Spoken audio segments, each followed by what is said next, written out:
You are watching the Vodka stream.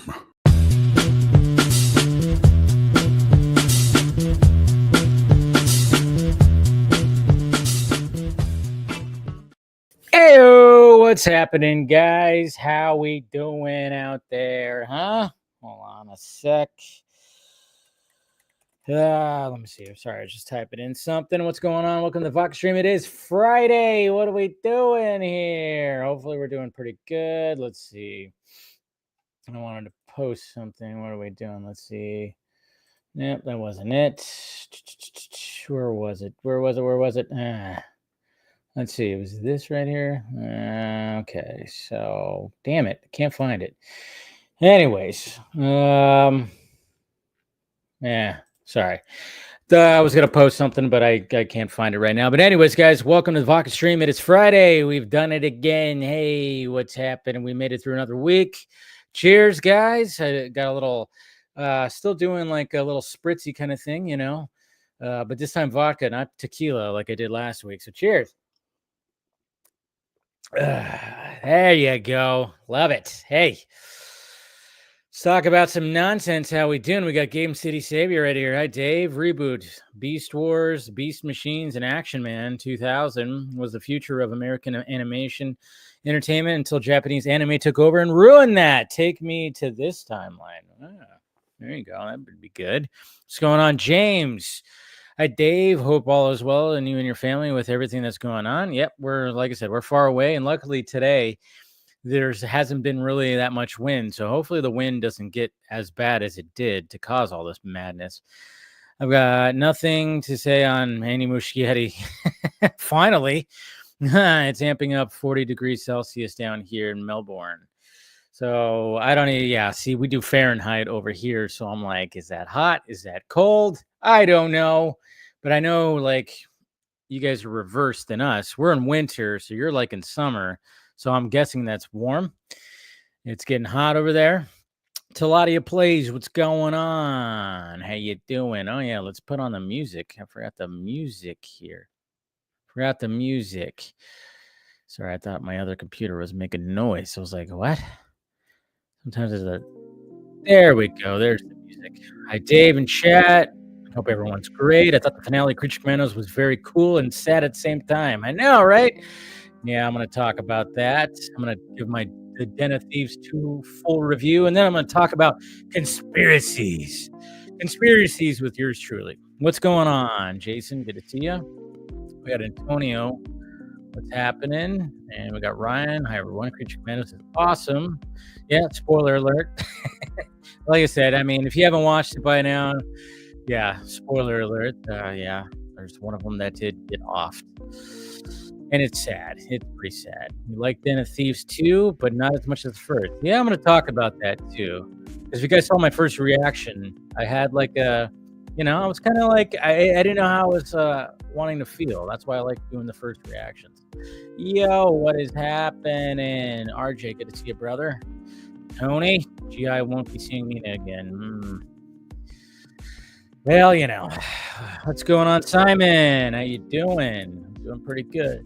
Yeah, we got a hoy, Mr. Jason McKenzie. Always great to see you, buddy. Cheers. Oh, well, we'll get to that, RJ. We'll get to that, RJ. And if nobody knows what he's talking about, well, I'll get to it too. Again, when I talked about conspiracies just a little bit ago, that's what I was talking about. Brendan, what's happening? Hey, Dave, I fully expected to be rocking a new Giorgio Armani suit with that bag. WBD. I know, me. Yeah, I know. Well, when the check clears, I guess, right? There's going to be some back pay that's going to be happening. So, Gun who? I think you mean James who. Game Savior, when you're going to use that expression, it's James who. Because, yeah, it's that's his last name. This is his last name. Just saying. If you're going to use that expression. Robin, what's going on? Hi, everyone. Shot for the stream. Are you taking a shot? Robin, what are we doing here, huh? What's going on, Axel? Would not think I would be drawing a character that looks like you a lot this week. Yeah, you showed me some of that right there. And that looks looking pretty good. Got to put in that work though, man. Don't it's gonna be a lot of work to do what you're doing. Just do it. Just got to do it. You just got to do the work. Ezra J Fizz says Ezra swoops in, sees Rob Patz, has a verbal exchange. Who the fuck are you? You're talking about like a little crossover, a little multiverse of madness kind of thing. Cloned Avenger, I should say. What's up? Okay, so yeah, there you go. So yeah, I don't know the how you break it down. I know I could probably just look it up. So yeah, you're going through summer right now. I'm going through winter, so it's currently, but it's not even that. When it comes to here, I mean, I'm in California, so we don't get like super cold. It gets cold at night, but yeah, currently it's 57 degrees Fahrenheit. So, but yeah. What are we doing? Who else we got here? I think that's pretty much it. Zach did Darkseid first for sure. He brought him to life cinematically. Hoping I'm not getting another cold. Slept most of the day because I have an itchy throat. I hate when that happens. Yeah, hopefully not too, but just drink some water, drink some fluids. We have some bourbon, that always helps. What's going on, Aztec? 2025 movie schedule is weak as hell. Is it really? Only like 5 to 6 films I'll be checking out in theaters. Man, I think 2025 is looking pretty freaking loaded, man. I'm looking forward to 2025. And the first movie I saw, well, let's get right to it. And if you guys have any questions, by all means, ask the questions. I'm going to give my review of Den of Thieves, give my review of the Commandos finale. I think I saw Phil in there too. I don't know. I kind of lost track where I was. It jumped on me. So Phil, I think there you are, Phil. Thumbnails. Yeah, you got the good thumbnails too, but hey, just gotta. I'm always changing up the thumbnails. It feels like, but good to see you, Phil. Phil will join. He'll be joining the panel. But yeah, I'm gonna give my Den of Thieves full review, and I'm going to give my Creature Commandos finale review, and then of course talk about certain things like that new Superman image and the fact that it seems like DC Studios Gunn and WBD, if they even have anything to do with it, I guess they would have to, but WBD is actually going to be doing something pretty smart. As opposed to just dropping a trailer during Super Bowl, they're actually doing something kind of smart that was also talked about today. And then of course we'll bring the panel in, and then we'll talk about everything too. If anybody's seen Den of Thieves, which I don't know if anybody has, like I said, that won't be like a huge topic of discussion tonight, but I want to give my full review. And then of course we'll definitely talk Creature Commandos and then Superman and Batman stuff, because it's the Batman controversy in DC Studios. I mean, I did a stream or did a video. I had to go back and look, and I said the Batman problem. There is a Batman problem. The Batman problem is the fact that Batman is just so highly regarded, and there's just so much when it comes to it. It's the most popular superhero. That and Spider-Man are just right there. I mean, that's the thing. It's like even when it comes to Marvel Studios and Sony, they have a Spider-Man problem. I mean, especially now. If you think about it, they have a Spider-Man problem. It's like, okay, where do you take Spider-Man? Tom Holland Spider-Man. And then you have all these people that want conclusions to Tobey Maguire and Andrew Garfield. And then, of course, you have the Spider-Verse movies. And then you got the god-awful fucking villain Spideyverse. And it's like, yeah, you have Spider-Man and Batman, two of the biggest superheroes, biggest brands in the world. And, man, these studios are just like, yeah. There's a problem with both. It's like, oh shit, but at the same time, you can't get rid of this because this is successful. So that's why I'm like, bring on more Batman, please. Anyways. Okay. So let's see what we got here. All right. So let's start off right here. Let me give my review of Den of Thieves 2 Pantera.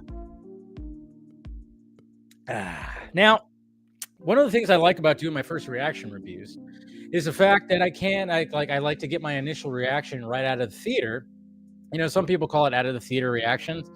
They just ripped me off. That's all. They didn't want to use my title. Just kidding. No, but no, I mean, it's true though. It's like, there is, when you have an initial reaction, and sometimes when I do my first reactions, it doesn't change, but sometimes movies sit with me, and Den of Thieves 2 sat with me, if you saw my first reaction, because I was a little taken back, because it felt like a different, it's almost a completely different tone from the first one. And I love the first one, and I rewatched the first one on Tuesday because I want to refresh my brain on it, and it's on Max, and it's a great movie, excellent movie. Gerard Butler's awesome, O'Shea Jackson, the whole cast is awesome. It's like, it's a crew versus crew. It's cops and robbers. It's crooked cops versus fucking, people that are trying to perform a heist. And then there's a twist. There's a twist that happens in there too, when it comes to O'Shea Jackson's character, Donnie. And so that's where we're going to be picking up. And that came out in 2018, so that's like 6 years ago. So it's been a little bit. And, when I was watching Den of Thieves 2, as you're going into it, I'm like, yeah, it really does not feel like the first one. It's not that LA gritty, it doesn't have that feeling. I was kind of wondering, I'm like, is his crew going to be a part of this? But it's mainly just like, it almost like, what it feels like is because the Christian, I forgot his last name, who wrote and direct both of these movies. I think he's trying to like almost like make like a novel out of this. And I'm kind of going like, when you watch this movie, I'm like going, oh, okay. So who's the main character of like the novels that he's trying to do? It's like, is it Big Nick or is it Donnie? Because when you watch Den of Thieves 2, it's, there's a bromance that they create right here, but they have to work together with something. But in the back of your head, you know that there's going to be some kind of twist that's going to be happening at the end when they pull off this heist, which is in France. So it's international. It's not on the rough streets of Los Angeles. It just feels like a different movie. You have the two characters returning. And what's great about Den of Thieves 2 is you don't even have to watch the first one to watch. You can go in cold with Den of Thieves 2. They do just enough. And this is what I really appreciated. They didn't have to do like a full on, like, let's show some flashbacks of what happened before. Why did these two know each other? There was just enough in the dialogue and the script that you could just like watch this movie without watching the first one and be like, oh yeah, there's a history here, and you get an idea of the two characters. So I really appreciated that.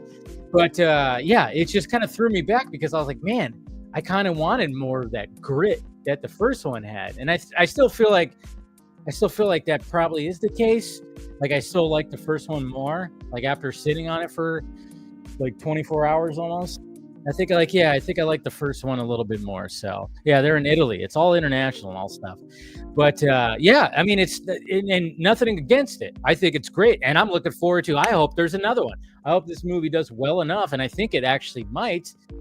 I think it's going to do well enough, just like the first one did well enough, to warrant a third one. Let's get a nice little trilogy and see where the next adventure is and how they do it, because it definitely leaves it open. Definitely leaves it open for a third one, and I really do, because I like Big Nick. I like Big Nick, Gerard Butler's character, and O'Shea Jackson had a lot more to do with his Donnie character, who's the thief, who's like the master thief. He had a lot more to do in this movie than the last one. And I think, I think he did very well. So cheers to Den of Thieves 2. Go watch it, guys. First movie of 2025. And not disappointed. We got Wolfman next week, which I'm really looking forward to. So 2025 is starting off with a bang. But then we got Creature Commandos finale. That's right. We're fine. We're already through 8 episodes, obviously, in 2 months. And now the first official DCU project is in the bag. And, overall, I mean, I'll get to the actual episode in a bit, but overall, I am actually pleasantly surprised that as much more than I thought. I like this series a lot more than I thought I would. I kind of went in like going, all right, I don't know. I don't really know. I mean, I know some of the characters, but I'm like, really, we're going to do this? I mean, I was one of those people too, that I was just like, all right, But you know, kudos to James Gunn and everybody involved for making me you know, just feel for these animated characters, these crazy monster type characters, because I mean that's what you got to do, right? And of course the blending of like flashing back to why they are like this and then present day, doing that, not an easy task. And sometimes it could feel a little messy, I will say. Sometimes it jumps a little too quickly, but hey, it's fine. But I think the animation was done very well. I thought the action was great. I thought the gore was good, and I thought the characters were all pretty stellar, you know, with the voice acting and everything like that. But when it comes to the finale, again, Nina, my God, Nina. This is her turn, Nina's turn, and fuck, man. I mean, when they show her, like, you know, she's born, she's got her lungs, she's born with the lungs outside of her body, and of course her dad's like a super smart scientist dude, and he's like, I'll create something to help her breathe, and then she has to wear this really heavy suit. It's like heartbreaking to see. There's like a part in the episode where her dad's like, hey, I'm gonna bring you to the playground to play with other kids, but she's wearing like this really heavy suit. She's sweating and struggling to breathe, and you're like, oh my God, what are you doing? God damn it, James Gunn, why are you making me feel for this? Yeah. And then of course, you know, he does more experimentation, and then she turns into who she is now, which is a fish type. And then of course you see all that, and you know, your heart breaks for her, you know. Chloe Zhao, man, doing the voice of that. And of her. But yeah, so of course, you know, what happens with her, it's like, oh shit, after all that, my God. And but yeah, but the bride is definitely she's definitely the all-star. She's definitely the leader of Creature Commandos. It's very much shown in here. And then of course they do, okay, so I was way off. I thought, okay, you know, there's a post-credit scene. James Gunn says there's a post-credit scene in the finale of Creature Commandos, and I'm like, and everybody naturally just goes like, well, some cameo is going to happen, and some people are going, is Superman going to show up? Are they going to have an appearance of Superman or something like that? And I said on Wednesday's Film Junkie Live that no, I think Lex Luthor would show up. Lex Luthor would be the better choice, or you know, I'm going to guess Lex Luthor. Boy, was I fucking wrong. A lot of us were wrong. It wasn't. I think James Gunn was trying to be like, no, we're not going to do like that kind of craziness. The post-credit scene is, I don't even remember what it was exactly. It has to do with Frankenstein. It's not even anything really that important. It's just him complaining that, you know, his bride does not still want to be with him. So it was a stupid post-credit scene. I didn't really care for it. But, you know, the way that it ends, showing like the fact that she's going to have a new kind of group. And I would say, you know, and spoiler alert, guys, we're totally delving into spoilers. So if you haven't watched the episode, you know, we've already been talking spoilers, so you've already been warned. But then of course, you know, King Shark is going to be part of the crew, which that makes sense, I guess. And God, I can't remember what that one character was that was sitting there too. I can't remember what his character was, but you know, who knows? But like, nobody stays dead in comic book world, so maybe Nina will come back, because my God, it was just like she was like the most innocent one of the group, and she gets offed.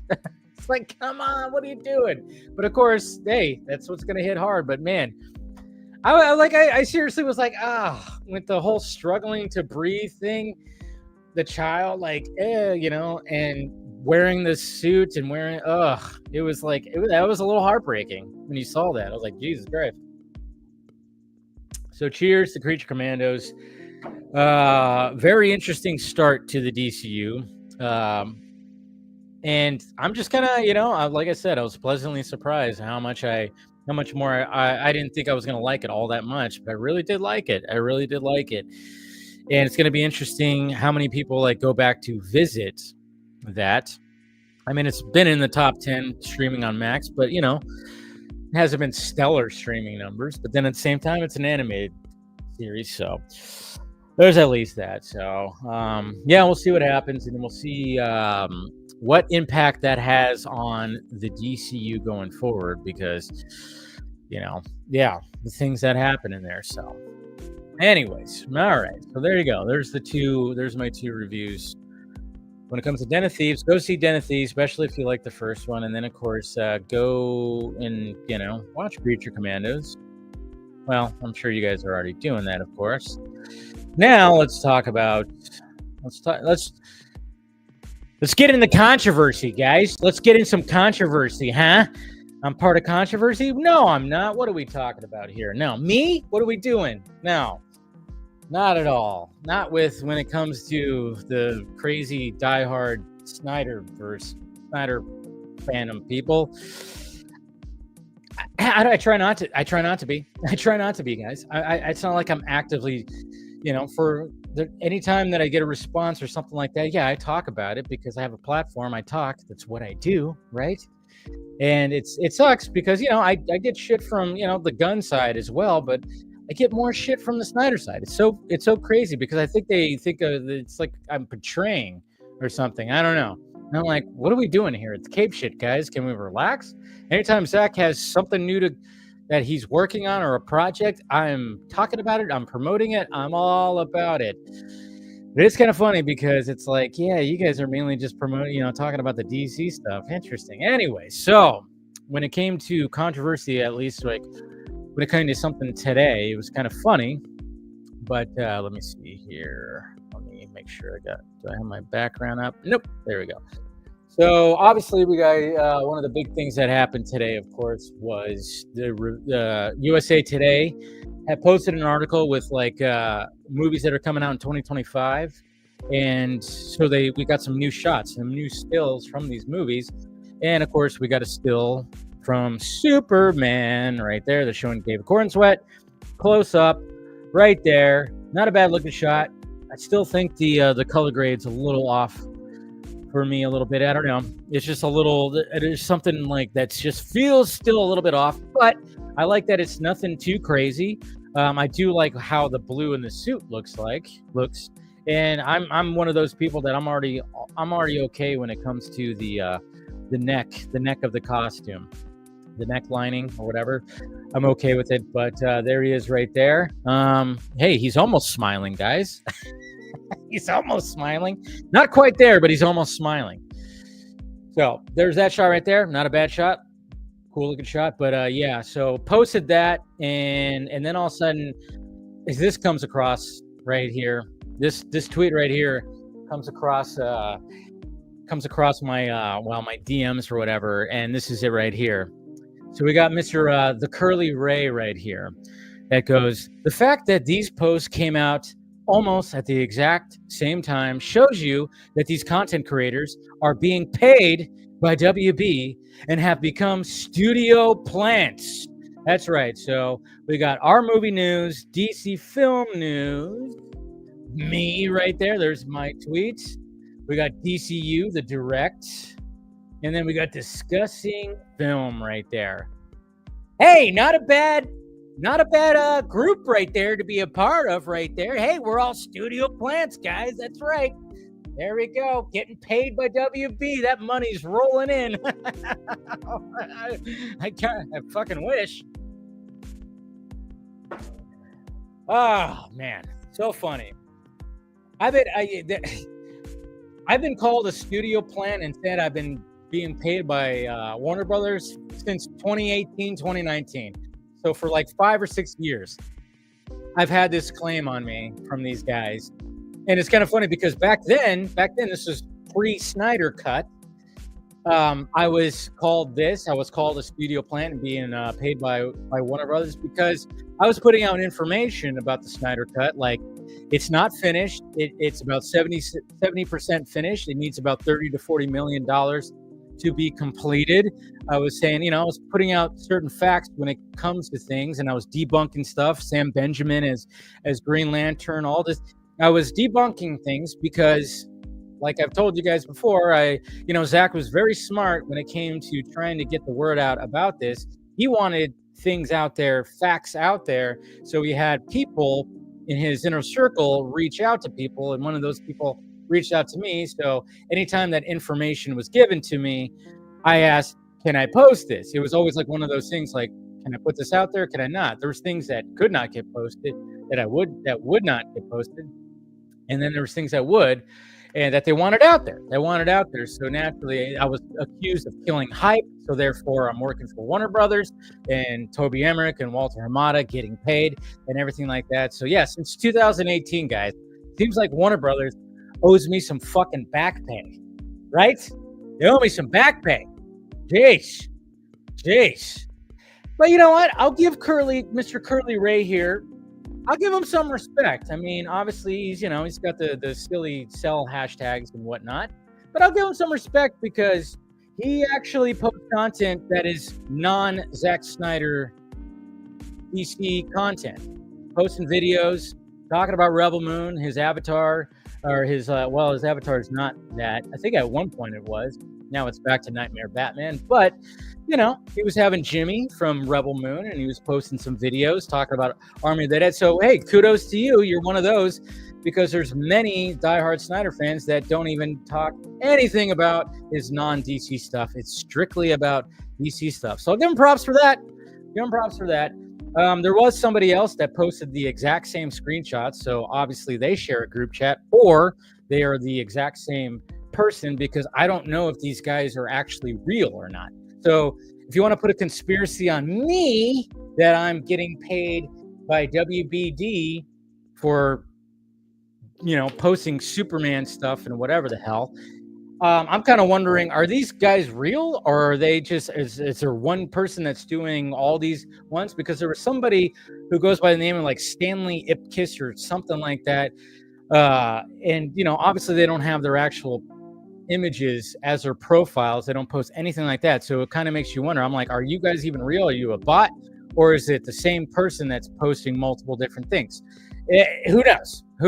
But if I'm going to be accused of being paid by Warner Brothers, I'm going to accuse maybe these two are actually in the same or the same person or something like that. But then it was kind of funny because I saw somebody else do that, and it's kind of funny because that person, the Stanley Ipkiss guy, the last time I had an interaction with him, I've also had an interaction with this Curly Ray guy who does not like me at all. Of course, both of them don't really like me. But the Stanley Ipkiss guy was actually following me.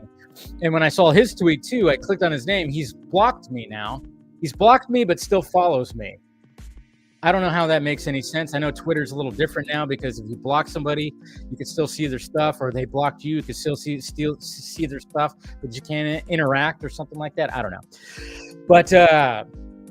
But when it came to that other guy, I had an interaction with him. It was when I talked about how maybe, just maybe, guys, that when Henry Cavill, gained about 25, 30 pounds, how much for Man of Steel in a short amount of time. I said, maybe, just maybe, he didn't just use protein powder and chicken breasts to get all the muscle.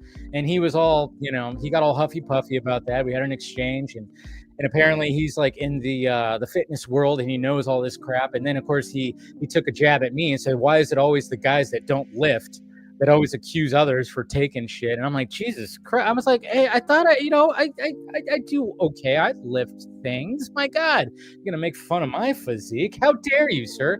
But again, that's the way these guys are, hiding behind their avatars. But at the same time, what I always say, if like, hey, if you want to get outside of your avatars, if any of these guys, and I've seen some of the quote tweets too from other people who think I'm like betraying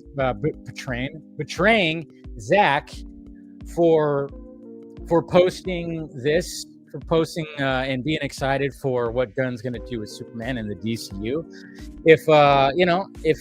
If they have like hard evidence, if they really think that I am 100% in a studio plant or being paid, come out from outside, from behind your avatar, get in front of a camera, come on the Vodka stream, and let's talk. Let's have a discussion. It'll be civil. I'm not going to like berate you. I'm just like, hey, let's have a discussion. I've been saying that for a bit. My DMs are open if you want to do that.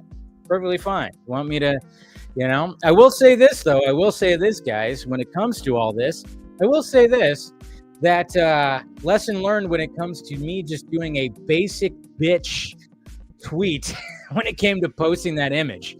Like I used such a basic image. That's why like everybody used that basic, a new look at David Corenswet as Superman. I totally just typed that out. I even fucked up and had to redo the tweet.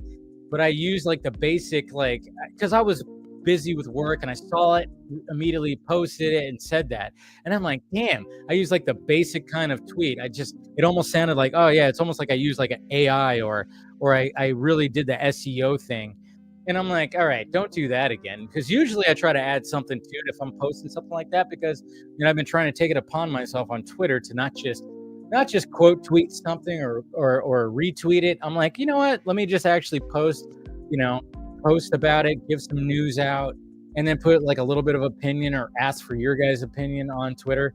But yeah, I lesson learned. Don't do the basic tweets, the basic generic tweet, because then you're going to be accused for, of course, working for Warner Brothers. But hey, if Zazzy Pants wants to give me send a check my way, hey, perfectly fine, man. I'll be okay. James Gunn, you want to do that too? Jimmy Guns, you want to Venmo me some things for doing that? By all means. But yeah, cheers to that. Cheers to that. And then, of course, I've had some crazy Matt Reeves fans too that hate Gunn. Also in my mentions too. It's been pretty funny seeing this one guy that's in here. He's posted twice, but tonight he posts, "No, you are promoting the toxic propaganda of James Gunn, lying about wanting Matt Reeves' Batman universe to continue. We all know he hates seeing how successful it is." So yeah, this one dude, yeah, that's 2 days in a row.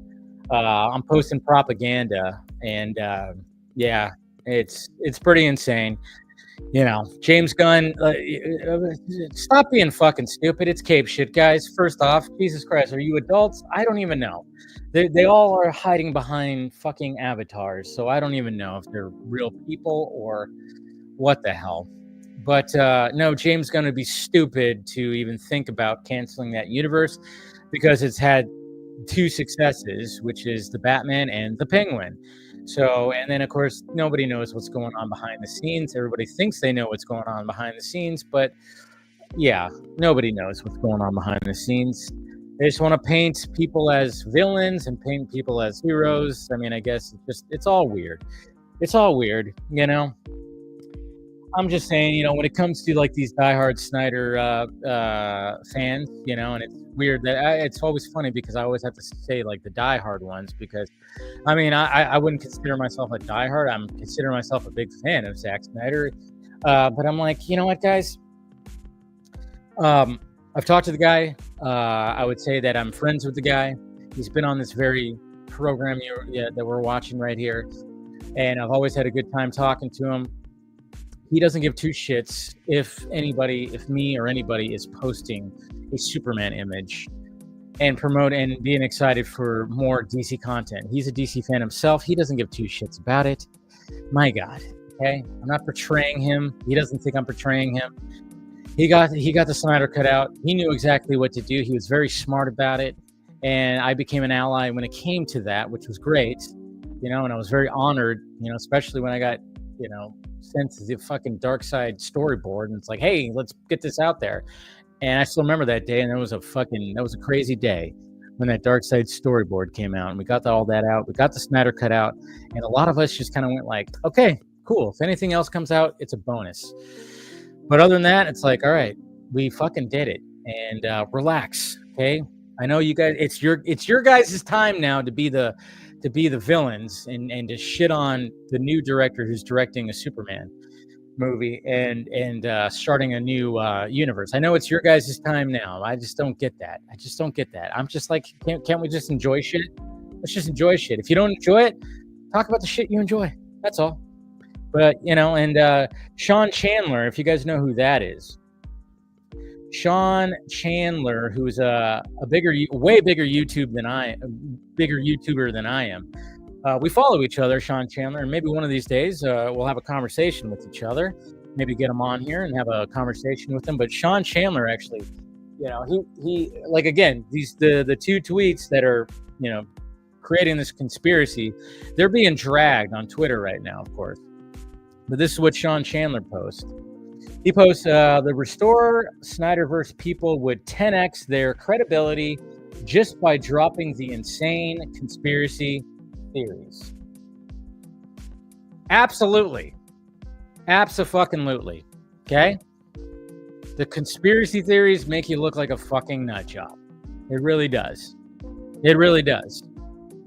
So if you want some more credibility, you know, if you want to just honor what came before, you know, maybe stop with the conspiracy theories, maybe stop with shitting on everything and everything, and especially, and again, it's always like a weird thing because it's like you want the Snyderverse to be restored or you want it to be sold to Netflix, yet you're shitting on everything that the people who hold the keys are putting out there. It's just, I don't know. I don't get the end game, and I don't think they really have an end game. I think they just want to bitch and complain and come up with conspiracies and who knows. But yeah, it was just kind of funny seeing that because it's like, yeah, he's absolutely correct. Absolutely correct.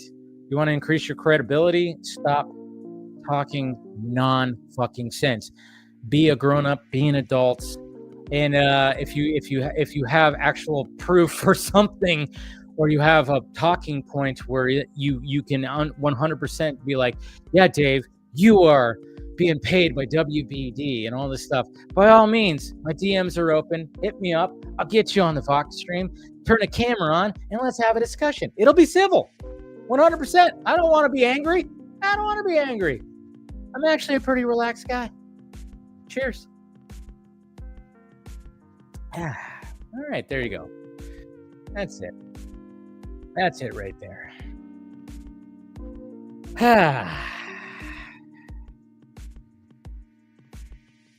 Let's see. What are you guys talking about now? Let's see. Studio Plant.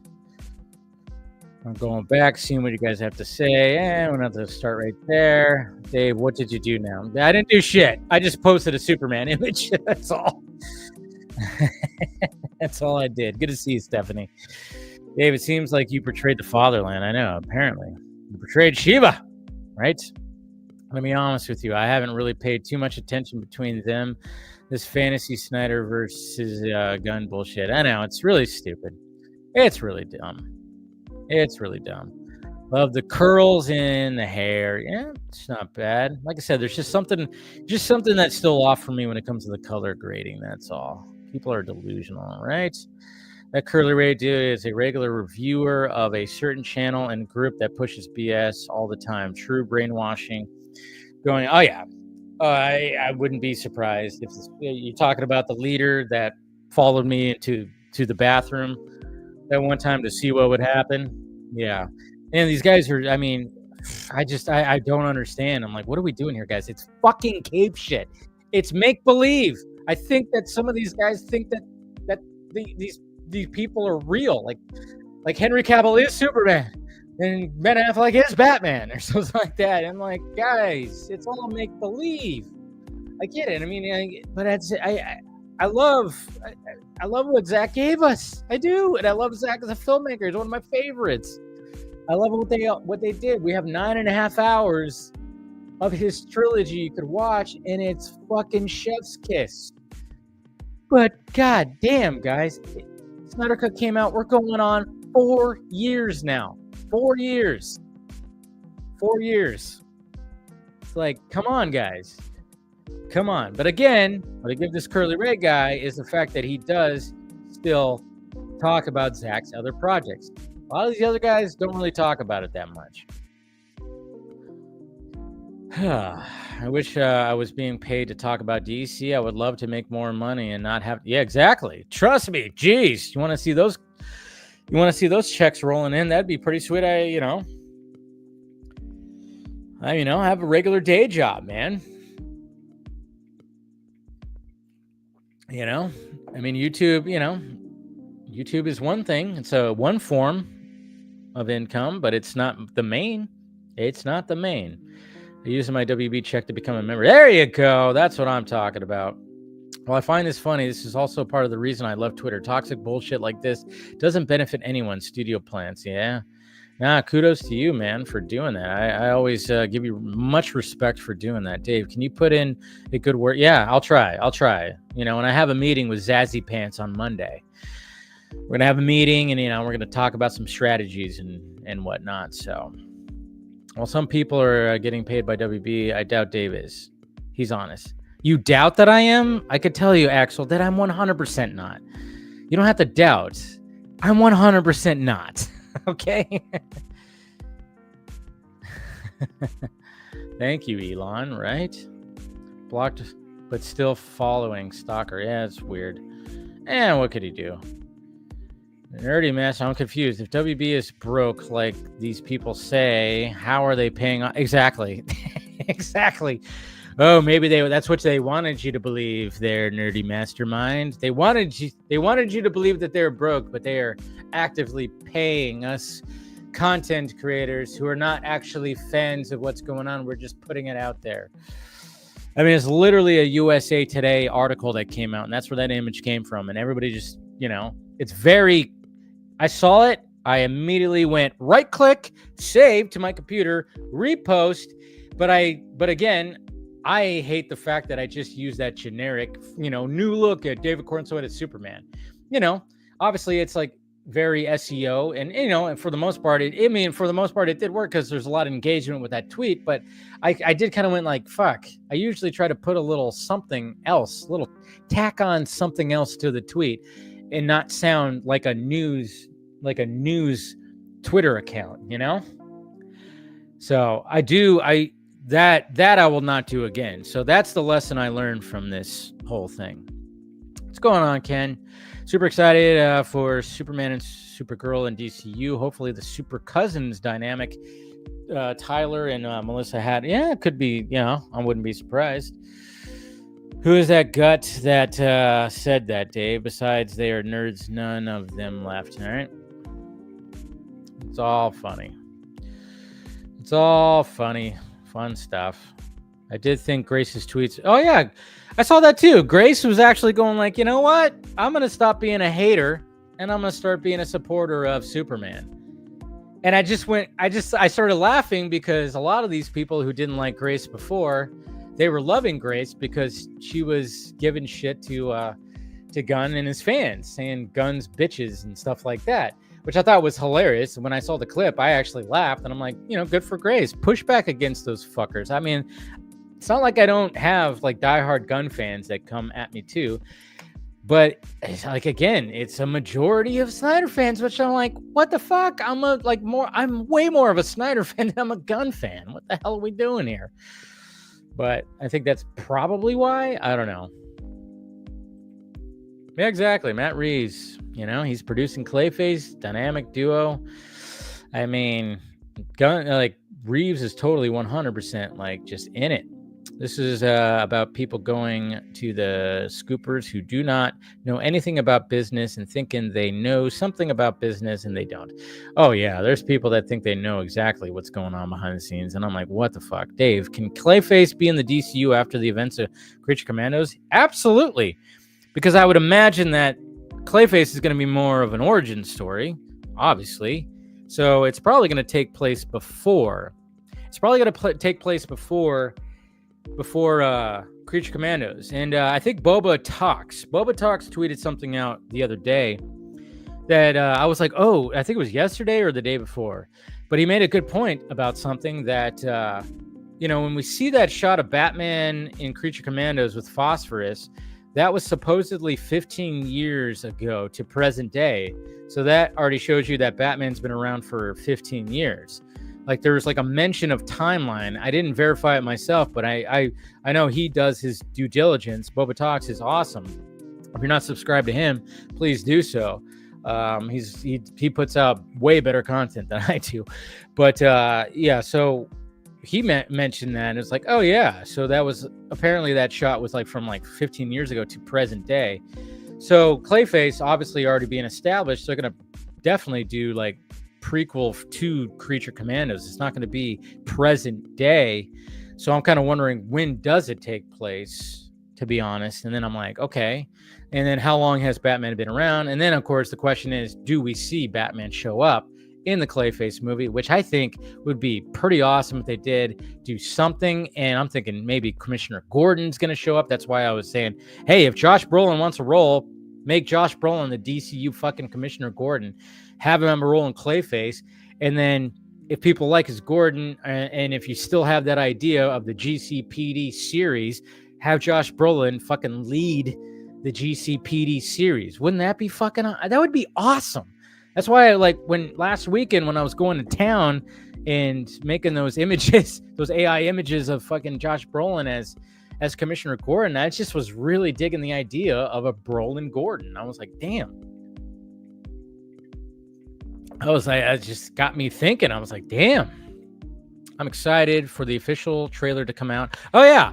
And then that's also a thing that's happening too, guys, is the fact that it's on during the Super Bowl, which I think it's pretty smart because again, crypto is going to be a big selling point to the general audience because everybody keeps on talking about the general audience, right? Everybody's talking about how confused the general audience is going to get. Well, if we're going to talk about general audience and Superman, guess what? Having the dog is, again, super smart because James Gunn knows how to do animal characters, which we know. And so Warner Brothers is bringing back the Puppy Bowl, and then they're going to have some kind of exclusive thing that's going to be shown off, debuted when it comes to Superman. And you better believe that crypto is going to be front and center to that, whatever that is. And again, it's going to be just a huge selling point. So anyone see those possible leaks of the Lantern TV series? I don't think, I think there was something, but they're probably bullshit. But no matter what, I'm still hyped. So yeah, Sean's a good dude. And the fact that he saw that and just said hey, just kind of shows you, he doesn't like to get into the drama of all this shit, but he posted that. And I'm like, he's a good dude. We follow each other on Twitter, like I said, and we'll go back and forth every now and again. And, I think sometime in the future, I would like to get him on here or in some kind of video to have a conversation with him. Thank you, Kenny. Thank you.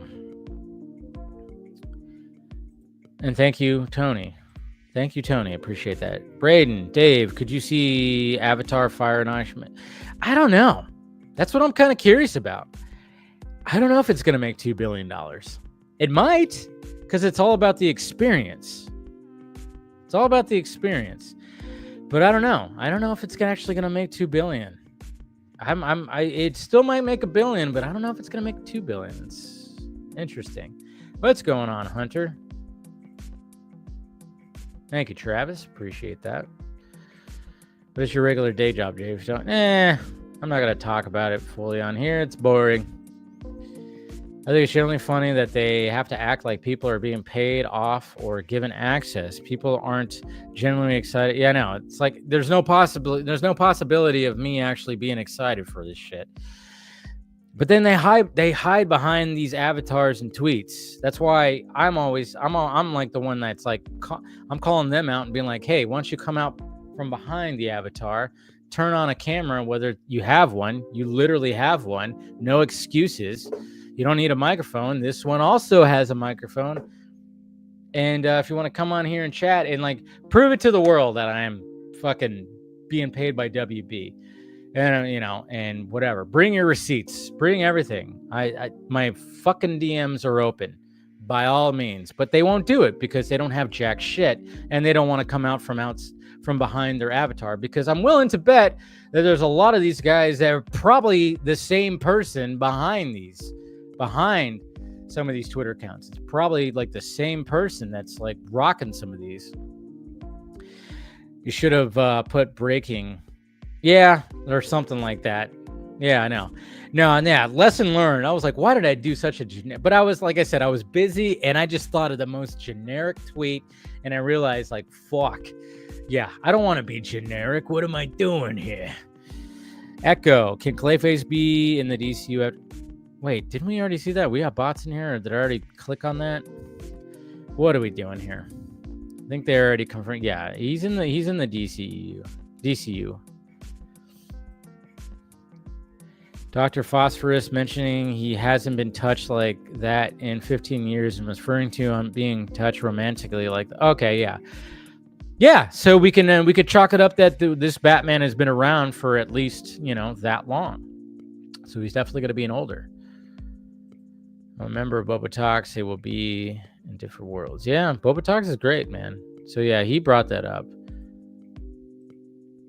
Yeah, that'll be fine. I'm not really looking all that much forward to it, but I'll watch it. It's fine.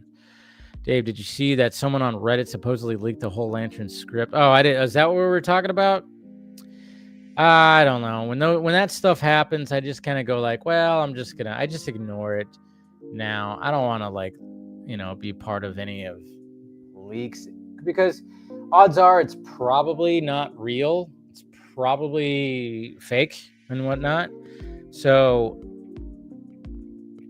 take it all. You always have to take it with a grain of salt. But at the same time, I don't want to like just sit there and get spoiled. I mean, with what I do, I'm going to get spoiled with things. Like, I didn't watch Creature Commandos till today, but I already knew who died. I already know which one of them died, because it's on the internet already, but at the same time, I'm like, well, it didn't make me like, when it came to Penguin spoilers, that was different because that was live action. And that was way better. I'm not saying I'm nothing against Creature Commandos, but Creature Commandos is a crazy fucking animated series.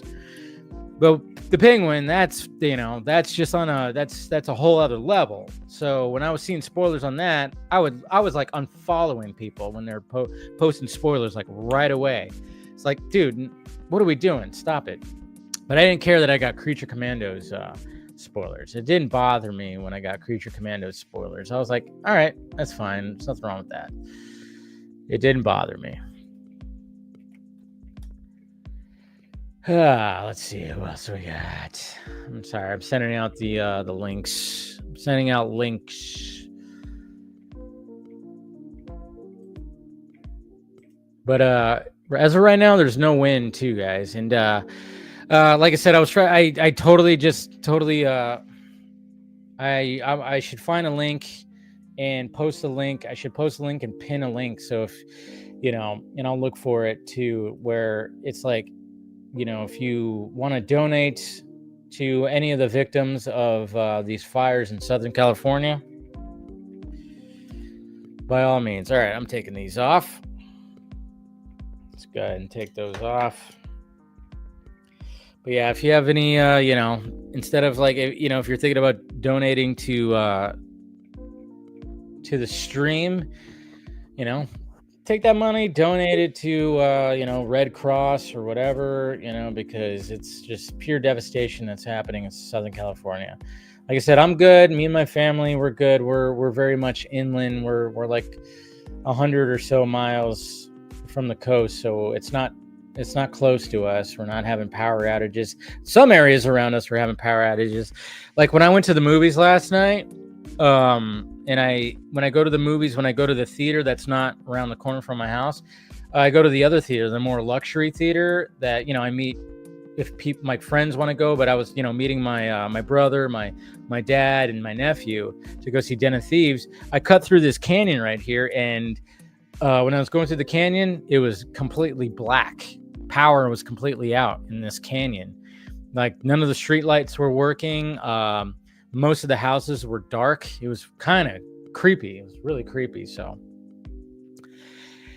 crazy stuff, man. Crazy stuff. So, but I meant to find a link. I totally dropped the ball. In that. Let me see something here. I do want to drop a link. Let's find a link. If anybody has a good link. If you have a decent link, let's see. She was posting things. There we go. No. Where's a link? I know I saw some links. People are posting. There's a lot of links, a lot of different links. I don't even know. Let's see. Yeah, I mean, it's just like there's so many different ones you could donate. I would think the Red Cross would have one, right? I don't know. But yeah, I wanted to pin a link for tonight, but then when I go to the Red Cross, try to find a link. Where's there a link? So then we could do that. Donation. I mean, I guess we could, but I want one specifically for that. Man, I wish I could find one. I should find one. That's just that. Let's see. Make a difference. Where are we at? So I'm on the Red Cross site, and I'm trying to find There we go. Helping the. There we go. Okay. There. That's a good one right there. It doesn't. Where's the donate link? Support families in need. Disaster relief. I mean, I guess that could be something.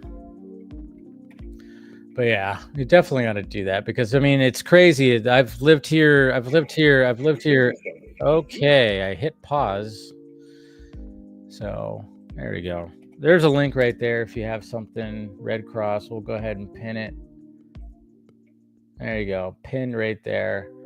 So if you have a little something, throw it over there. Because yeah, as long as I've lived here, I've lived in California for 30 years. 30 years. I think, yeah, we moved here in 2020. So going on 31 years, actually. I've lived here for 30 years and we've always had the crazy winds. We've always had fires, but there's never been devastation like this when it comes to the amount of homes and structures destroyed. I mean, businesses, all this kind of stuff. Never seen it like this. It's crazy what has happened in these last couple of few days. It's insane. So, but yeah, if you have anything, by all means, there, pin the link right there for the Red Cross. And to the victims out there, it sucks. I mean, I know I've seen some really horrible and just terrible videos where, yeah, I mean, I get it when you have like some of these celebrities that are, posting images, when they're posting like, of themselves crying and they're losing their houses. It's like, well, you're going to be fine. What about the couple who are 90 years old, who've lived in their house for like 60 years, who lost their fire insurance because of bullshit in this state, who now don't have anything? That's the people that we should be worried about. It's like, yeah, I get it. It sucks for the celebrities too, but they're going to be fine. But we got to remember that there's a lot of people that aren't celebrities and aren't well off that lost everything, absolutely lost everything. And God knows what's going to happen when it comes to them because, let's face it, the government in the state and this entire country, they kind of suck. Kind of fucking suck, and the leaders kind of suck at everything. And this is not even on both sides. They all kind of suck. We got leaders of this state that just drop the ball on other things, and meanwhile the new leader of the entire country is trying to take over Canada and the Gulf of Mexico and Greenland and whatever the fuck. It's all crazy. 2025. We're not even 2 weeks in, and it's insane. It's insane. All right. What's going on, Belle? Good to see you, Belle. We got Belle Reeve here. All right, let me go ahead and turn off the music and start bringing some of the peeps in here. But yeah, I appreciate you guys for listening to me bitch and complain and rant and rave for an hour. But now it's time to take a somewhat break and have some other people talk. Phil, what's happening, sir? Hey, man, how's it going? It's going. How you doing? Well, same as ever. Yeah. Same as ever. Same old shit. Different day, Yeah. Kind of a garbage week for me too, man. I hear you. Yeah. I know. We were talking about that earlier. Yep. But yeah, I know up north you're not getting the craziness that's happening down here. But yeah, I appreciate the people who've reached out. Phil was one of them. Friends online reaching out and saying like, hey, anything, are you close or stuff like that? And I was like, I much appreciated to, you and a bunch of other people that reached out, but yeah, luckily, like I said, I'm far off the coast. I'm much inland, about 100 miles or so. So yeah, it's just crazy. I mean, seeing the videos and shit, I mean, it just looks like bombs went off. Right. I mean, in a way we're like extended family, like the Justice League. I had to make sure you were good. I mean, yeah. Because look at. I've seen videos, I've seen drone footage, I've seen pictures. It's fucking horrific, man. Like to your point, yeah, the celebrities can be fine, but still, like seeing Harrison Ford distressed at losing his house, seeing random people like freaking out of whether or not a firefighter is going to save their animal, seeing fucking Ben Affleck just chilling in his car watching his house burn. No, it's still bad. It's still 100%. bad. But it was just like when I saw the people that were just like, oh, you know, they were like, oh, these celebrities. But I'm also going like, there's a lot of people who aren't well off that lost a lot of their shit. Yeah, it's like, yeah, the celebrities will be fine, but it's still devastating for them. I just hated when, you know, I saw some on TikTok or whatever the fuck where they're just like making a vlog and they're crying. I'm like, why even do that? Just like, don't do that. Just, you know, I mean, when I saw the Ben Affleck picture, but it's not like he took a selfie of him just like watching. No, so somebody took that. And it's just like he wasn't going online and being like, look what's happening. No, he was like, he you know, I mean, it sucks no matter what. I mean, I don't care where you're at. I mean, it sucks because you have to evacuate quickly. You can only grab so many things. And God knows if you forgot something that's very, you know, special to you that you just went, shit, I forgot about that, you know? Right. So, you know, I still feel for every celebrity too. I'm not like saying anything like that. I just hated when I saw some that were just like, oh, I got to, you know, post something on TikTok or short or something like that. I'm like, no, just get the fuck out. Just get the fuck out and help wherever you can. Promote, use your platform to promote links and put links where people can donate and people can find help and all that stuff. Don't post a crying video or something like that you're losing your house. No, don't do that. I think I saw Jamie Lee Curtis say, you know, she donated like what, $1 million. Yeah, I think she was at a panel for the last Showgirl. And talked about it, and then said that we're gonna donate $1 million to for relief and stuff like that. That's the kind of stuff that I want to see. 100%. She lost her house, and she's not posting a video online going, "Oh my God!" No, she is taking it upon herself to still be working, still going to a live panel to promote a movie, to talk about a movie she was in, and then saying, "Hey, I lost my house, but I'm still gonna be like, you know what? There's people that are way more in need than I am." So, and kudos to Jamie Lee Curtis. She's a fucking all-star. Amen to that. Her. Amen to that. And then we got Chris. What's happening? Look at this. What'd you coordinate? Stop going through my closet, Phil. My God, you guys. We don't plan this shit, okay? We just wavelength, you know. Dude, I could put on my shirt right now. I almost thought about it too. I was like, geez, I might as well. Snow outside. Dude, it's like 48 degrees where I'm at, but the window isn't even open. Poor us Californians. I know, like back east. I know, like I was talking to Scott. I mean, you guys are getting fucking. You guys are getting some snow, some cold temperatures. Look at you. Yeah, freezing rain, you know, nothing that does good with cars, electricity, all that jazz. So. Yeah, I know. I'm glad you both are doing okay out there. I'm glad you guys are away from this. Okay, so not to diminish from anything that's happening to people in LA, but I truly appreciate the people that reached out to me, and I'm not trying to make it about me, but people like think, oh, Phil lives in California. Does he live in SoCal? Like they don't know that I live in Northern California. So I've had like 3 or 4 people be like, "Hey man, you good?" I'm like, yeah.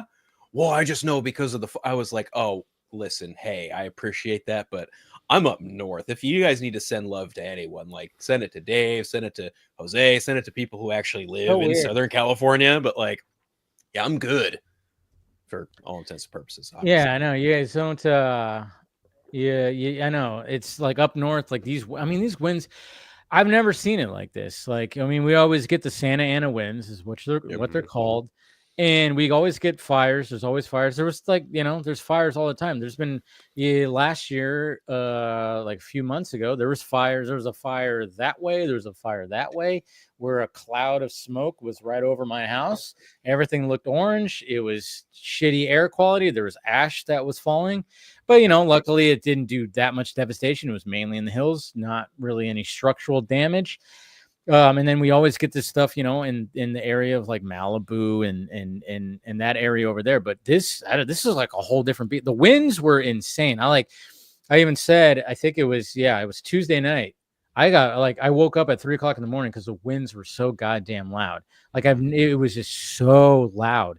Like my windows were rattling and everything. It was just, and I was like, Jesus Christ. It was so freaking like the winds were just insane this year. So, and then of course, like, you know, you get one little spark. Yeah. My God. I mean, I don't know if you guys ever saw the movie Firestorm. Yeah. It felt like some of these images I saw were like, it looked like scenes out of that freaking movie. I mean, it's I mean, the scenes I'm seeing right now from where y'all are at, it's Maui all over again. Like Yeah. legit, those are the Oh, exact it's same even kind worse. of footage. And yeah, it's worse in the sense of damage, but I'm just saying, like you see it, it's like a spitting image of what exactly happened in Maui. Yep. And it's just, man, I tell you, I mean, and there's nothing to fully prevent it. There really isn't. But I mean, there is some precautions, and we don't have to get into that. I mean, it just, when you first hear stuff like that, you get upset, but then at the same time, you go, well, there, it's just one of those things. And then you're just wondering, like, when I saw the day after the Pacific Palisades, and there's a drone shot. I mean, it looked like a bomb went off. It looked like a nuclear fucking bomb went off. Like there was just nothing. So crazy. I'm like, I've never really seen something like that. And then you hear stories about people like looting and going into other people's like so horrible. And then you got these other stories I was hearing where you got them crazies putting gasoline into the sewers and everything like that to create a bit. It's like, what's going on here? I mean, I know there's psychopaths out there, but my gosh. Yeah, it's ridiculous. It's kind of funny too, is I was watching something and then I was like seeing a video. I was like, you know what? If you're in that dire need of like, because of all, let's face it, people are in need of things. Yeah. I was like, because I work in the telecom business, I'm like, if there are comm wires falling down, try to pull the copper off of them. I mean, those wires are dead anyways. Copper, you could sell that. You could totally get some money off of that. Don't go into people's fucking houses, that evacuated. Fuck that. If anything, like I said, I'm like, hey, because there's a lot. I mean, sadly, and it's one of those things that I've talked about because I've been in the telecom business forever. I've always said, why don't they put these things underground? Why don't they do that? Because, I mean, and it was funny too, because a podcast I was listening to, he was ranting off about the same thing. And it's crazy how because even though, one of my, if you want to start talking about details, my job has to do when it comes to like the utility poles and the comms that are on there and stuff like that. But I'm just like going, man, why? This is such an old thing. I mean, anytime they build a new community, everything is underground.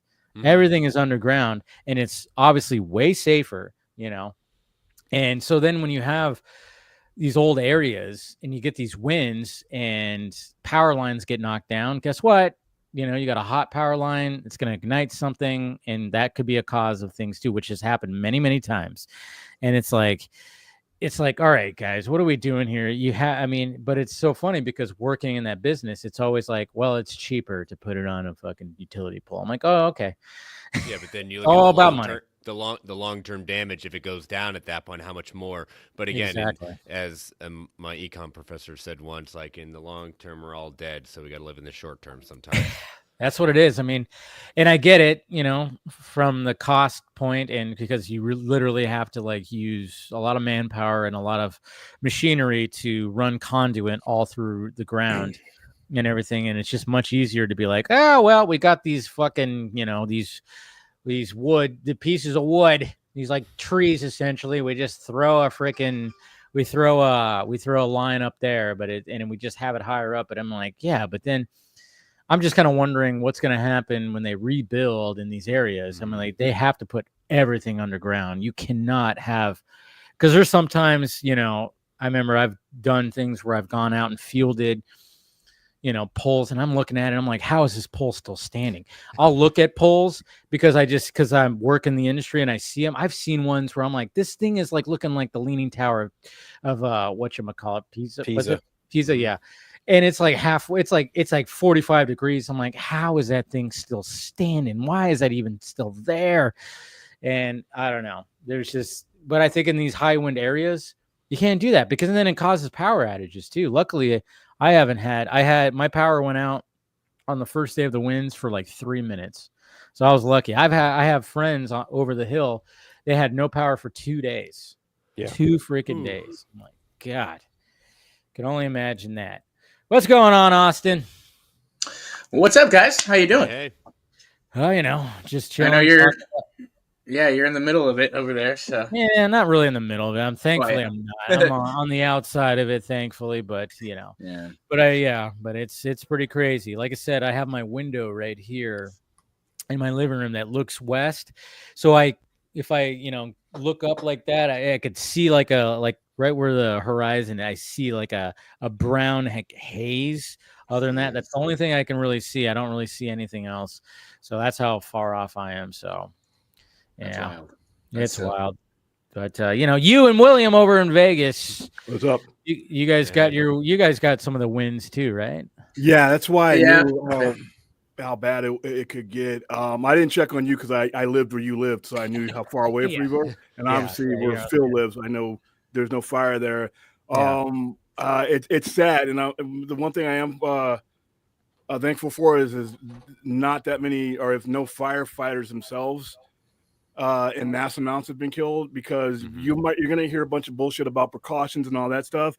But when you have fire and like that kind of wind, there is no precaution. There's nothing you can do about it. Right. As soon as it takes, that's why like when it gets, crazy. I mean, there's precautions you could take. And there's some things that the balls were dropped. Not like that sounded weird, but there are some things that were that was a bad way to say it, but I'm just saying, like, there was things that could have taken, but it's never going to prevent it. It's never going to prevent it fully. And that's where, I see some of the political discourse where they make it seem like, oh, this could have been prevented. No, it could have. No. Mother Nature doesn't vote. Mother Nature doesn't vote. Right? But I mean, a scale of epic proportions at this point, like they're saying, oh, the fire hydrants aren't working, that stuff. Like, what fire hydrants built to take down like 20, like stop 20 fires from going down in a neighborhood? In January. I grew up in California.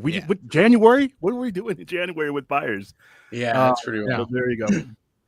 Yeah, no, I mean, like, there's just so many details, and there's so many more logistics to it, and you can get obviously, wrapped up in all the political discourse. But it's kind of funny too, because I listened to the KLOS over here, 95.5, their morning show, and somebody, an engineer who knows more about this stuff, called in and kind of gave a lot of details where it was like, okay, this is something that people aren't talking about when it comes to certain things.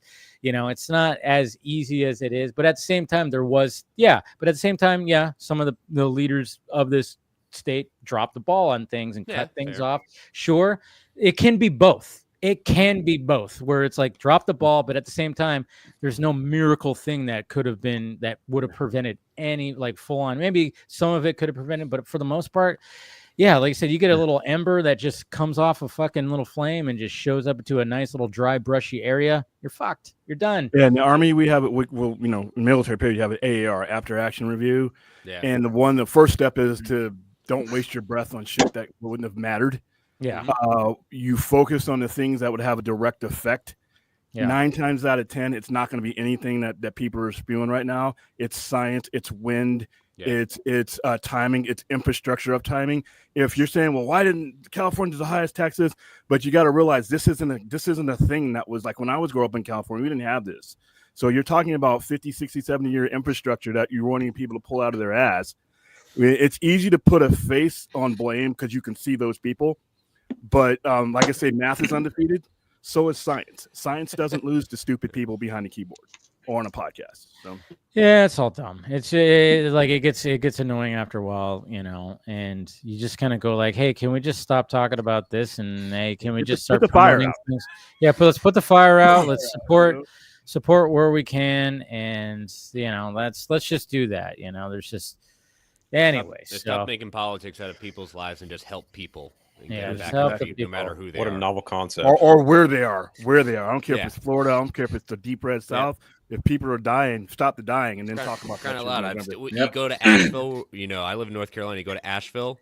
People still have forgotten about what's going on up there. Dude, there's still people that are on the streets that got fucked. It's awful. Like and it just feels like, oh, did that still hit? Yeah, it's still a thing. It's still very much a thing. I know. I've seen some videos on that where it's like, there's still people that are just homeless over here. Remember that hurricane that rolled through? And it's like, it's like, again, it's like the dropping of the ball of the government and all the FEMA shit and stuff like that. There's still a lot of that, but it's not even just a right or left thing. It's just hey, we're supposed to get help. They're supposed to get help. Get them help. Let's not argue of who dropped the ball. Let's just try to get them fucking help. That's all we need to do. Help them. Yeah, that's what I'm talking about. Stop worrying about stuff. Help. Exactly. But hopefully you guys are doing good. What happened this week? Anything? Hey, I got my bonus check from WB. Oh yeah, you got your. Oh, nice. I know. Yeah, I'm gonna spend it on. Did that hit for everybody or just you two? Yeah, I spent mine weeks ago on that Superman shirt. I got. Oh man, you got yours early.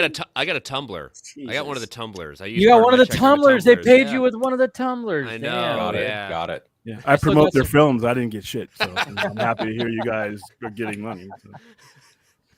Oh yeah, that was a little funny little thing that happened today when I saw that. When somebody sent it to me, I was like, well, I cannot. I have to. God forbid you have an opinion, Dave. Good Lord.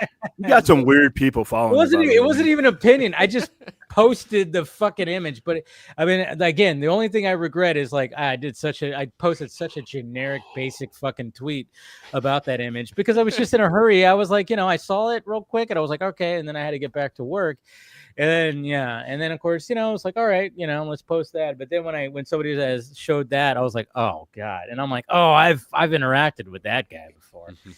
And then I saw somebody else did it. And then of course I was seeing the quote. I mean, mainly those guys are getting dragged, but then of course it's the normal chuckleheads of the loud part of the fandom just kind of we're like, yep, we've been saying this. I'm like, yeah, you guys have been saying it since 2018. That I'm some kind of Warner Brothers and trying to do this, kill hype, and I don't know what the terminology of propaganda and planning and all. It's like I said, are you talking about the La Cosa Nostra or something? I mean, propaganda and it's about this. I'm like, I can get really wrapped up in it. It's fun, but damn, it's like, oh, jeez. Yeah, I think they just kind of just take it a little too seriously, and it's like, I don't know. I think maybe what's really ironic is like. They probably don't even know jack shit about half the crap behind William right now, too. They probably cracked open a fucking. From some of their statements, they don't. Actually, it's coloring books he's got behind him. They're coloring. Yeah, scratch and sniff. Chris nailed it. Yeah, yeah. So I mean, that's pretty much what it is. Is like and then some of them just don't even care of even what Zach's doing outside of. But I will say, like the one guy I said, like he's promoting it, and that's why I'm like, hey, I come in peace. Like I respect that because I looked at his his profile and I was like, oh, he does promote other things besides DC Zack Snyder stuff. So there you go. At least there's that there. At least there's that because most of the time when I see and I've even interacted and I even had some of these guys, these crazy guys, even admit they're like, I didn't really like Army of the Dead or Rebel Moon. I didn't even see the second one. I'm like, okay, what are we doing here then? Oh shit. Sorry. Sorry, William. I forget my keyboard. What I hate about it is that the disproportionate audience that they get. So you hear about these guys and everybody points to them as if they're the voice of anybody that ever enjoyed these movies. Right. And it's not really that, it's not like that. And it's like, I always, tell people, I mean, the best thing you can do is like a fire. If you give it oxygen and keep going, but it's most people who enjoy something, they consume it, they buy it, and they'll consume as much of it as is out there. And, they'll go on and they'll wait for something else. So the majority of the people who like these movies get grouped up with people who are doing something that the others are just saying something. It's like if you have a class clown, the guy that sits in that desk in the back on the short bus, everybody else, you could have a classroom full of scholars and then you have that cut up in the back that's making noise, farting and all that stuff.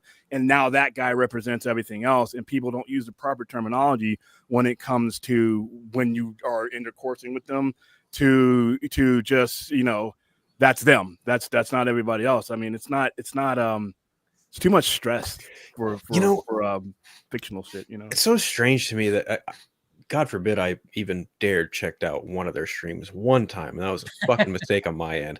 But they were talking about like, oh yeah, when Zach makes Gears of War a movie, when that happens, it's gonna be awesome. And and I'm just like, you're basing this in no realm of fact whatsoever. You're just assuming he's going to make this movie for Netflix because he's at Netflix. And I'm just like, you guys are wasting so much time talking about some hypothetical nonsense that's not concrete set in stone. It's all because he said that. Oh yeah, I would do that. You know, right. Zach's always open for a lot of things, you know. And then of course, when it comes to gun fans, like they were saying, like, oh, he's gonna do this character and fan cast this character and this character. I'm like, relax, guys. Jeez, you know, he's not. Let's not get too carried away. He may get a few movies and that might be it. So it's like you got some of the stuff that they're getting all twisted up about is literally years down the line. Brave and the Bold's not happening anytime soon because there's that whole thing. I'm so glad you brought that up because I've seen something circulating over like the last 2 days. Apparently, I don't know if you guys heard, but apparently they're screen testing for Wonder Woman. What the fuck? And I'm like, no, the fuck they're not. No. Gunn is 100% right now trying to make Superman to be the best superhero fucking movie that he can make, and that's partially like going to the Andy Muschietti thing, and I know William, you commented when I posted my little post and you said like, yeah, it's very far off, and I'm like, yeah, and then of course there was somebody in there that was kind of like, no, the signs are all there, and it's like, okay, you're doom and glooming over something that's not even. First off, yeah, there's a chance that Andy Muschietti might not direct Brave and the Bold. Okay, that might happen, sure. But at the same time, maybe it just wasn't in the cards. Who knows? Because what the good thing is Muschietti, apparently they've kind of dedicated the dairy series, the Dairy series. Mm-hmm. Right. Three seasons. Mm-hmm. 3 seasons that all take place in different time periods, which I'm like, that's really cool. Kind of interesting. Yeah, that's pretty cool. I'm definitely interested in it now with that. Not a prequel guy, but I'm definitely, I liked both of those movies and I like him, but I 50-50 that he directed, but the studio head, here's the thing. Andy Muschietti, great director, but he's not the studio head. So whatever he says is one thing. If the studio head says, no, it's still happening. Now and like I said, I give 3 years down the line. I mean, this is, first of all, you got to get this movie out there. You got to, find out what this movie's going to do. And then you have to get Supergirl, Woman of Tomorrow in production before his contract ends.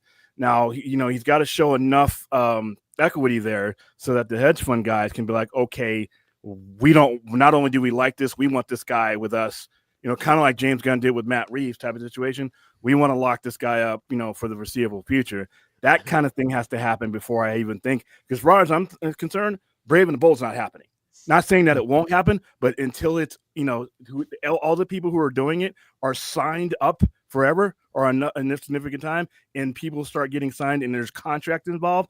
The only things that I think are happening are, which I just watched with Creature Commandos, Superman, because it's in the can, and then Supergirl, which would go into pre-production and possibly production before his contract runs out later on this year. Everything else, I hope it happens, especially Lanterns, because like I said, if I don't get Lanterns, fuck all this stuff. So, even Lanterns and Supergirl go into production this month. Yeah, but Lanterns is later on down to where his contract is kind of getting. So that I want to happen. He's mentioned that that's part of the backup plan. Like you said, he's mentioned that these movies don't work. We're sticking with TV. We know that with Lanterns, Creature Commandos Season 2, Peacemaker Season 2, all these things that we know work on TV. I'm pretty sure that's his intent, and I want that to be what happens. Yeah. But intent versus having your name on a dotted line that says it's going to happen. Whenever you have the word backup plan in your original plan and it's over, you got to start wondering. So like I said, once he is signed and to the point where that, okay, now I'm getting Lanterns, now I'm getting this. But right now we're talking Batman. Like I said, theoretically, given those circumstances, it could never happen under him. So I think it's got a chance of happening because, how long was James Wan attached to Aquaman? True. He was attached to that movie for quite some time. People theorized around the time Michelle McLaren left Wonder Woman, people were like, oh shit, James Wan, he could be next. And he had to come out and be like, no, I'm still making this fucking movie. As far as Andy Muschietti goes, let's also not forget, Andy Muschietti was the first director announced on a project outside of James Mangold and James Gunn. Those are more. I forgot about those too. Yeah. And James Mangold is working on that Star Wars movie about that very first Force user fucking 25,000 years ago, which more power to him. But, I think to a degree, I agree with you in that It's not happening right now because it's not, quote, in active development. But I do think that Muschietti is staying on as director. We don't even know who the fuck is writing that movie. That's not been another disclosed. thing I was kind of wondering. If you like, who is anybody actually writing the script? Have we heard any information? No, it's so. I think as it's far so as far I know, down the line. What does he even need to have a script for that yet? So here's the thing: is it far down the line or is it a priority? Right. That's the thing. Priority. Is it a priority? Because James Gunn has said on multiple occasions, we are not putting anything into production until that script is fucking good to go. And that's why he threw Clayface in there, because Mike Flanagan brought him an excellent script. And to his credit, it's DC Studios. It's its own fucking thing now. The Warner Brothers Pictures has zero oversight over any of this shit anymore. So anything DC related, it could be anything. It could be a fucking Elseworld story. It could be a Clayface movie for, purported Captain Carrot. There you go. I'd fucking love to see a Captain Carrot animated feature. That'd be hilarious. Or even fucking Plastic Man with kid who plays Sonic, Ben Schwartz. Yeah, he'd be good. The possibilities are so much more open now than when Warner Brothers had control over the DC IP. My question is, do you guys think we're going to see Batman then before Brave and the Bold? Because it kind of feels like like Brave and the Bold was more priority when they announced things, and then obviously things changed or whatever, and now it kind of. You already did. Creature Commandos, episode 6. Well, I mean, in the Clayface, or will we see a casted Batman actor before Brave and the Bold? I think, like for me, it was always just like, I think the reason why I was like, okay, so when they were figuring out, I mean, I think the pressure was on from the start, where like you have to put out a slate. That's why, I mean, that was like 2 years ago, which is crazy to think about. It was just like, okay, so they pressured it, like you have a slate, and no matter what, he had to have like, okay, we got to have a Superman. We already know that Superman's going to be number one, and then it's like we have to have a Batman in there. We have to have a Wonder Woman somewhere in there too.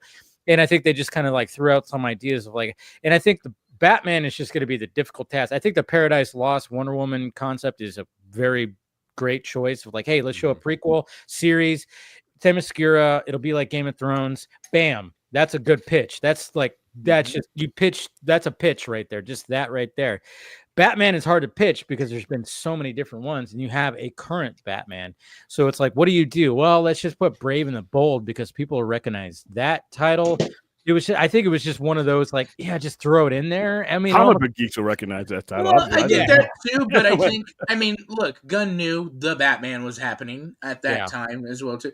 Like, this is a Batman we haven't seen since Clooney days, and Kilmore and all that. We're going to see him interacting with the Bat family, and it's not just he's older and disgruntled. He's more of this kind of leader figure for this little, group of people that he's mentoring, Robins or whatever, and all these types of things. So 8 Robins in here, dude. Yeah, and Damien, his son, now he's got a, so I think that was the appeal. If you can do that with any character right now, it's probably Batman. He's got the most success on screen.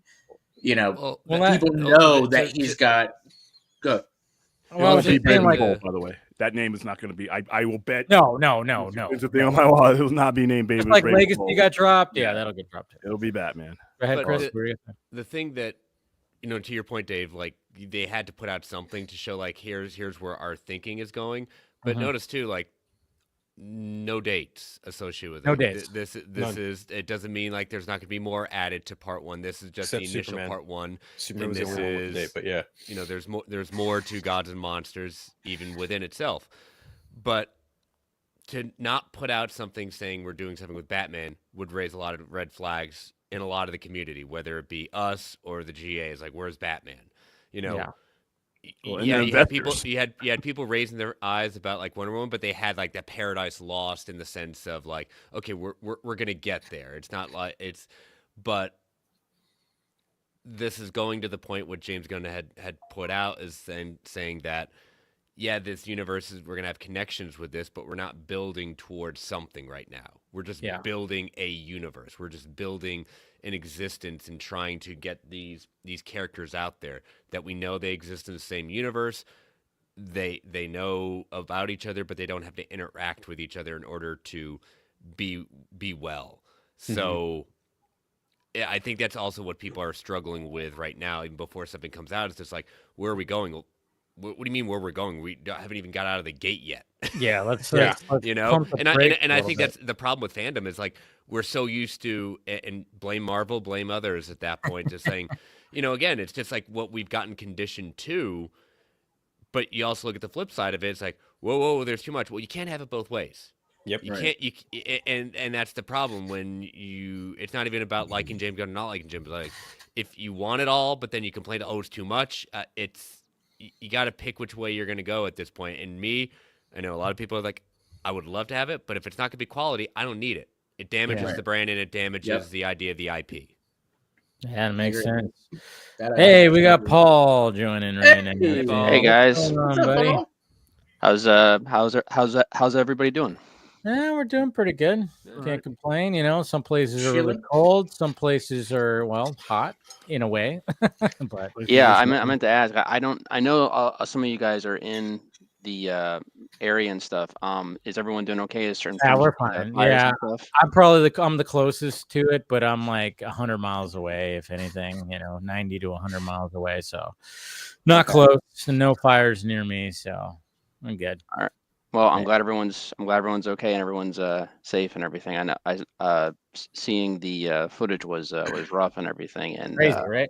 Yeah, people were saying it looked like Mordor, and I couldn't really argue with that point. But the image of the Hollywood sign on fire was something straight out of a movie. That was like some apocalyptic type. That was wild. That will be in history books or whatever the case is, that particular image, and I guarantee within the next 5 years, some Hollywood movie will recreate that same show. Like, absolutely. There's a screenwriter right now in a hotel room. Yeah, you know it. Yeah, sure. Somebody but it's officially like it's the worst fire in California history, right? Yeah. Right? Oh yeah. It totally is. So far. Wow.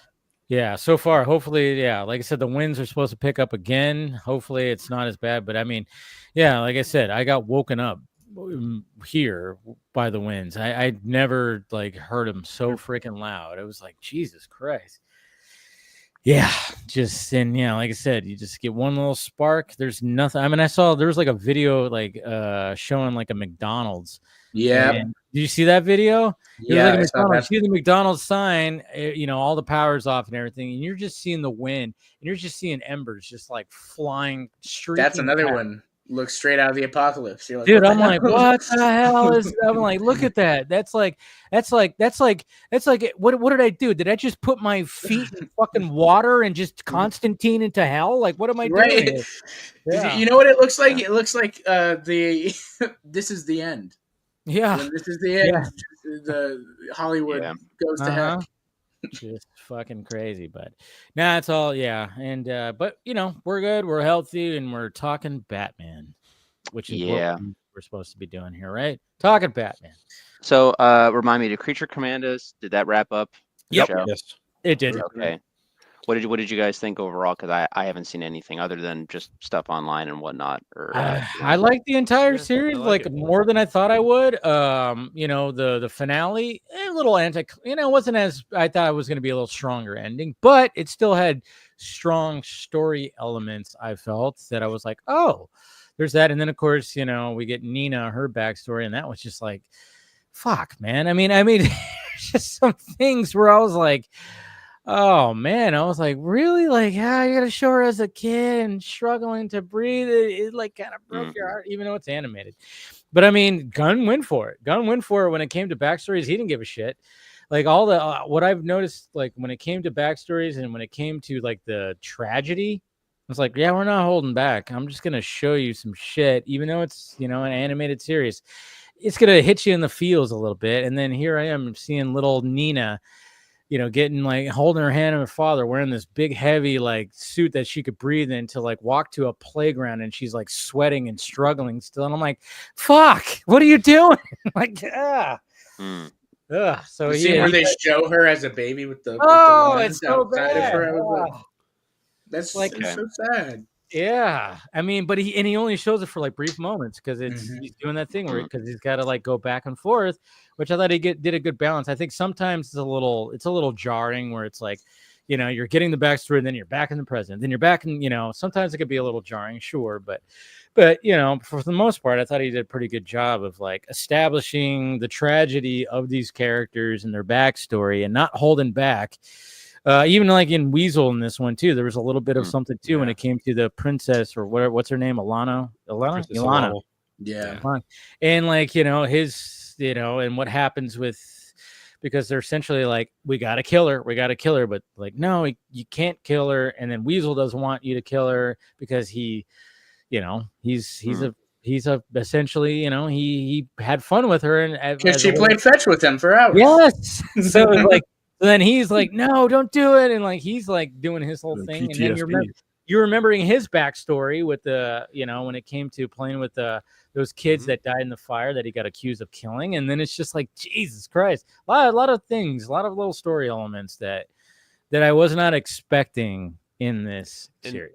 And, that's what James Gunn does. It's very much Guardians-esque in the sense of you find a way to care for individuals and characters that you don't have really any kind of real connection with just on face value. It's not a Superman, it's not a Batman, but finding a way to say like, okay, yeah, a number of people on this team are truly awful people and individuals, but within an episode, you're just like, okay, I get it. I disagree exactly with what they do and how they do it, but I get who they are now within a 20+ minute episode.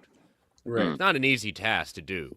No, not at all. He did a pretty good job at doing that. Except for her death scene, which is like I'm not buying. I'm sorry. Oh, she's as dead as Jean Grey and Norman Osborn. And only person nobody dies. Nobody's permanently dead in the comics. Yeah, the only person that ever stays dead in comics is Captain Marvel, and that's it. Everybody else comes. I mean, I don't know. He killed Peter Quill's mom in Guardians 1. He killed Yondu in Guardians 2.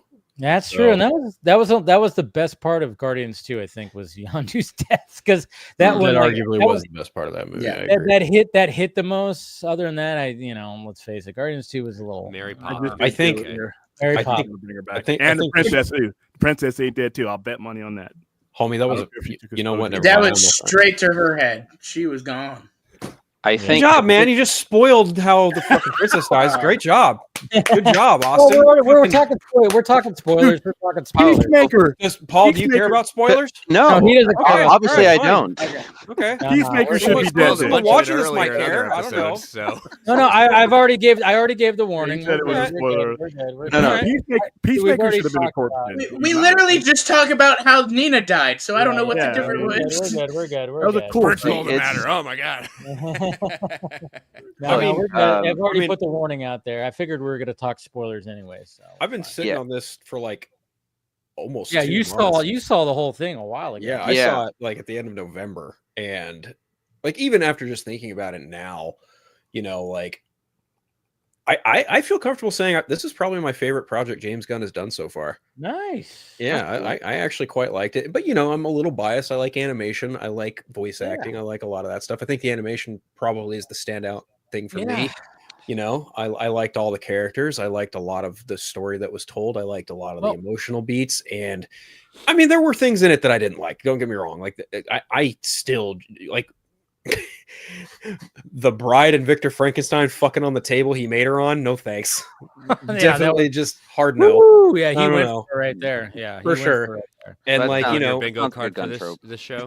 Episode 5 was fine. It wasn't great. It wasn't, like I think Frankenstein probably had like the weakest story of them all because it's he really doesn't really learn much of anything, right?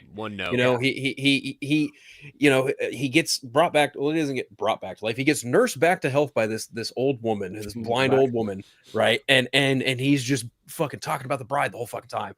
And she's just trying to convince him to move the fuck on in life. And what does he do? He literally just kills her with a fucking iron pot and then walks out and goes to pursue the bride again. I'm just like, oh my god, you are literally Frankenstein's monster, and I get it, but still, like this episode doesn't really do much, but it just shows you that Rick Flag ends up in a fucking coma and Clayface, yay, Clayface, we should all be happy about Clayface. And I'm like, all right, fine, but overall, like Nina's story is just like, oh, Heartbreaking.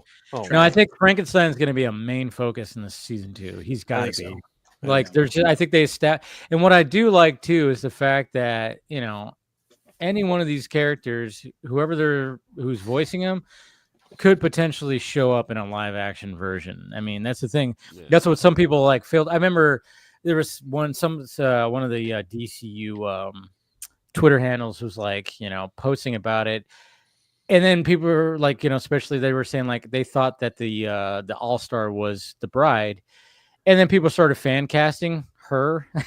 And it was like, she would actually, they literally have that actress, I forgot what her name is, in the fucking get up of bride. Yeah. So it's like, if there's a live action, every one of those, like David Harbour will show up as Frankenstein. You know, I mean, we already know Frank Grillo is what's up. I think in Superman, Frank Grillo's there. We know that by Peacemaker, he's going to be head of Argus. I think what happens at the end of Creature Commandos is what leads Amanda Waller to get ousted as the head of Argus, and that's what makes Rick Flag the head of Argus. But since his brother is playing Maxwell Lord in Superman, you have his brother present. We know G.I. Robot's fucking alive again. Yep. Weasel's a character too. I wouldn't be shocked one bit if we saw both of those characters fucking interacting in Belle Reve at some point, if they lock Superman in there somewhere, just for the sake of the movie, just to lock him up for a few minutes or whatever, just to interrogate him or something. Because we know that there's definitely going to be other metas in there with that one. Bingo. Yeah. So bingo. Yeah. I know. That'd be cool. Kind of walking through Argus and you see the cameos of those characters in there. And here's the thing, like that would be very easy to do. The thing is Gunn even talked about it. He's like, you know, working on Superman, we have the technology to make something like G.I. Robot happen. I'm like, are you fucking saying it without saying it? Like, come on, dude. Like, your brother is in the fucking movie as Maxwell Lord. He voices both of those characters. Why not kill 3 birds with one stone at the same time? And only draw one paycheck. Love it. That's how you save money. Now, granted, if it doesn't happen, I'm not going to be like, oh, boo, hiss you, James Gunn. I was supposed to be right. No, actually, I'm not one of those. You should put that out there in socials at that point. Yes, do that. Say bull hissy. Just for science. Say bull hissy. Okay, you know what? I get enough gruff from Snyder fans. I get enough gruff from hard writing James Gunn's fans. Like, I just don't need it on either side. I'm good. But I just love that you should have a segment on your show called Bull Hissy. It's the Bull Hissy segment with Phil. Come on. No, that was just. Well, I mean, there is a segment there where I kind of clown on a rat here and there. So no, yeah, we know exactly what you're talking about. Yeah, there is that. There is. Like, stop listening to that guy. My God, anytime I see, I don't know. Now when it comes to scoopers, I just kind of go like, I'm not even. I mean, I used to back Daniel RPK a little bit, but then I'm like, even he's been wrong, and I'm just like, when I see scooper stuff, I'm like, all right, I'm just gonna wait. I'm not gonna fully. Yeah, maybe I'll talk about it if it's rumored and it sounds interesting. Right. But if it sounds like, and there's just certain things where I just kind of go like, I don't even want to touch that, especially if I see that guy's name. Right. I'm like, come on, guys. And it's because we know that he's not, fond of James Gunn because James Gunn's pushed back against him. And then when I see, like, certain Snyder fans that are just like, oh, yeah, that they back him up because now he pushes back against Gunn. I'm like, literally in a microphone, he said the Snyder Cut doesn't exist and it's a fantasy and called out the whole fandom on being stupid. I'm like, guys, do you not remember that? Like, he thought you guys were a joke. Now you guys are like, fucking pushing him like, hey, he's pushing back against Gunn now. So, hey, and I'm like, guy, literally, you could just find it online. He called you guys all a joke. I'm like, stop it. Don't listen to this guy. I mean, I'm not saying he's batting like every scooper, not batting 0, not batting 1,000. All right. Everybody's got a batting average. And, you could break it down of like who's better and who's whatever. Sure. At the same time, there's going to be, but I hate it when I see the dick writers start going like, he's always right. He's always right. No, he's not. No, he's not. RPK isn't right all the time either. I just none of them are. There are no absolutes in this lifetime. None. I saw someone like share a thing that he said about the writer for the prison arc of Andor potentially like being courted for future movies and TV, and I'm just like, oh, okay, fucking water wet. What? Tell me, Lucasfilm doesn't have conversations with people they write with about possible potential future shit unless that shit is greenlit and happening. I don't fucking believe a word of it. I'm sorry. Like, well, props to dude for writing the fucking arc, sure, whatever, but like, you're not gonna get a no name like him working on a fucking Star Wars movie. Like, and then he also said like again, like recently, like, Mr. Freeze is gonna be the Batman 2. Oh, you mean the rumor that's been in the entirety of 2024? Like that's been the rumor for like the entirety. The rumor since the Batman came out. Yeah, like been it's all been suspected since 2022, essentially. That Mr. Freeze potentially a villain in the Batman 2. No, what he's really doing, like you said, I hope it surprise people. It's gonna be Magpie. Just saying. Oh, let's not do the Magpie. I know one's already gone into the Penguin, but there's always a successor at that point. I was gonna say, you know, not just one Magpie. Yeah, watch it be Poison Ivy. That's what I said. Phil, we're on the same page. Watch it we're be on Poison the same Ivy, page bro. on that because I even said that too. I said that too. I'm like, watch him go like, you know, what if it actually ends up being Poison Ivy? That'd be interesting. You have the Catwoman element, you know, you got Selena in there. You know, Sophia's definitely definitely be in there too, which is gonna be interesting. You know, bring the ladies in, whatever. Fuck it. Right. Nothing wrong with that. I don't want any women in my Batman. Nah. It's like saying I don't want any women on my Champions roster. You want the women. You want the. I want the women said that just to see how Chris would react because I heard him talk about it earlier today. Can't stand those people. Those people just like get out of here. Did you guys hear about the Holes reboot that's supposed to be gender swapped? The what? Oh God! So did anyone ever cared about Disney ordered a pilot for a Holes reboot? Gender swapping the main character. Yeah, and probably everyone else too. I was just confused because like I read the Holes book in grade school. So did I. And they had that guy, you know, make the screenplay for the movie. The movie is pretty much almost a 1-to-1 adaptation. Like I was more confused as to what they were gonna, and now you're telling me it's this, and I'm just like, yeah, it's literally the movie is the closest 1-to-1 adaptation since Outsiders. We got some new ground to do with the TV show, so let's go. I mean, the TV show they labeled it a reboot, but I'm just like, why not just do like a honest, earnest continuation and make it an all girls camp, sure, but make it about a different fucking character, I guess. But we just need to, you know.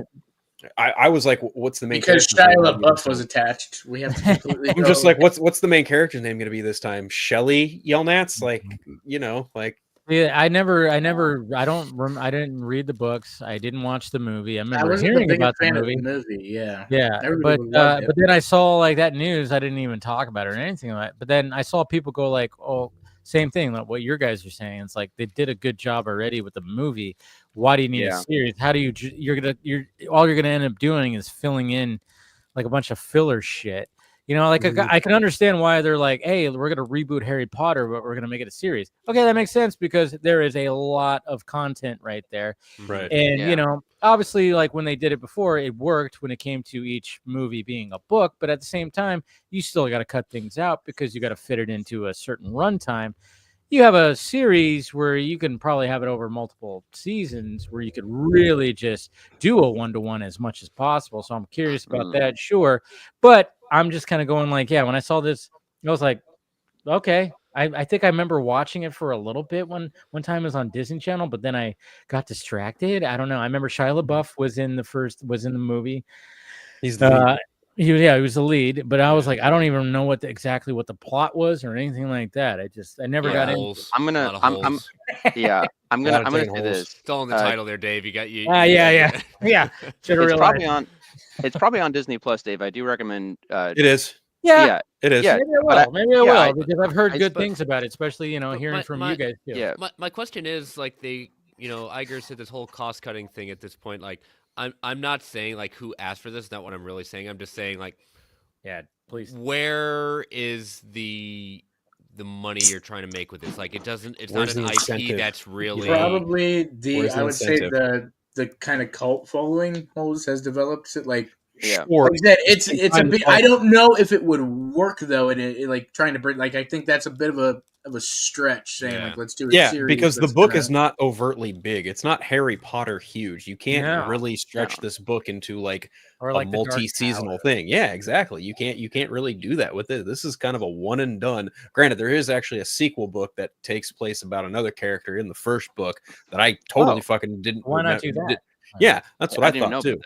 Yeah, apparently. So, Paul, if you know what I'm talking about, the character Armpit. Apparently, there's a sequel book titled "Next Steps," where Armpit is kind of having like a crisis of faith. it's not really like a personal, like, you know, religious faith. It's like, oh fuck, what am I doing with my life? I'm 17 years old. I've been accustomed to crime, all this shit, and I need to find my path in life. That's ultimately what the story's about. I literally just read about this not even 4 hours ago when someone brought it to my attention. I was like, wait a minute, there's a fucking sequel to Holes. I was like, what? Oh man. But yeah, like I really don't see the incentive to do this over again as a series, and I'm just like, you're probably only gonna get one season out of it at best. Right.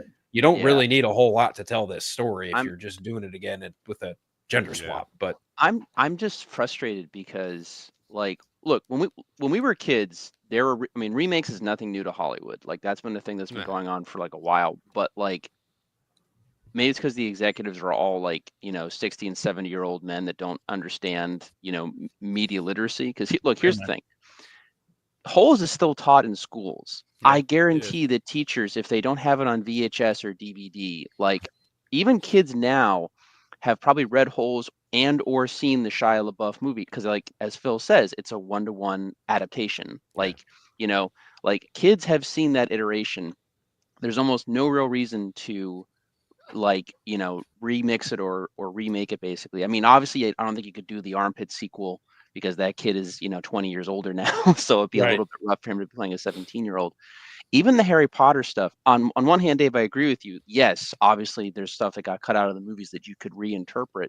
But the first thing I said when that show got announced is, I hope to God that it's animated. And I felt that only because, like, Warner Brothers is completely tone deaf, in my opinion. I mean, obviously on many other things, but, like, for the most part, you're talking about my boss, Paul. All right. Anyways, okay. No, I got my Tumblr out of it. You can say what the hell you want. Well, no, I mean, look, most of the Harry Potter fan base is like people our age, or at least my age, and like, you know, most of them, if they have kids already, there's no way in hell that they haven't shown them the movies. Yeah. So those kids, the kids already associate, again, like we did, Daniel Radcliffe, Emma Watson, Rupert Grint, with those characters. You know what I mean? So to do it again in live action, just you know, those kids and everyone going into the new adaptation now have to kind of live up to the movies, which were hugely successful and have already been, you know, replayed for the next generation. Basically, if you did it animated, I feel that there could have been some kind of different, you know, like there's not as much of a preface or a pressure. A pressure to do it a certain way or whatever the case is. And animation allows you, I think, to be a little bit more creative or to do something different, or even the wand battles could have been so very different too. And so, like, but yeah, the companies with just reiterating these properties and milking all the IPs, like that Holes thing is just like cringe, in my opinion. I mean, maybe they might be able to do something special with it, but, like, honestly, there's no point to doing what they're doing. I mean, they're gonna have graboids come into the Holes. Yeah, I mean, maybe. Again, I think the Holes Critters crossover you never saw coming. Oh God. I think, again, I completely agree with what you're saying, Paul. I think it's completely unnecessary. I don't know, but I think, again, it's that they see that, oh, it's got a little bit of that cult following. Let's maybe try and bring it back and do this whole thing, and that's worked and it hasn't. A lot of fans are also not at all happy with J.K. Rowling's involvement with this too. Yeah, and that's completely tone deaf. Like,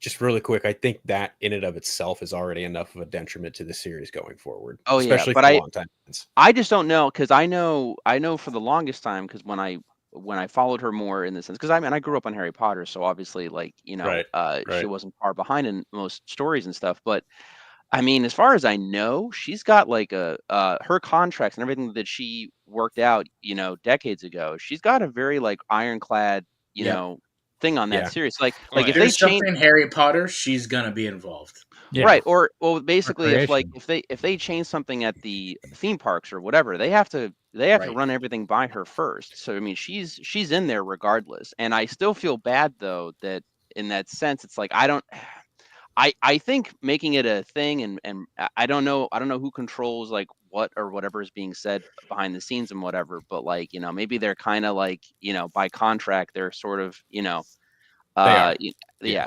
I mean, I know when they did the a couple years back, they during the pandemic, they did the reunion special, bringing back the actors and stuff. They pretty much, as far as I remember, they only used cut her archive out. footage. Yeah, like they Well, didn't have her. she was interviewed, and Yeah. then that was around the time that she made some comments. Yeah. And then she's been making those comments for a while. She had, but it really heightened around that time, and the special was coming out and stuff. They did an interview. They cut it out. They did not put the interview in the reunion special. Yeah, and that sounds like something they have more control over, obviously, and that they could do. But yeah, with this, I want to be mad at them, and I am, but at the same time, I do have to wonder how much of it is them. I'm not trying to sympathize, but they, again, contract wise, they have to say. Yeah, they have to deal with it regardless. David Yates and I think it's Steve Kloves, when they were doing part 6, Half-Blood Prince, they wanted Dumbledore to like they tried to sneak in like Dumbledore having a romantic relationship with a woman, but J.K. Rowling, like, say what you will, she came in and was like, no, he's gay. You need to keep that intact to some extent because him and Grindelwald had a thing, and now she's off her fucking rocker when it comes to stuff like that. And it's just like such a, like, to Paul's point, it's so weird that they have this fucking just grip relationship with her, but at the same time it's like, if you create something, you would probably want something like that with your property if it's getting adapted in some form. But at the same time, it's like, it's kind of like a Bob Kane situation where if you're kind of a shitty person, things get murky. Best way I can say it, things get murky. It's just the worst. I mean, I'm in Cape Cod. I have friends that are trans and stuff like that. Obviously, they're not huge like fans of her, and I'm in that circle. Like, I just it's just what's really stupid and messed up about her as like a person is that, like, pretty much right from the get go, like with her viewpoints on those things, pretty much everyone that was of significance, or even people that aren't, that obviously that weren't trans or whatever, but who were supportive of trans rights and all that kind of stuff, called her out like over and over and over again, and basically told her like, yeah, this isn't right, like, and then she like doubles down. But that's been her. So okay, do you guys know what an insert character is in fiction and stuff like that? There's another name for it. I was about to say, is there another name for it? Yeah. Okay. Well, so basically, when a creator makes a world or a fictionalized universe, there's always one character that is closest to their own viewpoint, or so like in Game of Thrones. I see what you're saying. The authors. Okay, the models. Gotcha. Tyrion Lannister's probably closest to George R. R. Martin. That's why Tyrion gets most of the best lines and everything like that. So in Harry Potter, her insert character is Hermione Granger. And like, that shouldn't be really a big shock, because like Hermione for the most part is always right. She's much more flawed in the books. In the movies, they kind of gave a lot of even Ron's better moments to her, which again, I can see why J.K. Rowling is like, oh yeah, that's my insert character, so like, yeah, give it all to Hermione and everything like that. But in the books, in the more flawed version of her in the books, whenever Hermione, even if her heart was in the right place and she was wrong about something, or maybe not coming at from the best angle, Harry and Ron will call her out on it. And instead of admitting that she's wrong until pretty much the end of the book, she will double down on it for pretty much all that time. And so when this happened in real life, I kind of laughed a little bit, because I was like, oh man, like, she's like, she knew. She was like, oh, I'm gonna say this shit and I'm gonna get called out on it. So maybe. And that's what she just keeps doing. And I would think that someone legal, I don't know how I was sued the ironclad contracts, I guess, but I would think someone at Warner Brothers would be like, look, like, you make things worse for us to sell your stuff because you're a piece of shit. Yeah, but didn't the game like fucking sell like game killed? No. Hogwarts Legacy's made some fucking serious dough, yeah. Oh yeah. No, it grossed over like $1 billion. But no, I'm saying in the sense of, everyone to a degree knew, and the gamers themselves, or the gaming people that made the game, even had to come out and basically be like, no, we're pro trans, and like JK, like, we're not with her.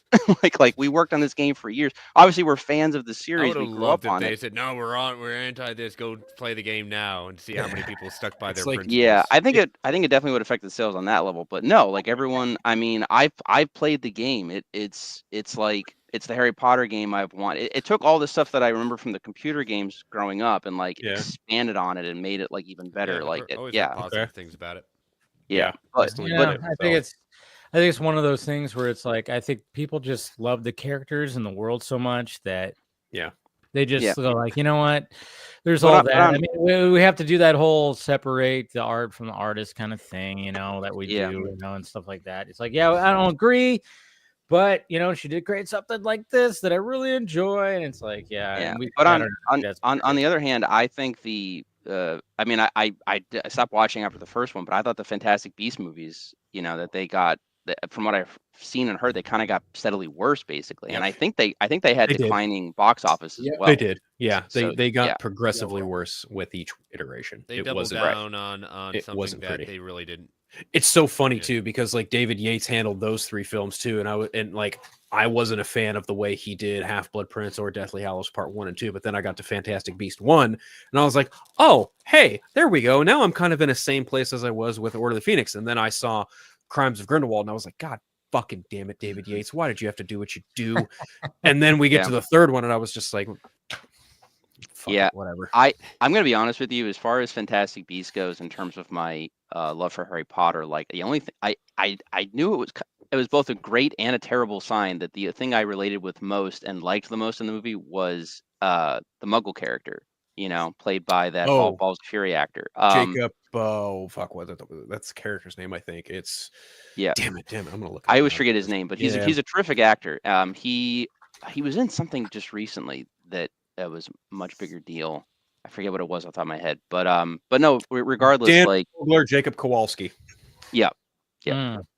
But yeah, like my biggest issue with Fantastic Beasts, again, and this is the thing that steadily grew over with J.K. Rowling, is that you could tell she was gaining more and more power, but also like editors were kind of not having the most power, because it didn't affect the books too much. You could see a little bit of it more loosey goosey with like the last 2 books or so, but for the most part, like I still enjoyed the book series. But those Fantastic Beasts movies, especially, she was just basically right. They had to bring in Steve Kloves to try and, like, you know, clean it up. Clean up basically. But the thing is that the Wizarding world and all this stuff is a little bit like there is some practicality and there is some groundedness, but there definitely wasn't editors or people telling her like, hey, this doesn't make any sense. Like, I need you to tell me why this is the way this is and all this kind of stuff. And like, you could totally feel that in Fantastic. One of my things that I was looking forward to, because you don't have it in book form, was to find out more about how the American wizarding system works and all this other stuff.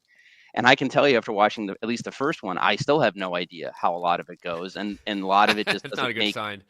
No, that's what I'm saying. And a lot of it doesn't make any sense. Like, there's so many weird, okay, so like, and again, it could just be depending on how powerful the kid is or whatever the case is. But like, I think if I remember correct, and this is me trying to recall it from years watching it in theaters, but like, there's a whole thing where like this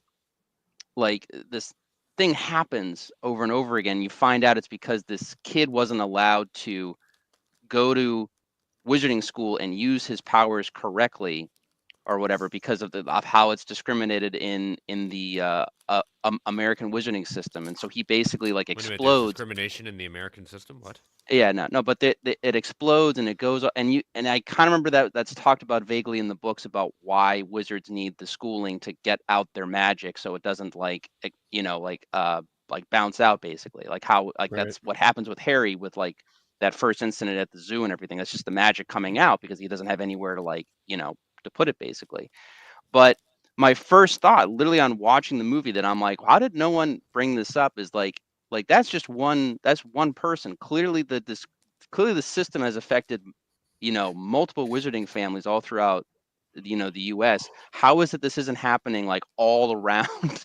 Like, well, there's just not explosion happening from all these like repressed kids, basically, or at least that's what I remember thinking. I don't know if there was an explanation in there, but like it just wasn't a well thought out screenplay. Or she probably put it in. They were like, yeah, this is good to go, and they and then they. Well, I think it's just like when it comes to this kind of stuff, it's like, I mean, look at George Lucas. I mean, I was just thinking about George, in the sense of George Lucas, he created Star Wars, created all this mythology, and then all of a sudden we get to the prequels, and he creates something called the midichlorians that gives you the Force and stuff, and everybody goes, "What the fuck?" Nobody said no, like don't do that, don't do. What are you doing? Like there's like you just like you added to this whole thing where you didn't need to, and then of course when it came to further projects, everybody's ignored that as much as possible because that was such a controversial thing. But George Lucas, the literal creator, was like, yeah, I'm going to explain something in a biological sense of why you're Force sensitive. And nobody said, hey, don't do that. It's like, don't do that, George. A lot of people have also said for years too that, like, with the original trilogy, he had much more of a collaboration process. He listened more to his. He had other people directing his movies, so they totally needed. Yeah, right. And they would say like, George, this doesn't work, or we need. And like, I mean, he literally was beaten to death with the first original Star Wars movie. He didn't think it was going to be a success. He thought Close Encounters was going to be a bigger deal, and Spielberg still profits off of that bet to this day. But it's true. But yeah, no, I mean, again, I don't hate the prequels the way a lot of other people do. I definitely think they're hugely flawed movies. I don't mind the midichlorian thing so much. I think it's more of like George wanted to think of a way of like, or explain away why certain people are Force sensitive and other ones, like why there isn't a Luke Skywalker fucking everywhere, basically, right. And everything. So I mean, I get it, and I think the Clone Wars did utilize a lot of that because Filoni. A lot of Star Wars fans consider Filoni to be like the essential apprentice to, to George essentially, and he always took that stuff into account, or he was able to explain it away a lot better, in my opinion, and stuff like that. I mean, the sequel trilogy doesn't really go into it too much, obviously. I think, but like I feel like the animated stuff goes more into it. But yeah, that's the difference, though. There's there's more creative control, but there's also not enough people in the room to basically raise their hand and be like, this doesn't make any sense, or this isn't connecting with this, and I don't understand why, or whatever the case is. But if we're gonna be here talking differences between creative control and too many cooks in the kitchen, we're going to be here for a while because we've gone on about that in multiple different ways, for better or worse. The examples are a wide strike zone, more or less. Like there's a wide strike zone of examples. I mean to say, there's plenty. So then like that's what's so funny about, like, when you think about discourses when it comes to fandoms and stuff like that. I mean, it is interesting because again, we got Star Wars, and then I remember when the prequels came out, people were like, take it away from George. He doesn't know what he's doing. Look what he did. And then after the sequel trilogy. And then you get the sequel trilogy and you get all the stuff. And then everybody's going, bring it. George needs to take it back. And it's like, wait, I thought we hated what he did. And it was like, but then it's, of course, like when it comes to comic book fandom, it's like, well, now you're talking about fucking 85 plus years of like, the comic book fandom is all over the map. All over the map. We all had the discussion, with the Superman trailer. I mean, you guys know how I felt about it and stuff. But even I said in that thing, I said, for me personally, 85 years, James is taking from this, and this, and that's not particularly, what elevates or interests me about Superman and that particular way that they're going, but again, the movie might be fine, but I want to see it come out and judge it there. And even then, it may not be for me, but it could be successful. I really don't know. I still think it's going to underperform personally because for me, I think about the general audience, and I know a lot of people that love seeing crypto show up, but a lot of my friends, when crypto showed up, their attention went out the window because they don't connect with crypto. You should go down the rabbit hole of trailer reactions. Holy shit. It was so good with the ladies. Anytime I saw a couple that do reactions, oh my God, the ladies were like, oh my God, they did, oh man. Yeah. I tell you, I mean, that's the demographic, like when it comes to that for sure. Crypto is going to be a general audience thing. Definitely. Yeah. Right. And Phil, you were saying that your nephew like loved it and he thought the dog thing was awesome. So again, it just depends how it's going to play like overall, but it could go either way. So the new thing, did you guys hear about the new thing that was coming out? I talked about it. Yeah. So Warner Brothers is bringing back the Puppy Bowl for Super Bowl. which I'm like, all right. And then of course they're gonna be doing an exclusive thing. James Gunn and his dog Ozzy were going to be presenting a sneak Yes. peek of the movie, and then they're going to be presenting some award to the dog at the Puppy Bowl. Yeah, which one and we know crypto focused. Yeah, totally. He's going to be and you know what? To be honest, I'm just going. You know what? If it doesn't, it might not resonate with us fully, but that's totally going to be that's they know that they have something with crypto, and they probably even gauge. I mean, let's face it. Nowadays, they got people. Like I said, you go down the rabbit hole of trailer reactions, which I hadn't done in a while. And I'm telling you, I mean, I saw like the reactions to crypto were just like, that was like the most that you saw, like, you know, especially when it came to the ladies and the couples that were like doing that. It was just totally, so they know that they have that right there where it's like, oh, this is the ace in the hole right here. I mean, some of this other stuff might not work, but crypto is definitely going to work, you know, because of the reaction they saw. And so that's where like, hey, let's bring back the Puppy Bowl thing. And to be honest, I'm like, why did they even get rid of that? I remember that being, I didn't even know it was gone until you. Yeah, I thought it was. Yeah, you know what? I'm with you on that too, because I think I remember like it wasn't around anymore. But I was like, I remember even thinking when I knew that, I was like, why did they get rid of that? People love that. I mean, personally, I'd be like, bring back the Bikini Bowl, but that's just me. Lingerie bowl. Lingerie bowl. There you go. But that's just me, you know, and you know, but Puppy Bowl could be fun too. But yeah, it's coming back. It's coming back, and yeah. I mean, hey, let's face it. No matter how we feel about it, that's actually smart marketing. It is. Absolutely. Yeah, 100%. I mean, tying it in for sure. Yeah. Merchandising too. Really, I mean, look, the Super Bowl has the most eyes on it of any public event. Yeah. In U.S. history, like by modern standards. So instead of doing the thing where it's like, oh yeah, we show a 30-second, you know, TV spot, and then you go, oh, the full trailer online. Why not just be like, well, because I don't think there's going to, well, there still might be, who knows?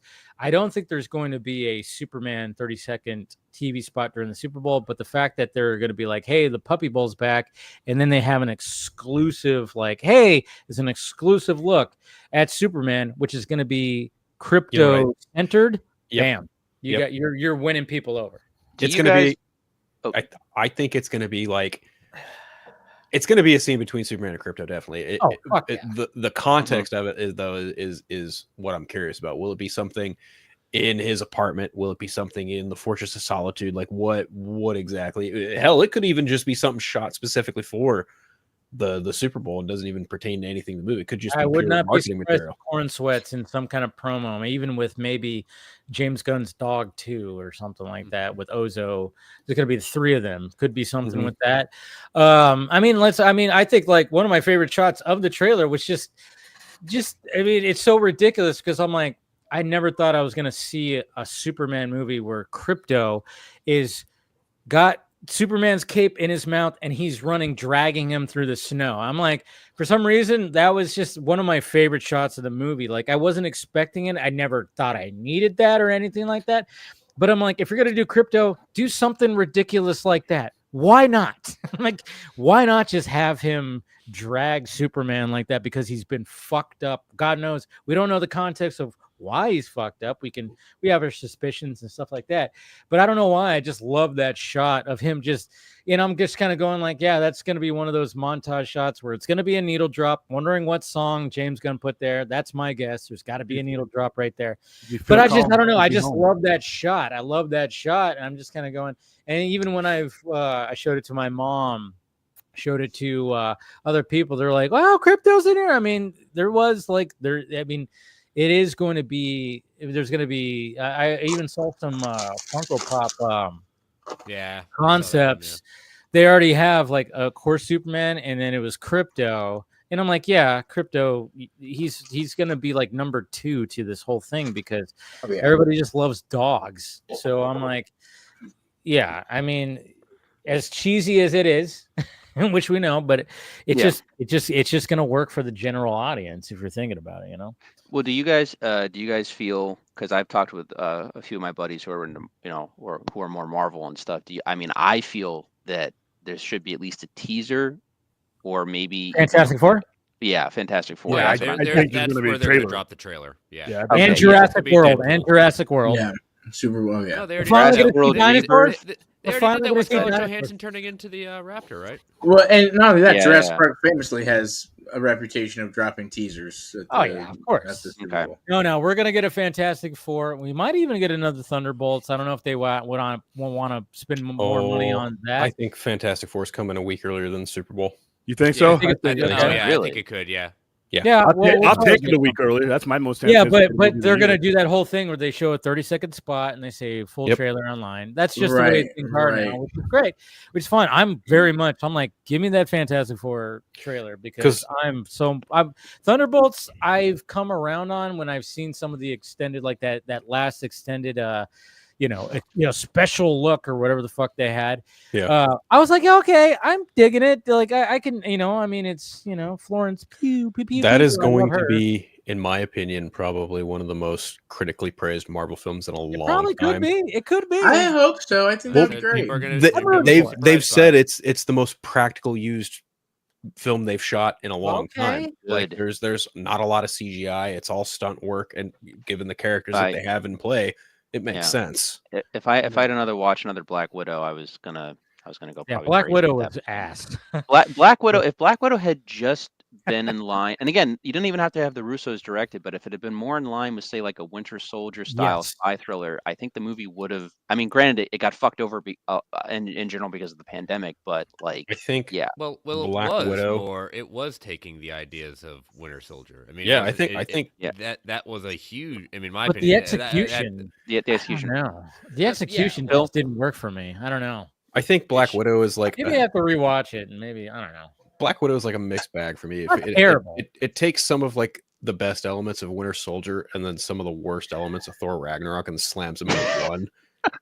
Because the humor in that movie is just not good. A lot of the humor in that movie with Red Guardian is just not good. Right. But a lot of the humor with Yelena as in Florence Pugh, like that was that's not great. When she does the landing thing, when she actually does the landing, and then she gets up and goes ew, I was like, that's good. I like that right there. Yeah, Florence Pugh sold that fucking thing right there. But with David Harbour, it's just like even in the What If episode that was there, it was just way too much. Like 100%. It's one of those I haven't where seen that episode, but he needs like to dial it my down. problem with Thunderbolts. Like he needs to ease it back, and everyone else. You know what's funny is like I think there's just the right amount of it in Thunderbolts. Weirdly enough, with his character, it looks like it. This is done by Jake Schreier, and he did the fifth episode. He did the fifth episode of Skeleton Crew, and that was fucking that show is just chef's kiss in my opinion. That show is fucking amazing. I haven't watched it. I've been probably gonna wait for it to be over. Same. It's next week. Finale is next week. If you're an Amblin Entertainment person, this is right up your alley. It's got elements of Hook. It's got elements of Flight of the Navigator. It's got so much of that like Richard Donner feeling to it too. A little bit of Goonies. Star Wars. Where does it fall in the timeline? It's right in the same ballpark as Mandalorian. Wow. Oh, okay. Yeah. Okay. All right. Yeah, it's really earnest. It's about a bunch of kids. They come into contact with Jude Law, who's a fucking pirate, and that's all I will say. It's good. Space pirate. He's a space pirate. Yeah, it's John Watts. He produced the whole thing, directed the first and last episode. He's the EP and the head writer. I know a lot of people like to give him shit for Spider-Man, but I'm like, hey, Spider-Man probably has the best trilogy in the MCU, but that's just me. Next to Captain America, I think Spider-Man's. I think they're in the same category for me personally, but yeah, like this is Jake Schreier. He did Beef on Netflix, but then he also did the fifth episode of Skeleton Crew. Outstanding. Yep. Well, Beef is very, very good, and if that guy's behind that, then he directed Thunderbolts. So yeah, all right, I'm sold then. I mean, Thunderbolts looked okay to me. Like I didn't hate it. I thought that the trailers were getting a little bit better with each one, and I was like, all right, this is good. Looks practical for the most part. Looks like they're trying to emulate like the Winter Soldier and not. Yeah.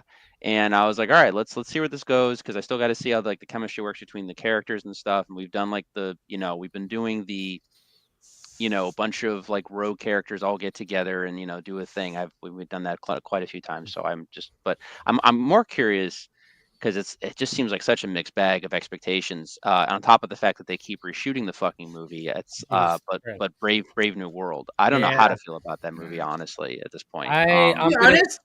I like the trailers, and I hope it's good. Yeah, same. That last trailer, that last full trailer, it was cut very well because they made it very spy espionage, very flight of 3 days of the Condor. Yeah, I mean, like they did a candidate, obviously. Yes, they did a good job of like, hey, we got to do it in this style, and I was like, with like that, and they show like the shots, like it was cut very well, and I'm like, all right. But I still go, yeah, but I'm not, I wasn't They're born. Putting it in I don't know, guys. There's a reason they're dumping it. Doesn't matter. That first trailer really did a number on me. I don't know what it was, but maybe it was just the way it was executed, the way it was like, I mean, they'd only just been doing reshoots very, very early by the time that trailer dropped, and they already had footage of Giancarlo Esposito as Sidewinder, and it's just like, fuck, man. Holy shit. I don't know. Like I'm excited for it. I'm sure a lot of people are probably going to take a dump on it when it comes out, but fuck it. I don't care. That's my number 2. I hope not. I hope that people, if it is good, people will say it's good. And I'm sure general audiences will be fine with it, but I think comic book fans are going to bitch up a storm about it. I'm looking forward to that movie. It's right behind Fantastic Four for me as far as my top. I'm excited just at the idea of where what they're trying to do with it. But there's a reason they're putting it in February. Let me put it to you this way: instead of May.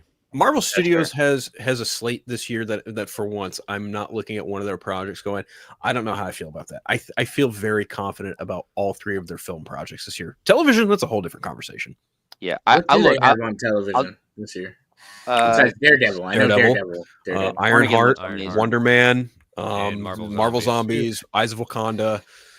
Is there one more? I feel like how many? Am I missing something? I feel like I'm missing something. Spider-Man. The friendly. Spider-Man. Oh yeah. Oh right, the new animated thing. Yeah, where I mean, I don't mind. I mind Norman and Harry being black. I think there's been, you guys have probably seen all the jokes about how, like, in the comics, like the wavy hair and stuff like that, of how they're done. So it makes more sense for them to be black in general. Which I don't appreciate, by the way, those fucking jokes, man. Yeah, no, I'm just like, all right, well, whatever. But I'm like, I'm just like, let's. At least we're not the ones because making everything the jokes. about Harry and Norman said like, oh, they have to be white people. Come on, let's get off our. I fucking hate that. I really fucking hate that. Oh, just man. make it make sense. I'm not gonna lie. I think Coleman Domingo is a great choice. Oh, his voice. He's a great actor for sure. That character. I think that's a very.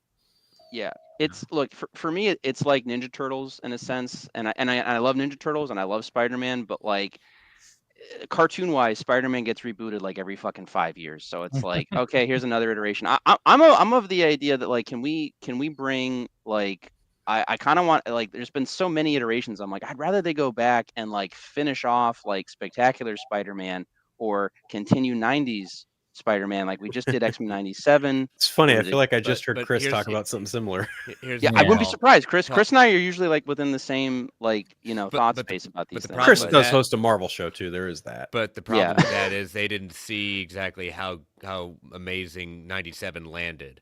So you're not going to get a Spectacular or a Spider-Man 98 until Friendly Neighborhood is done. They're not going to put two shows Spider-Man competing against each other. Look, this is my argument though too. Like, and I mean, I told you guys this with DC. Like, I just want so many iterations, and I want there to be different variations on things.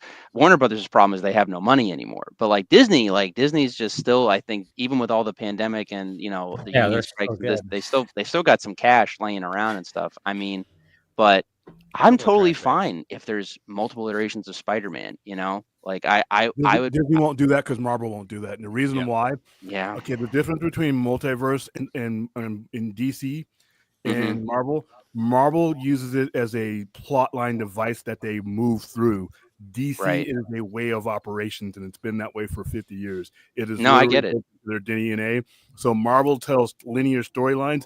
Where they divert, it always leads back to the mainline storyline. Like what we're doing with the multiverse will end up going through end up in a probably mostly sacred timeline. Whereas with DC, you can actually operate that way indefinitely because that's the way they actually created the multiverse with the telepathy flashes and all that. So it's one company operates that way. That's their strength when they're doing it right, and the other one, it's just never been. It's just they use it as a plot device, so it would be a temporary thing that led to the permanent resolution. So now, actually, that's in comics as well. There's two things I wanted to say as well, because just I'll put it out there, then you guys can answer in unison. One, how much control did Sony have over this project? And two, from what I remember, it's animation. Yeah, it's a TV show. TV show, yeah, okay. I was going to say, because I believe originally, this is way back when, but I think freshman year was supposed to be them like telling essentially the origins of Tom Holland, and then it got retooled, right? That changed, yeah. That's what this was supposed to be. Yes. Okay. And now it's just its own I thing. think actually from the way that they've made it sound, it is Tom Holland. It's not. But there is something that happens in the show that they said this is the separation. This is where it goes off from the MCU and it's its own universe. Well, it's weird though, because I saw the trailer and they literally make Spider-Man, like before the suit and all that reveal and stuff like that, or the I want to say like the proto suit, because that's pretty much what it is in the trailers. But I'm not even really that exaggerating. But they make him look like the 1960s Peter Parker, essentially, as he is. Tom Holland never had glasses. Yeah, the glasses. I'm talking like the yellow sweater. Even I think a bow tie, but I have to go back and like look. I only watched the trailer the one time and everything. Well, they even do the whole Spider-Man. They do the theme from the 60s too, and it's like, okay, you're being maybe a little bit too on the nose, but at the same time, it's like, all right. If it took place in the actual like 60s, but I mean, I don't know if they're doing like a Batman animated series type of deal. It's like a blend. It's like a really weird blend. He's a streamer. He streams. Yeah. Oh, God, that's right. I forgot about that. Yeah. So it's not. I know. It's like it's going to be interesting to see how it is, because again, like it started off as freshman year and it was like, oh, okay, this is going to be like more of like a origin, like what we didn't hear about, and then they kind of turn into something else, and it's just. But I mean, you see like his little makeshift suit. It looks similar to what Tom Holland had, similar, and then of course he's going to get the regular suit that he has, and then he's going to get the Future Foundation suit. Yeah, there you go. And it's like really, which I thought that promo art was cool. There's like a poster that shows like it's bad. It's not. Wait. I don't care. I've never cared for the Future Foundation suit. I know. It's I like it. One of the few times we're not on the same page. I like it. I was very happy when I saw that too. I was like, it's one of the few times Chris and I aren't on the same page about Spider-Man. So wait, is Fantastic Four?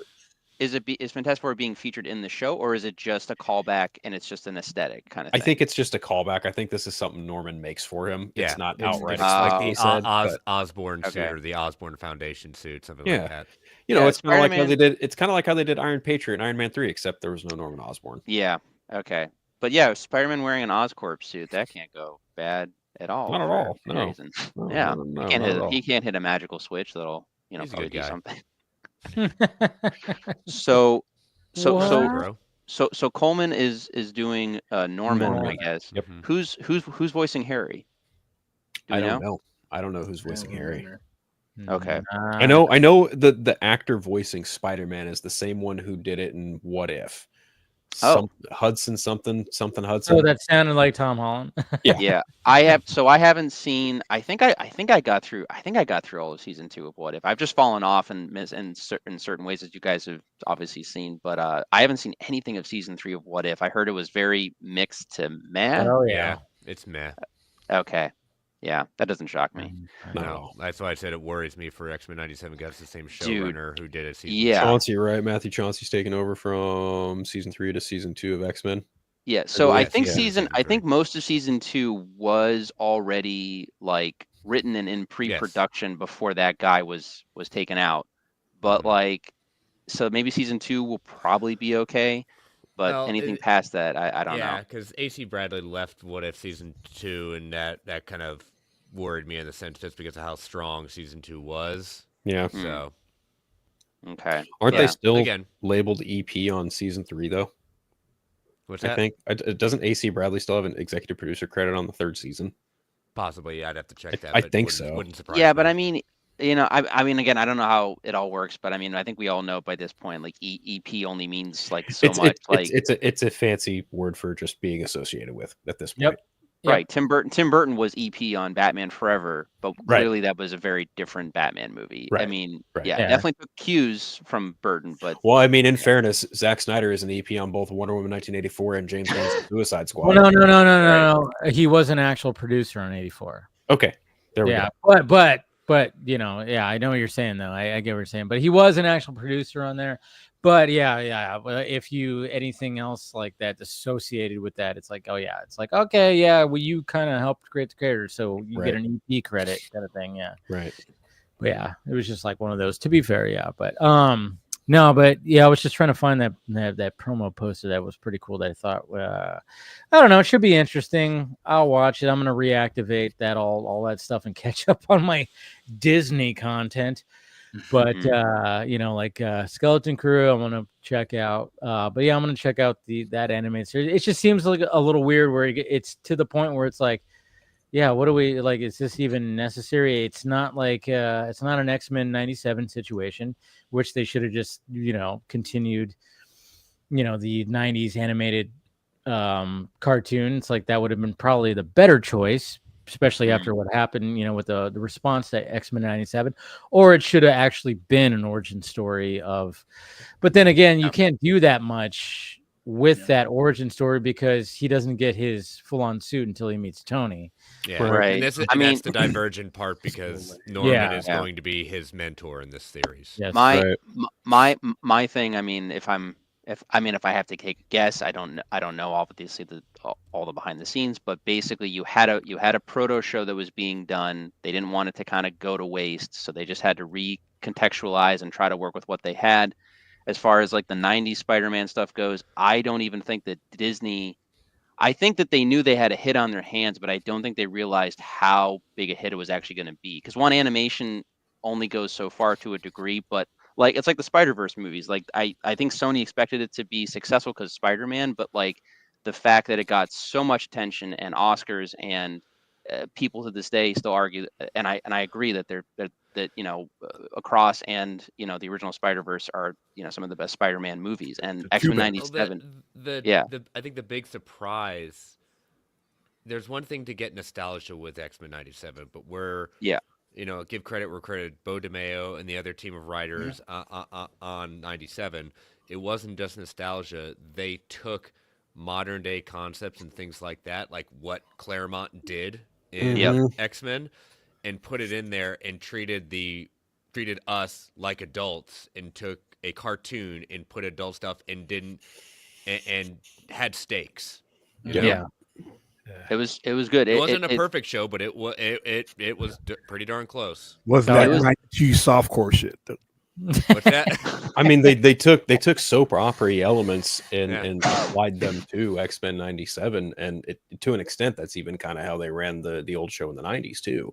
I mean, I don't think anyone was really expecting for them to go full fucking Goblin Queen by episode 3, and that's exactly what they did. God damn it, because I was reading the comics. I'm a teenager reading the comics, and you went from Goblin Queen, you went from Scalp Hunter shooting bulls at point blank to that soft, cuddly Care Bear shit in 1992. I was the guy expecting that, and I was disappointed. That's fine. But no, you went from Claremont, just mentioning Claremont's name and associating it with that 92 Furby madness. No, that Furby madness. Furby madness. I can Days of Future Past was Furby madness. Days of Future Past was rising to my esophagus right now. But I'm saying like they adapted. Happy Days to give of that Future to Past you. On the 90s show. No, I think the 90s show has aged pretty well. Mm-hmm. I don't know. I don't know if it's at the same level of say like the DC animated universe, but it's pretty fucking good. I mean, in terms of all of the animated 90s Marvel shows that they were making back then, especially when you compare it to say like a Fantastic Four, like it holds up. Between X-Men and that Spider-Man 90s show, those are two pretty good shows. Put some respect on Iron Man. Iron Man had a great season. I've only seen outstanding. Yeah, I've only seen the intro. I've actually never watched the original. I know. I've only seen the intro. Amazing. Too. I've never seen the show. The show is fucking amazing. Yeah, I've only seen the intro show up on my feed, and I'm like, "That's a cool intro." And I'm like, "It's funny." Like when the first Iron Man movie came out, I was like, oh, are they finally doing a movie about that guy who had the 1-season show back in the day? And I was like, oh, cool, finally.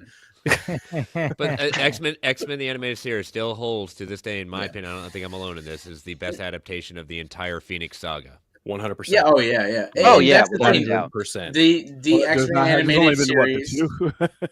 Watching them do their own adaptation of the Venom saga and the Dark Phoenix saga on X-Men, and then watching the movies completely fumble both was just that was chef's kiss of just, oh my god, what's and happening? The big thing, I know William keeps giving it shit for it like being kiddie and stuff, but that was the thing. It knew it was for kids, but it knew adults were watching it too. It's great, just like the Batman DC show and Superman DC.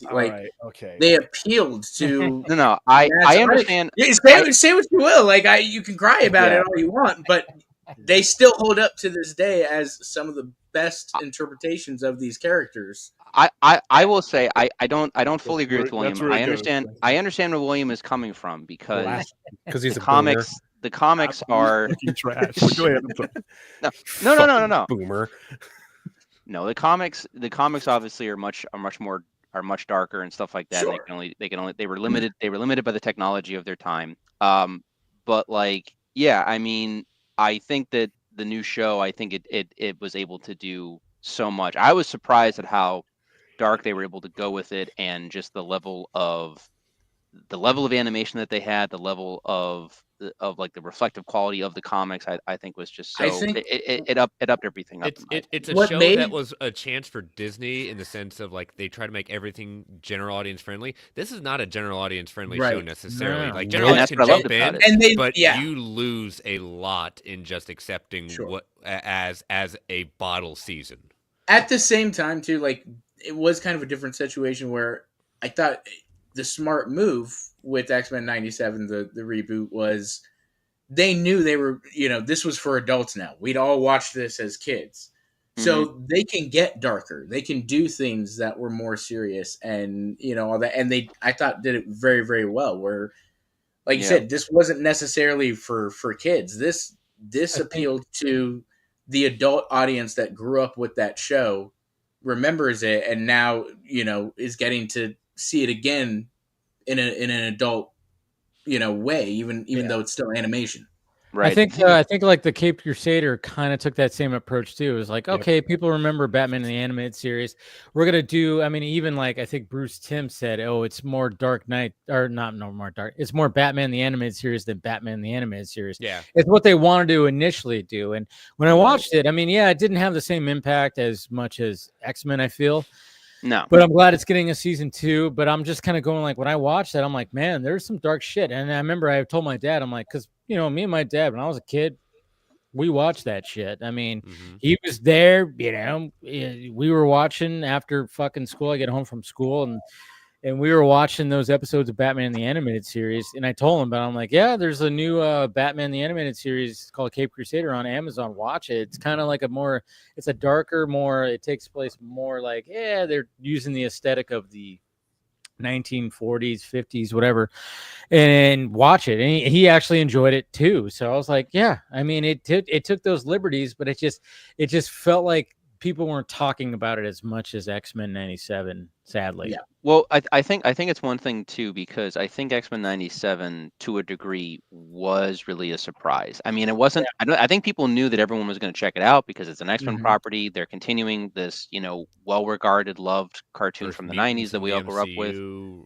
Era. Yeah, and I mean, it was just so much more mature and dark than everyone expected it, and it was. It was well written. It was just, and it was different, and it wasn't trying to do the MCU thing. It was allowed. Those first 3 episodes were just whoa. And once you get to episode 5, then you realize that things are there's actually stakes. Of course, that comes back around, but it's comic books, so that's how it goes. But dead until they get a better story. Pretty much, but the.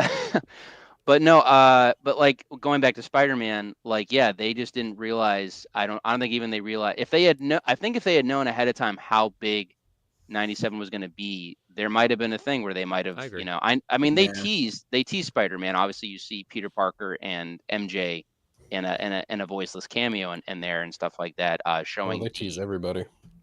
Huh? Yeah, they tease a lot. They tease a few people. Yeah. And like, I hope that they're allowed to continue and do what they want to do with like the 90s, Marvel animated universe if they end up, touching any of that again. But yeah. But just going back to like the whole thing of like, I think that when this whole like freshman year Spider-Man thing was like kicking into gear, they had, it was already, there was so much invested in it. When X-Men 97 ended up being a hit, they went, fuck. Yeah. They probably went, shit, we probably should have went that direction with Spider-Man, and then we could have a crossover. I mean, there's no way you don't think about that, like, right? Just doesn't he? Yeah. It's like, I don't know. It's just, but now where it's like, oh, we're gonna have this whole thing, and it's, I mean, the trailer looks fine. The animation's kind of, it's interesting. I don't really know if I like it too much. And then, I mean, one of the things that I emphasized was like, Jesus Christ, you see in the trailer, I mean, he literally like fucking webs a brick into some dude's head, bully's head. And I'm like, Jesus Christ, he just killed somebody. And that's when Jared Leto walks by with the poster that says murderer. So there we go, right there. Right. No, I think you just gave me an idea for a fucking video. Maybe it'll either last the one season, and then it'll just go into the lexicon of the Spider-Verse, and then maybe they'll continue, because if season 2 of X-Men 97 is good enough, maybe they will. I mean, but they're probably going to wait for one version to go before bringing up another one. But again, the show could go. The Spider-Man shows, even good ones that people love, sometimes only go the 2 seasons. Like that's a point of contention with the spectacular version. Isn't that weird how like popular like animated shows? I mean, Batman the Animated Series, technically it went 2 seasons, and then they made it to the new Batman Adventures, so technically 3 seasons. And I'm like, really? You would think like, but technically, New Batman Adventures was 4, because the 3rd season was integrating Robin more. That was the New Adventures of Batman and Robin or something, right? And then they made it 3. Yeah, but the DC animated universe, I don't think has ever really been cut short. Pretty much, they were just back then. They were pretty much given curveballs, maybe occasionally, like Batman Beyond. Green Lanterns always got cut. Well, it's money. It doesn't. Okay. I know. William jump in. You got it. Like I said, they don't do it for free. And if you don't draw, especially in the 90s, when the 90s was when cartoons in general started getting put on not just the back seat, outside the fucking car, because there was just too many things competing with it that were more cost effective. We did a special Saturday morning cartoons. How that died. It's just no money in it, and when people look at it in hindsight, they look back at Batman Beyond like it lasted long as Dynasty did, and it really didn't. Seasons. If you look at that, and you look at like a regular show, you got to look at what avenue, what advertising revenue you're drawing, especially on Fox Kids. Yeah, if you can't get people to pay to run commercials during it for your demo, then it goes away. It's so interesting, because I think, and I know you've talked about this before on here, William, and on your show as well. It's like, it's just the fact that it's like, I think we just kind of like, we're nostalgic to it. We're just like, how was this not so good? Like, because we just watched it, and we watched it constantly, but at the same time, who knows what the fuck? And then of course, one of the things too, when it comes to Batman the Animated Series, is the fact that first season was 85 fucking episodes. It was a lot. You would think like that's why it feels like it was so long, because that first season was literally 85 episodes. Like, what the hell? Like, I didn't realize that until Scott and I started doing DC Fanimated, and we started mapping it all out. And I was like, the first season is that many episodes? Yeah. Holy shit. Like, and then of course the second season is like less than 30, and then New Batman Adventures, same thing. So it's like, it feels like it was so much longer, but that first season was just insane. The thing I was trying to say is, the 90s was kind of a mixed bag of, differing things, because you did have a lot of great shows that came about, but then they would get maybe canceled early. I know the Spider-Man 90s got basically canceled because of toy issues, and I think Avi Arad was part of that too, which caused another Spider-Man issue. But Oh, that guy. No, I was saying the DC animated universe was able to kind of keep going. That was my point, basically, because you had Batman, the Adventures, Batman and Robin, and the new Adventures. You had the 3 seasons of Superman. You had 3 seasons of Batman Beyond, and then there was a little bit of a break. And then by that point, everything was moved over to Cartoon Network and re-aired on Toonami. And as it turned out, it was all just to because DVDs had like just almost come out, but they weren't like in circulation just yet. So basically, they were doing it to reiterate the audience, because they did then Justice League and then Justice League Unlimited, and that ended in like 2005, 2006. So that's a pretty good run from like 1993 to 2000 to 2006. I think that they were able to make a giant, and even if you include Static Shock. Not to mention Young Justice too. That ran for Young Justice, but I don't consider that in DC animated universe, because that's a separate timeline basically. But I'm talking in terms of all the shows that were interconnected. I apologize. 65 episodes. Not 84. But that's still how do you run a show like this, Dave, and don't know those numbers? Jesus Christ. I know. I had to do it like, I was like, wait a fan. minute. What's it, 85? No, it's 65 episodes. Sorry, I had to run it by. 60, but still, 65. That's a lot. No, but 65 was, I think, the amount that you're supposed to have that gets you for syndication. So they wanted to make those episodes that because everyone knew at that time too, you'd make just as much money or you make more money on reruns than you would, the thing officially like airing at the time and everything, and how that all worked. So I just wanted to clarify that, because I saw some people like, really, it was that much? And I was like, oh yeah. I was like, well, let me double check. Oh, 65. Sorry, 20 less, but that's still a lot of episodes. Quite a fair few. Yeah, still is up. But I know, Phil, you got to take off. Gotta get up early in the morning. Yeah, it's been fun though. Always, dude. Always. Thank you again for the invite, as always. Not sure what you guys got going on this weekend, but stay safe as always.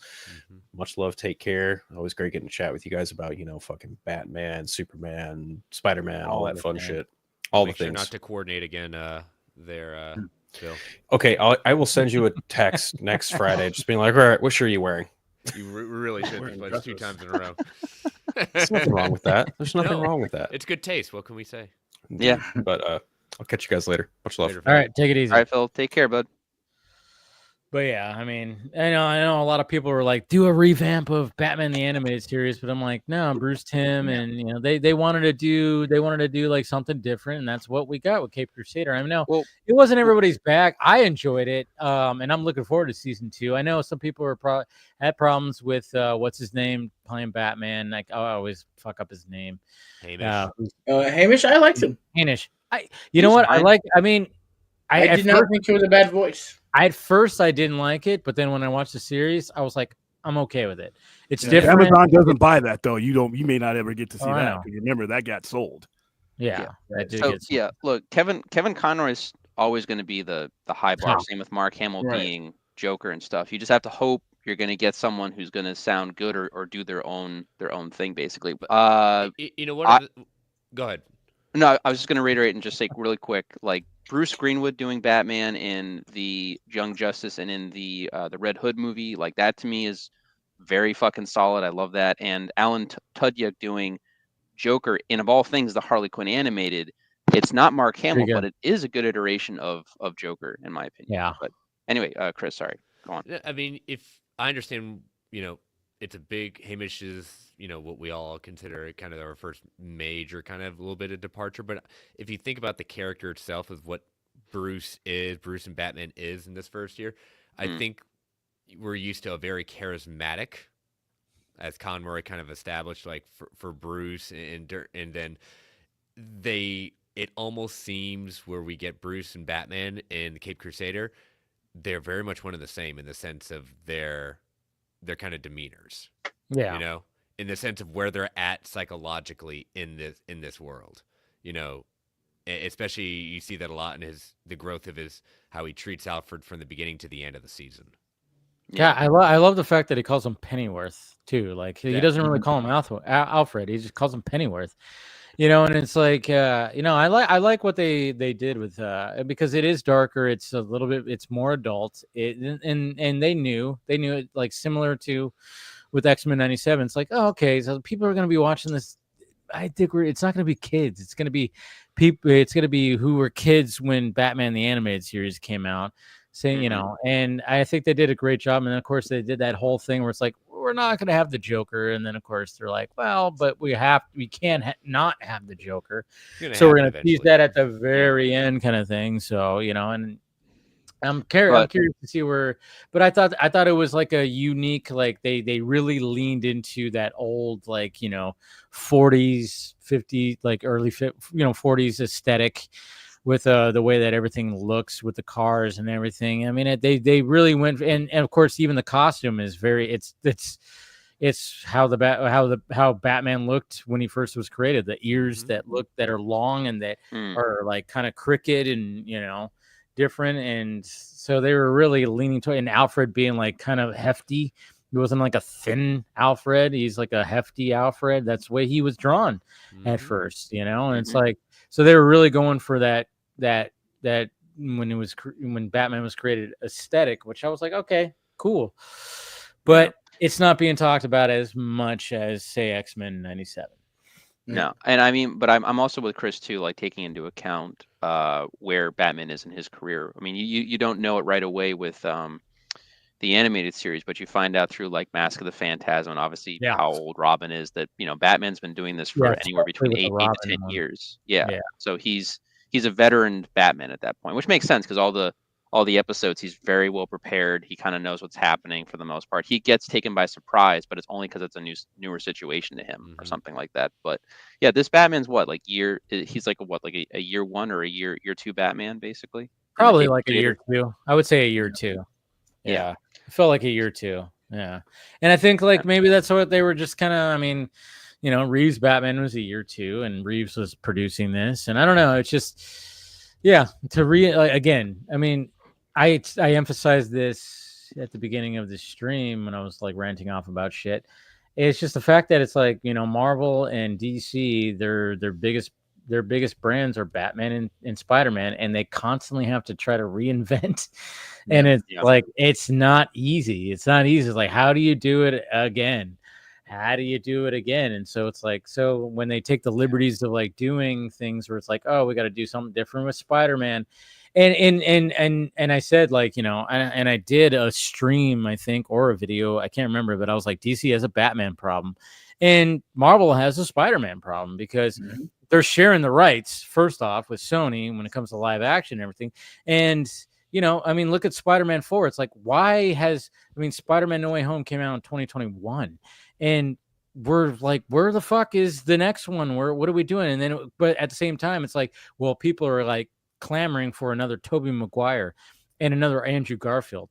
And then it's like, what are we doing? Like, when it comes to the story, do we do a multiverse? Do we do a grounded story? I prefer the grounded story. I'll be like, do a grounded fucking Hell's Kitchen, Daredevil, have Jessica Jones show up, have Luke Cage, have the Defenders show up. I don't do something like that Marvel as Knights, opposed to like a multiversal thing, whatever. But I think they're having trouble figuring that out. And then we have, you know, Sony doing their god awful fucking villain universe that it's just not working. And then they have their animated, you know, Spider-Verse universe that is very much working. But then we're getting delays on Beyond. And it's like, what the fuck? You left us with a cliffhanger, and now you keep pushing the resolution even further. It's like, Jesus Christ. So it's just like, it must be just so tough to just have these super big brands in both of these, you know, with Marvel and DC, and just having to reinvent them. And, you know, I don't know. It's power to them.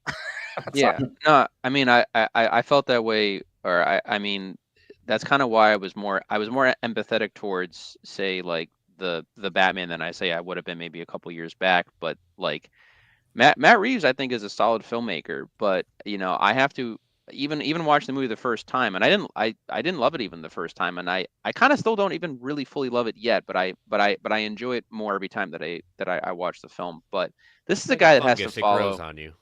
Yeah. But it's a director that has to follow Tim Burton in his prime. He has to follow the Dark Knight trilogy, which most people would agree is one of the most well-regarded in the genre, basically. And then he has to follow Zack Snyder doing all his Zack Snyder stuff. Like, I mean, that's a high bar You know, like how do you really make it new? And I feel even worse because pretty much right when the movie had come out, the Snyder Cut had come out like just a little bit previously, and we're seeing a Batman. We were kind of seeing a Batman where we wanted a Batman eventually to go, as we had seen in the books. He's working with the Justice League. He's facing, legions of stuff, dealing with Darkseid. Like he's fighting aliens. He's saving the world. He's going to, and then we're back to a year two Batman essentially. So, it was a bit of a whiplash. But I mean, the movie's good, and but even watching it, Colin Farrell's Penguin is a great example.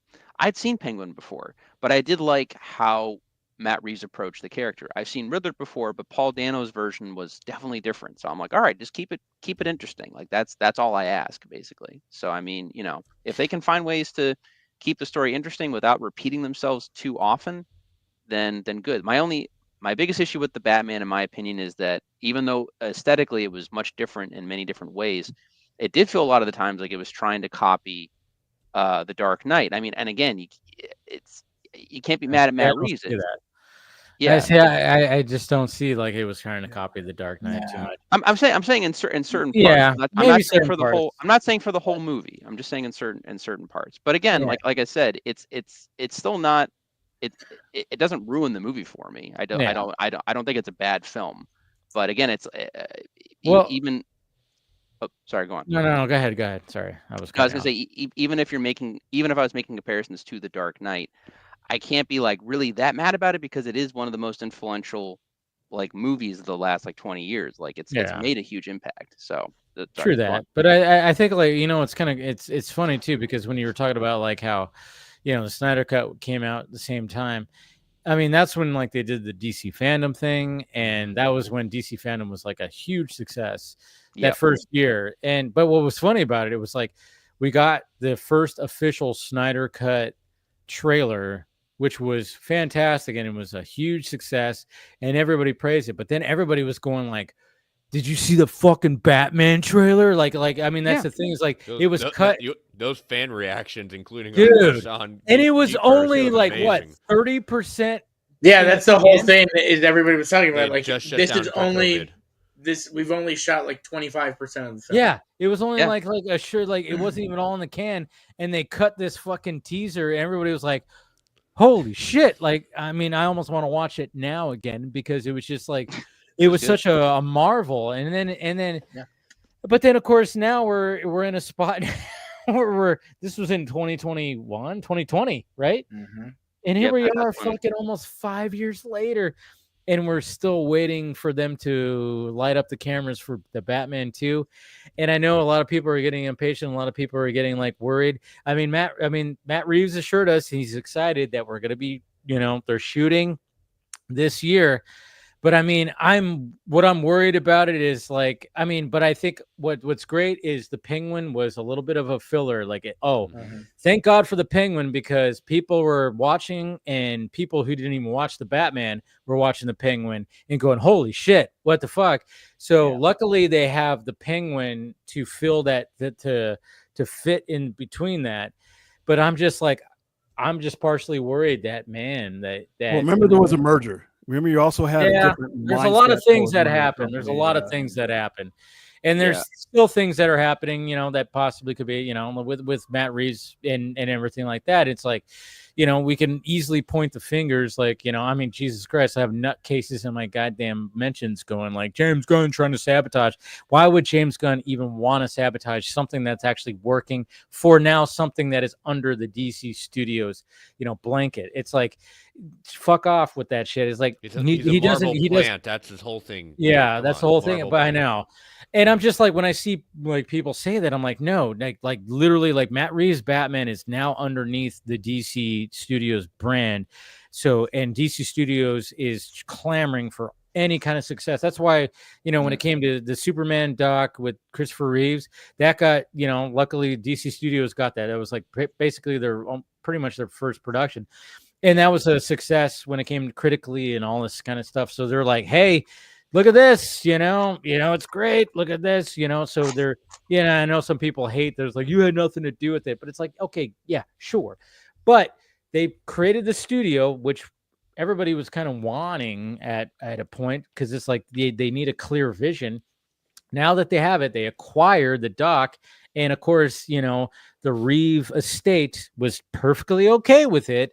So let them have that W. And then, of course, when it came to the Penguin, yeah, at first it wasn't under DC Studios, but then when they created it, then it was like, all right, let's put it under that umbrella, you know, pardon the Penguin pun. But, you know, it's like, hey, a W is a W. A W is a W for that. So it's like, why would even James Gunn want to even think about like, hey, if I'm just gonna cancel this because we got to do our Batman? No, it's not gonna fucking happen. Now, when it like going back to the fact that they're trying to still figure out this Batman, and who knows if Andy Muschietti is going to do it. It's very much up in the air, and it's funny because I've had conversations with people, and they're like, he's not going to do it. I'm like, yeah, it could be the case, but it could be. Who knows? It's so far off, like what William said. It's so far off. Gunn is very much focused on making Superman the best possible fucking superhero movie that it could possibly make. Muschietti is trying to make a prequel It series that apparently is going to span over 3 seasons. So they are busy. So let's just, you know, let's let everything marinate. Let's see what happens with Clayface first off. That's what intrigues me. I so love the fact that they're speaking of doing something different. They're going to take a really awesome villain that was redone for the animated series that we love so much that we just talked about here. They're going to turn that into a movie, and it's written by a very renowned writer, a horror writer. I'm like, and you got Peter Safran saying, oh, it's going to be DC's The Fly. I'm like, sign me the fuck up, you know, and it could be very low budget. I mean, it seems like things are being done correctly. They're not just throwing a bunch of money into like these big, huge projects. They're going, hey, what's working? What's got a good script? How can we keep the budget low? We don't have a lot to deal with here. And I think they're doing a fairly good job, at least what we're seeing, but who knows what's going on behind the scenes. I mean, James Gunn could show up bald in 2 months and be like, yeah, I lost all my hair because I'm stressed. Jesus. Yeah. Right. What was I going to say? That was that was a lot right there. That was a big tangent. No. No, I mean, look, at this point, I've said to you guys the same thing I've always said, which is just like, let's just see how the Superman movie does and go from there. I'm more right now as far as stuff being done. I know the Superman's been pretty much done filmed. I know Fantastic Four is done filmed. Right now, I'm concerned about the LA fires. One, because, you know, people are obviously in danger and stuff like that. But I definitely think the fires are going to affect. They haven't really talked about it, but I think it's going to affect delays in certain things that are being done right now. I think there's going to be. Yeah, I think it's going to affect a lot of things. Fallout had to stop, which is kind of like ironic because Jesus Christ. Yeah, they had to stop production. Spider-Man Noir had to stop production as well too. Yep. So I mean, that's going to affect some stuff going forward. I mean, I think we're probably solidified for the stuff coming out in the summer, but over the next years, there's going to be at least a 6-month minimal delay on some of these things. I think. I mean, my estimation. I don't know all of the details, obviously, but that's going to affect some stuff. Well, for sure. I think what's going to be happening too. I mean, there was a lot of premieres, like shows and movies that got canceled. They're probably going to start looking at, you know, other venues in the country or whatever to do premieres. Now, who knows? But I mean, even like when it comes to football, we got NFL playoffs that are happening. The Rams were supposed to be playing the Vikings in LA, but they pushed that to Arizona. They were canceling Kings and Lakers games. So yeah, there's a lot of things that are going to be affected, but I mean, it seems like when it comes to entertainment stuff like sports and all those kind of things, it's like, yeah, a lot of things are just going to be pushed out of this area, or at, you know, the LA area, or, you know, the state. Do we know which areas got hit the most? I know Pasadena got a huge Palisades, Malibu. I mean, it's LA. It's all LA County. So okay. It's all LA County for sure. But yeah, so That's why, I'm out. Like I said, thankfully, I'm outside of LA County. I'm a county over. So yeah, you said that you're 100 miles out or so. Yeah, I'm about 100 miles from like LA and the coast and all that stuff. Depending. It's going to have a negative reverberating effect depending on how long it takes to rebuild those areas. Because, like I've always said, there's so much of your market consumption comes from. If you look at the United States, the consumption comes, like I said, 37% of all consumption period comes from the states of New York and California, and more specifically, the density of Southern California. So you have a lot of consumption. So if you have a factory somewhere, anywhere in this country that makes something, there's a good chance that it's going to one of those two states. And if those states aren't spending and buying because of all this, it's going to have a reverberating effect. Plus movies, depending on, after a certain amount of time, if the second largest market in the nation is in that kind of peril, do you restructure when you release your movies? Because I remember when we were coming out of COVID, it didn't matter if Iowa, had its theater open, if New York, if New York and LA did. I was just gonna say that too. I mean, Hollywood's still not recuperating from COVID. Yeah, they still. And now you got or the strikes. Or the strikes. Yes. I mean, Hollywood's gone through the ringer in the last 5 fucking years. I mean, just when they start getting ahead, boom, another thing. That literal picture of Hollywood sign being on fire. That's somewhat of a prophecy at this point. I mean, it kind of just it's a representation of what's going on with it. Because I mean, I don't know how many times I've scrolled through and seen videos of people who've worked in there, and they go Hollywood's fucked. I work in Hollywood. I haven't had a job in fucking 18 months and blah, blah, blah.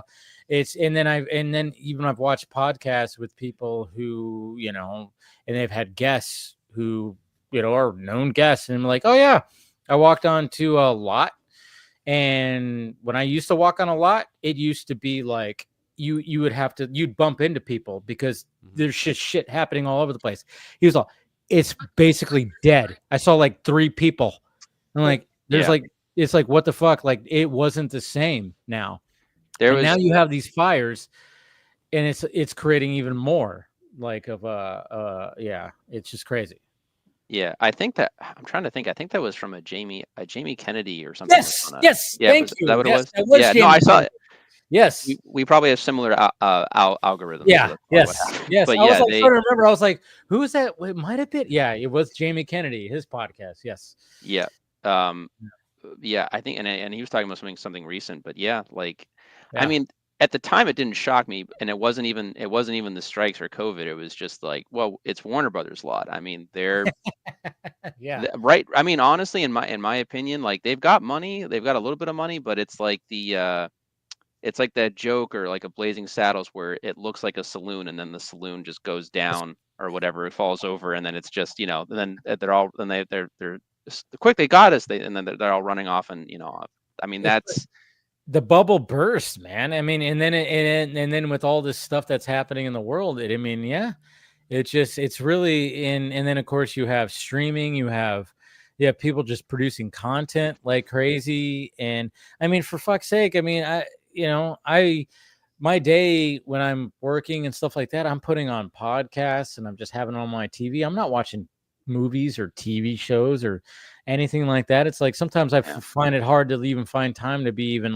hey, let me watch this stuff, because I'm either listening to podcasts while I'm working, and then when I'm done with working, I'm I'm editing my own stuff. Well, there's this new era of things. I mean, listen, you guys know how I feel about streaming content to a degree, which is basically I want the content to be well made. I want any entertainment to have at least some, unless the factor going into it is to be schlock, then fine, then do what you want. But try to make good content and good a good product, basically. That's the point. But it's at the point now where I think a lot of us are just sort of there's stuff. I mean, obviously there's leftover. I mean, the pandemic fucked up a lot of how things are, but now there's still a lot of content, but they're just trying to relegate it for this streaming era, which is now being relegated to basically being a new form of shitty cable.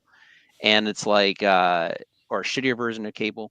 But I mean, you have articles coming out now where they're having Netflix writers writing the characters, yelling and explaining what they're doing, because even they know that people watching a Netflix thing, they're watching it passively. They're playing on their Switch or on their phone, or they're they're typing something up, and everything is background noise now, and that's kind of what's happened with movies, where movies have to be an event now. They have to be. People don't go and watch character-based films anymore because everything just gets relegated to streaming at this point. Unless it's an A24 or a Neon type.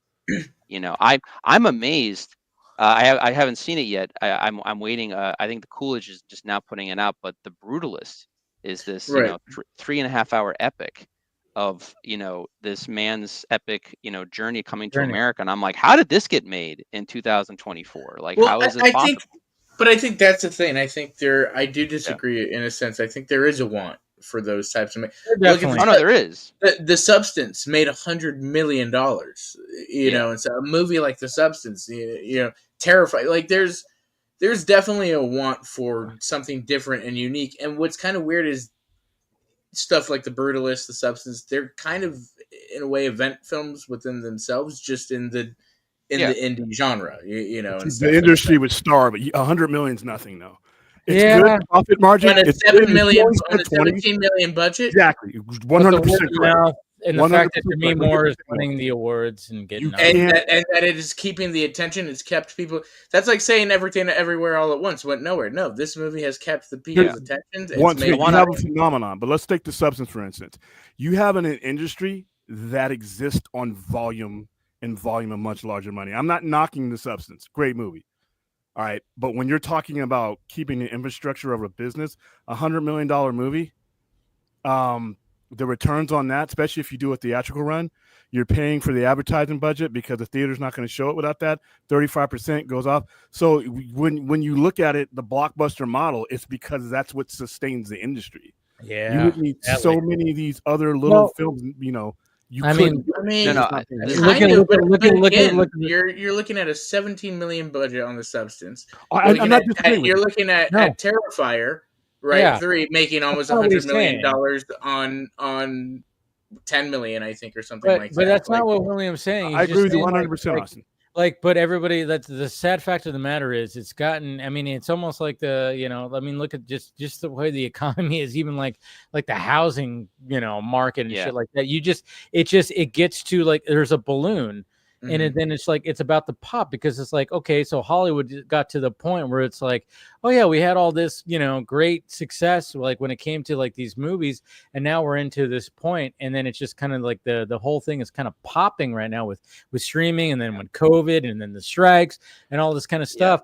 So I think like people are craving like, hey, can I get something original? Can I get something different here? Right. And I think that's we're seeing a lot of these like original movies kind of just like get a little bit more, but at the same time, the people that are, in these execs and all the stuff, they're like going, okay, yeah, it made $100 million, but we want more.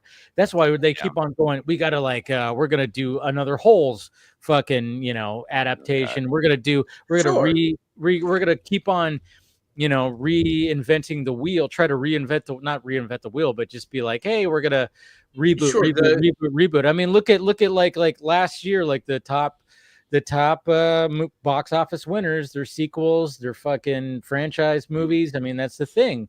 No matter what, they're still like the best. It wasn't like that in the 90s. In the 90s, it was like, Jesus Christ, Independence Day, Twister. It was like all these new movies, these new blockbusters. Those were massive money for that time that were spent on it. Now, when you're talking about like The Substance, that's great. That's great. Awesome. Some of these Slumdog Millionaire things, that is great. You get the notoriety, and hopefully if you get the Academy Awards, you can keep pushing the movie, resell it. But for every one of those movies like that is really good, there's a whole bunch of other movies that are really good, made on those budgets that people have no desire for and are not to the level of sustainability. Because $100 million, the profit margin, it's a success. 100%. Congratulations on that. But as far as not just wanting big dollars, you have to have big dollars because it's like insurance. And in order for your studio to back and fund anything else, there has to be a certain amount of money and volume being made. And then, of course, recently, the I think, was it a writer director? I totally forgot who directed The Substance. Coraline. She also wrote it, right? Yes. Yeah. Yeah. I believe so. So she was asked any sequels, and she's like, no. There's not supposed to be a sequel. Yeah, but at the same time, you better believe her phone was ringing off the hook. Oh, absolutely. Well, on sequel. We got to do a sequel. We got to do a sequel. Maybe if, and again, this is the kind of the interesting thing with the Substance too, is that Universal had the rights to that film. They were going to distribute it. And they asked her to tune it down. She said no, walked away with it. Now there's no way that she didn't get like a bunch of phone calls about right. Exactly. Like, you know, and I'm sure Universal is sitting there. Now, if Universal had been in charge, yeah, they would have been all over her about. And what's interesting too is like you have a movie like Barbie come out last year, one of the biggest, you know, the biggest movie of last year, and there was like Greta, you know, was like, we didn't think that there was going to be another one. Even Margot Robbie was like, yeah, we didn't think there was going to be a sequel. It's like, and we keep on hearing every other week you hear about, oh yeah, they're talking about doing it. But it's like, yeah, why wouldn't they? Because you took a brand that has existed for 100 years and you turn it into a fucking $1 billion movie. Why I mean, it's just so funny that like, why wouldn't you think this wouldn't be like a franchise of movies? But at the same time, you know, the way that movie resonated with people was because it was such a unique kind of thing. It's like, and then if you keep on doing it, you're going to get Thor: Love and Thunder. But here's the thing. The customer dictates all that. The customer, no matter how good your indie movie is, the customer is not going to see them. Yeah. They're not buying a ticket to, and the numbers that you need to be able to justify it, because guess what? Yeah, you turned down a movie that ended up being phenomenal hit, made 150 million, but at the same time you're saying yes to another movie, a franchise that can make you 300, 400, 500 million. That's all these movies are made on borrowed money for the most part. So you have to keep in mind when you're starting from behind. So the customer wants the franchise. The customer wants to, when they plop down their money, they want to know that their value is more than just a movie that they're sitting. They're buying into a world. That's what they want. They dictate the market. They don't want to see indie, you know, whatever guy. I mean, I'm not knocking these movies, but the familiarity, because you know why? It mitigates the risk. When you're taking a family of four to a movie, what are you going to do? You're gonna take a risk on some unknown thing that's made for $1 million, or are you going to take a risk on that thing that you got a lunch pail on, or you know, you got toys on, all that stuff? It's the customer dictating. But at the same time, and I think you're right too. I think that's where, I'll be honest, where the streaming comes in a good sense. Okay, you look at Fox Searchlight and their partnership with Hulu, right? They're, you know, movies like A Real Pain and Night Bitch and these other ones that, you know, they get their theaters. You know, they're not going to make a lot of money in theaters and stuff, but then they go on Hulu, on these other streaming sites, and they get, you know, a lot of attention, and they've already had that deal in place where after a certain amount of time, it's going to this site. So that way we can make our, you know, our money back. And so I think that's where streaming has been a saving grace to indie filmmakers and things like that. Like I said, I've been telling people, I mean, just pick a movie on Hulu, and then what I love about Hulu, it'll pick the next movie for you, and you can find some cool little gems. You could find some fun rabbit hole. Dude, I've gone down so many rabbit holes where I remember I forgot what this movie was, but it was a fucking weird ass movie. And I was like, it's pretty bad, but I was like, but I appreciate it because it was so unique, and so it was nothing like I've ever seen before. It was, some of the acting was terrible and everything, but I was like, I appreciate it. I watched it to the very end because I was like, I would never have watched this movie just picking it, but the concept was weird, and I was like, you know, and I watched it to the very end. It was like, and I love that, and I think that all the I think they can all really pretty much do that. You can let your streaming service pick another. I'm a criminal for Netflix. But here's some of these movies, that, you know, when you say, oh, that movie bombed at the box office, because Fanboy only knows what's in front of, you know, on the screen, right? And then that movie, a lot of those movies aren't even greenlit without the streaming consideration involved. So you may think that they just took a hit right in the nuts, right? But they don't stop counting the money until the money stops being made. Which is why the head of CEO is still, or the head of Sony is still, in his head about why these Sony movies work. Look at Red One, the fucking Dwayne Johnson Christmas movie. It's the biggest movie on Amazon or whatever. It bombed, but they were like, well, we're gonna put it on Amazon like 2 weeks before Christmas, and then it was like one of the most watched, on Amazon, because I was like, yeah, smart. Because it didn't work in the box office, and it didn't, especially if we believe the price tag that was on that thing.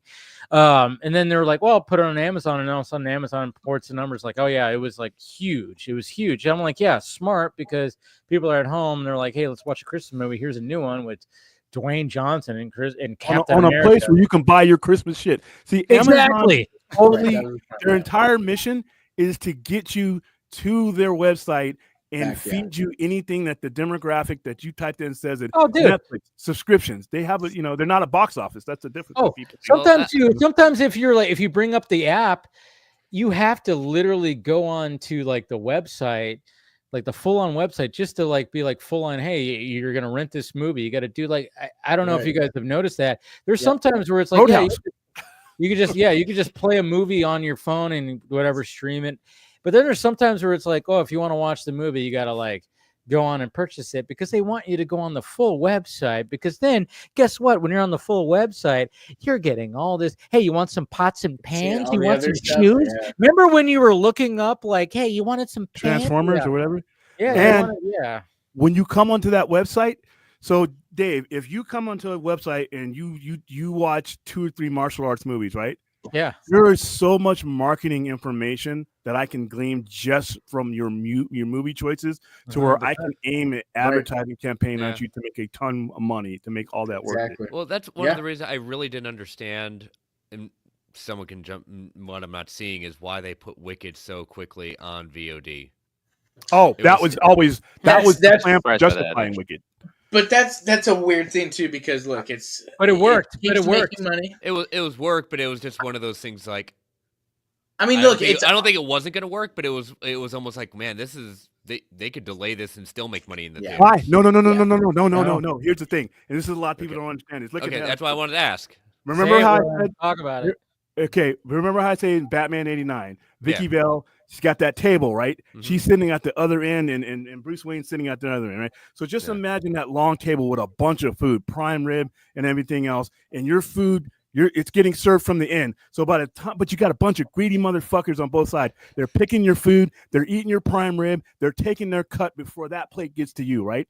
So when they do this, it's just like the theater game. The box office 35% right off the bat. Mm-hmm. Whoever loans you the money gets their top dollar right off the bat, plus interest. So you're already talking about the money that the prime rib, and you're getting bones now. So what they've done is they've taken and they've shrunk that table.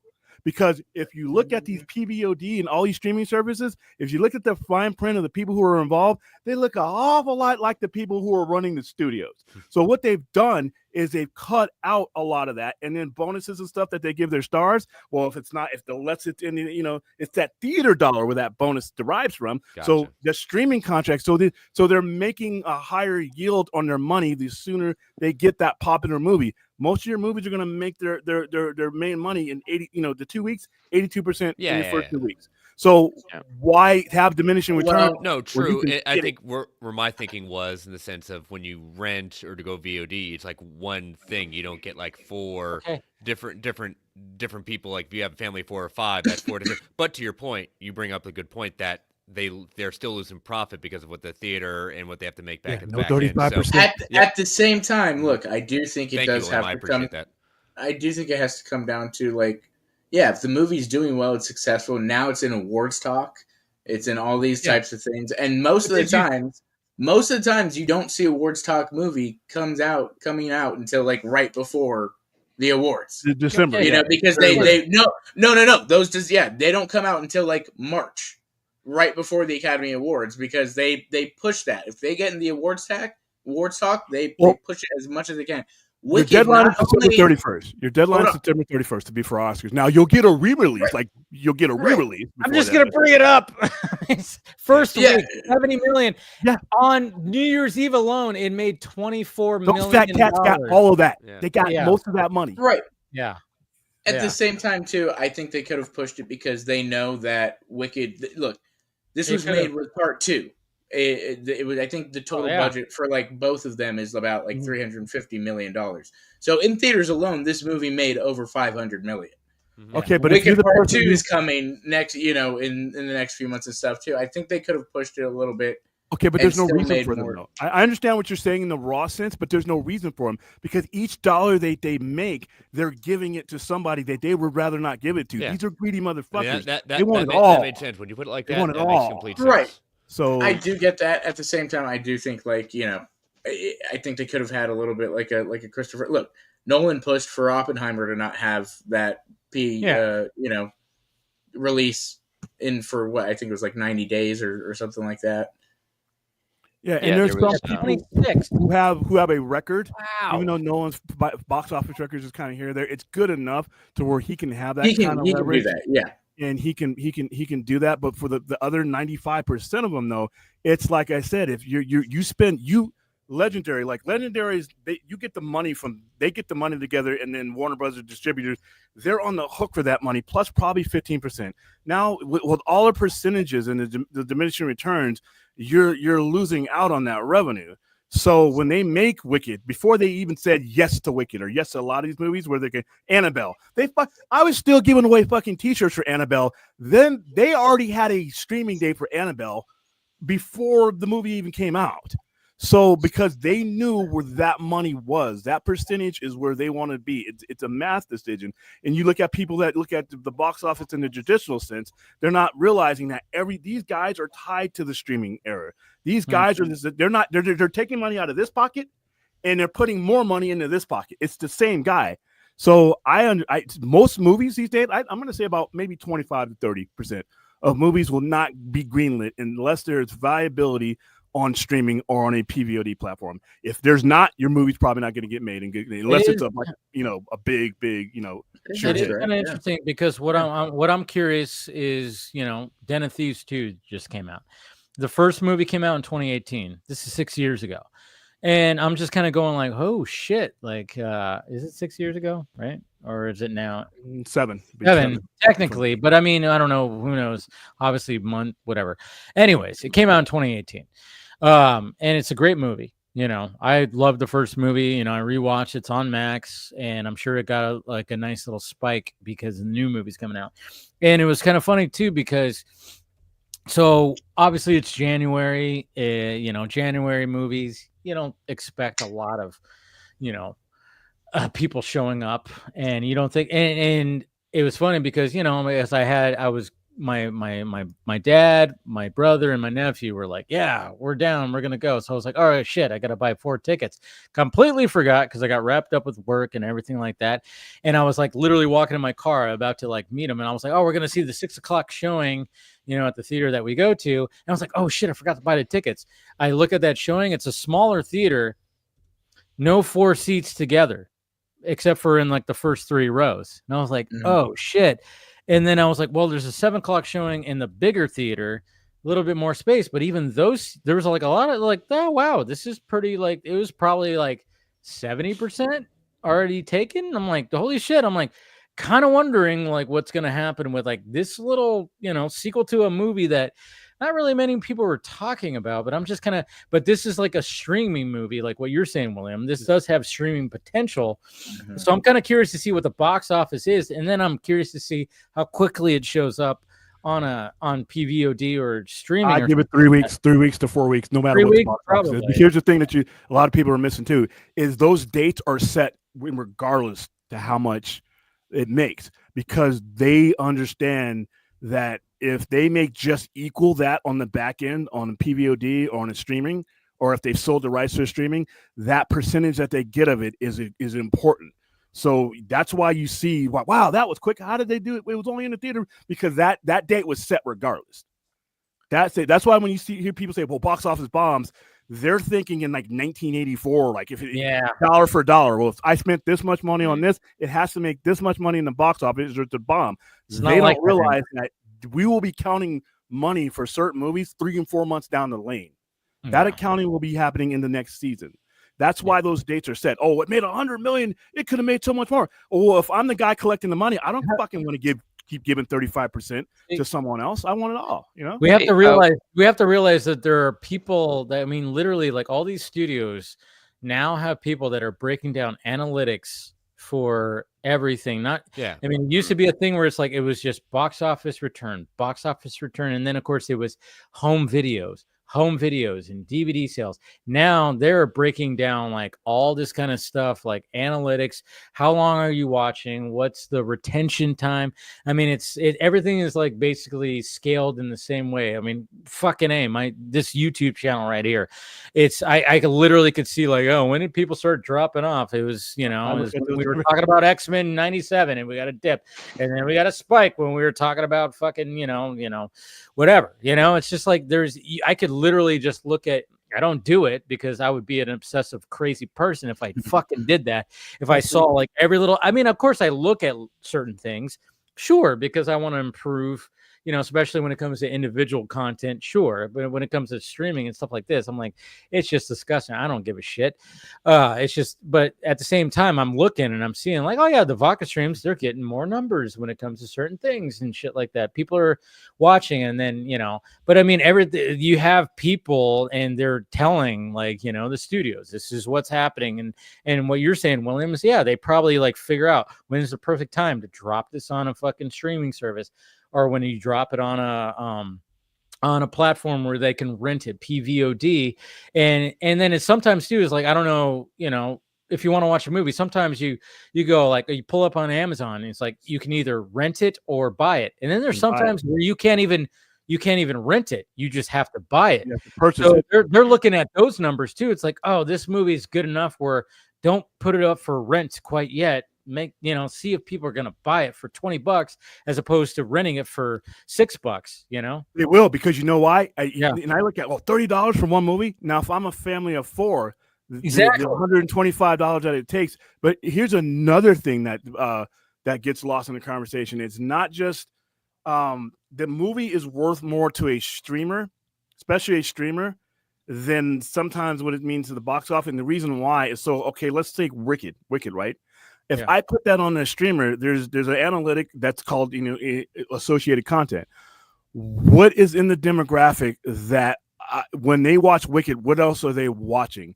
They're not just going to watch movie. Wicked is the headliner. It's the main event that keeps people subscribed to my thing. So say if that movie keeps you subscribed for another 3 or 4 months, $15, $16 ahead, I just tripled what I would ever make from you in a box office.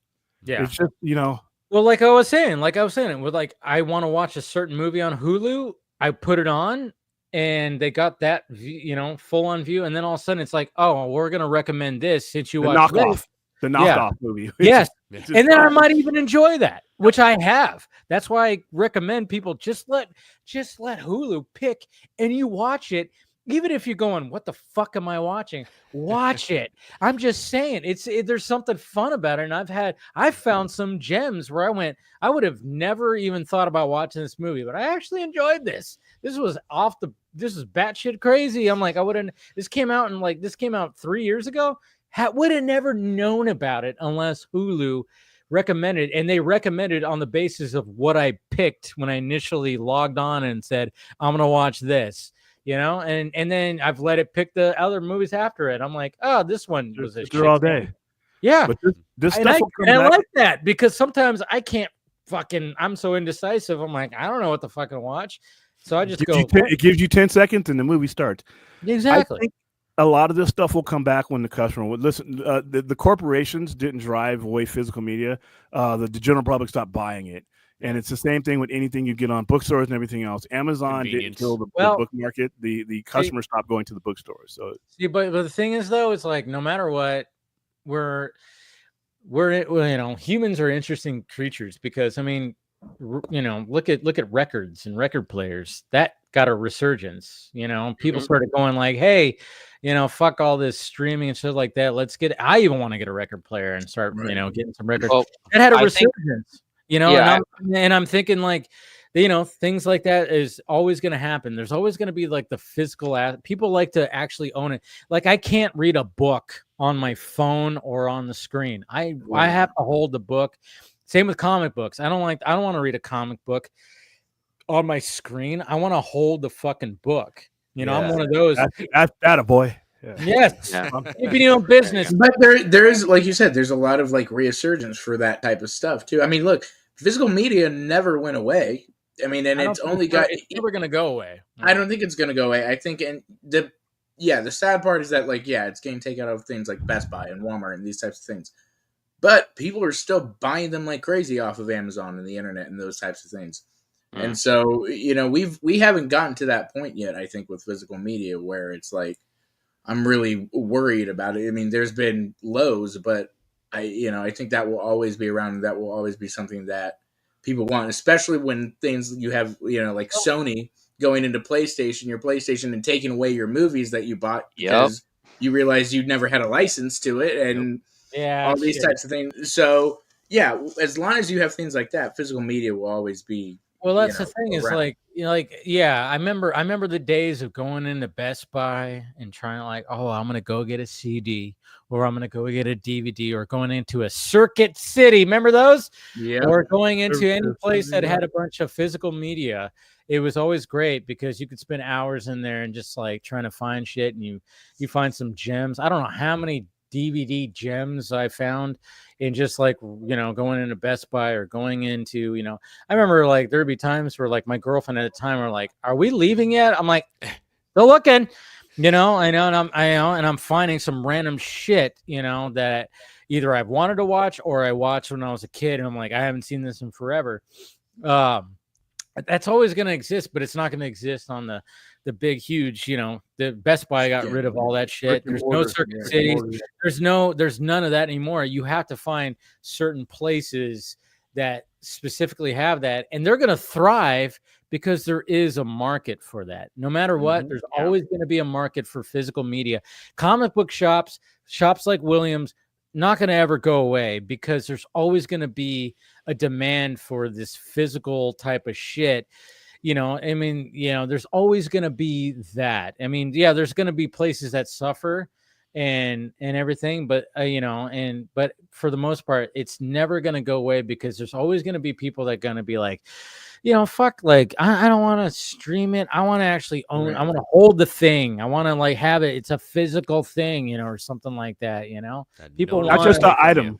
Not just the item, but the interaction. That's what the thing is all these places sell the same thing, but the interaction between each person who's behind any particular counter or how a place is staffed, people will eventually want that back.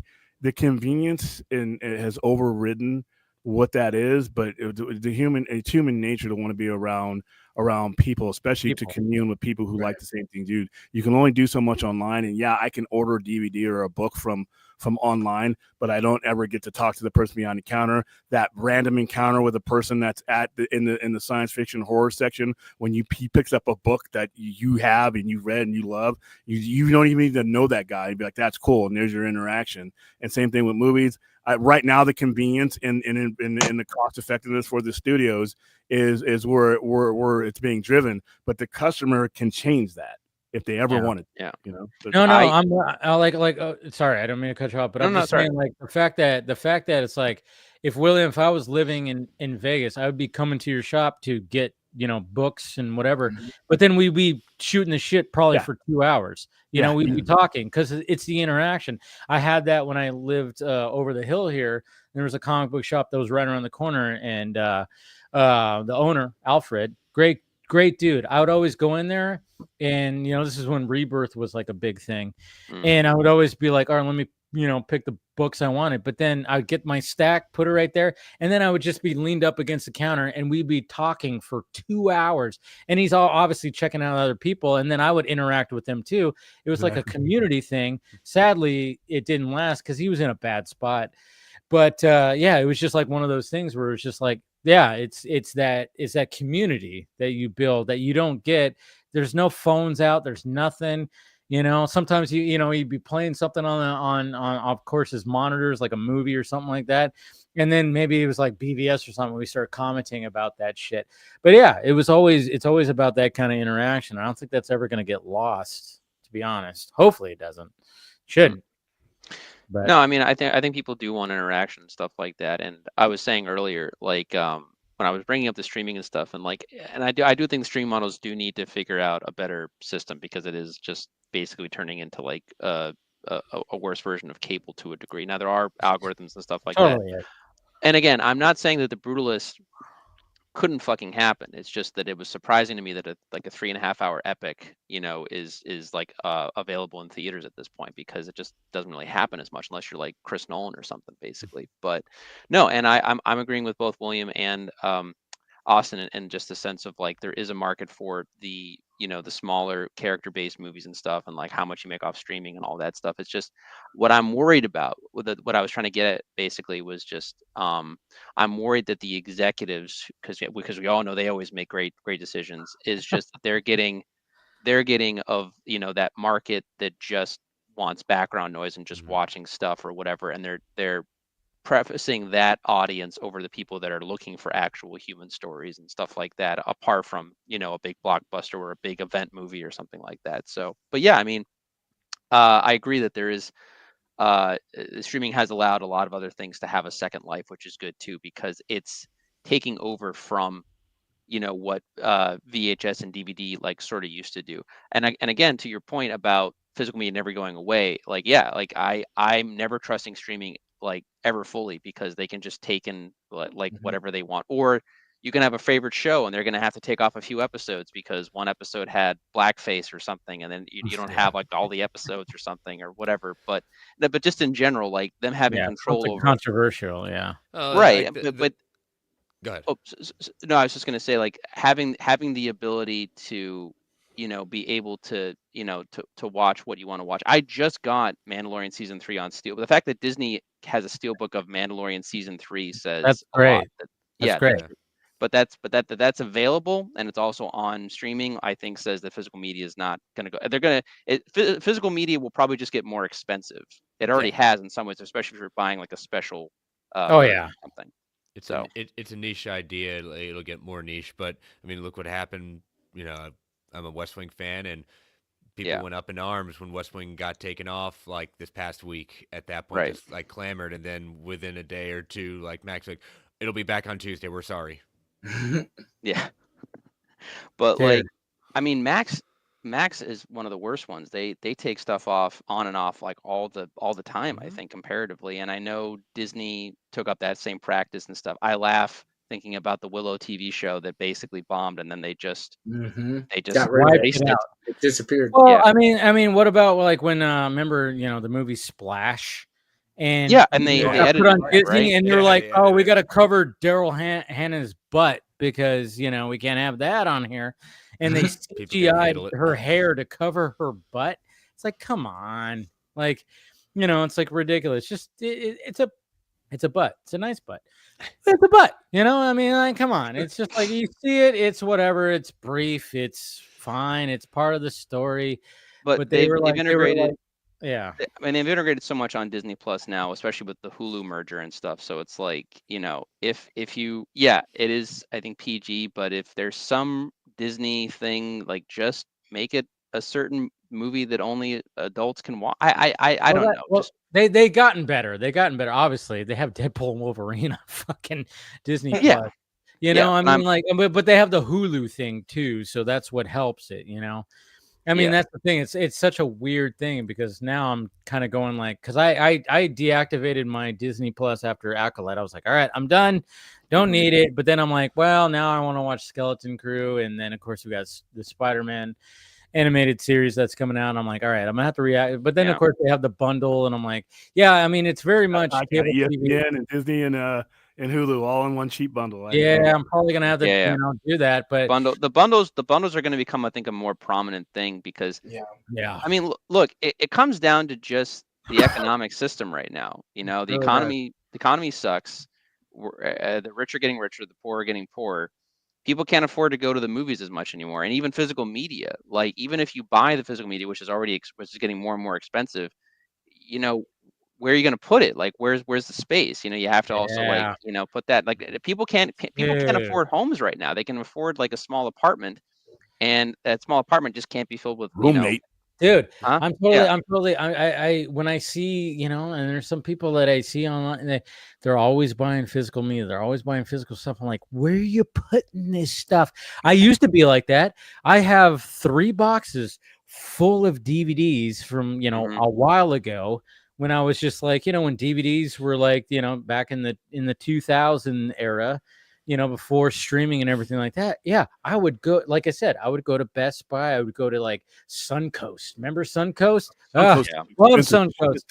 I would go like to all these places and find random DVDs. Oh fuck! I remember watching this movie when I was a kid, and my dad had the VHS, and I still have those 3 big boxes of DVDs. Because I'm like, I can't get rid of these, you know, they're fucking relics now. But I'm like, nowadays, I'm like, I can't do that now. I wish I could. I wish I could have like a whole room dedicated with like just shelves of Blu-rays and everything like that. But I'm like, I can't do that now. I have a somewhat small apartment, and I can't fucking do that. Maybe one of these days I'll get back to the physical stuff. But nowadays, I'm like, I'm just gonna buy it and stream it, or rent it, stream it, you know. It's just easier and more, and again, that convenience factor, but yeah, streaming, I try to stay away from streaming as much as I can, unless I'm like sharing like a private server with like friends and we're pirating movies and stuff like that. But for the most part, even the streaming, high seas, I hear. Right. But even then, like the streaming quality will fluctuate, and then or the movie will take forever to fucking load because it's 4K or whatever the case is, and you're just like, come on, man. I'm watching Trap right now, and it's fun. It's so stupid, but like it's a 4K download, so it's taking me forever to actually watch it. I have to keep pausing like every like 10 minutes or so to let it, you know, load a little bit more. But no, what was I gonna say? I feel like Walmart is pretty much the only place I can go to get physical. Like extensive physical media. I when I would go to Walmart, I would love to go into that fucking $5 bin and find gems. I've found so many gems in that $5 bin when you're just looking, you're like, what the fuck is this? I don't even know. I'm like, all right, what's Boondock Saints? Shocktopus. And then all of a sudden I put it on. I'm like, this is fucking awesome. You know, it's like, you know, Boondock Saints is great, by the way. William, did you say Shocktopus? Shocktopus. Remember like those oddball movies? No. What is this? Instead of Jaws, it's Big Shark or something. It's a porn. Like Sharknado or something. Yeah. Okay. It's actually a movie. Shocktopus is actually. No, I'm sure it is. It definitely is. Sharknado is a movie. I know Sharktopus is also a movie. Yeah. But I found out that these shows, a lot of these old shows and new shows, are actually being put out on DVD still, but I'm finding them all at Walmart. The only problem, it's that double-edged sword of being at Walmart. So if it's a giant, you know, DVD Blu-ray box set, chances are 50-50 it got smashed to fuck in the truck going up there.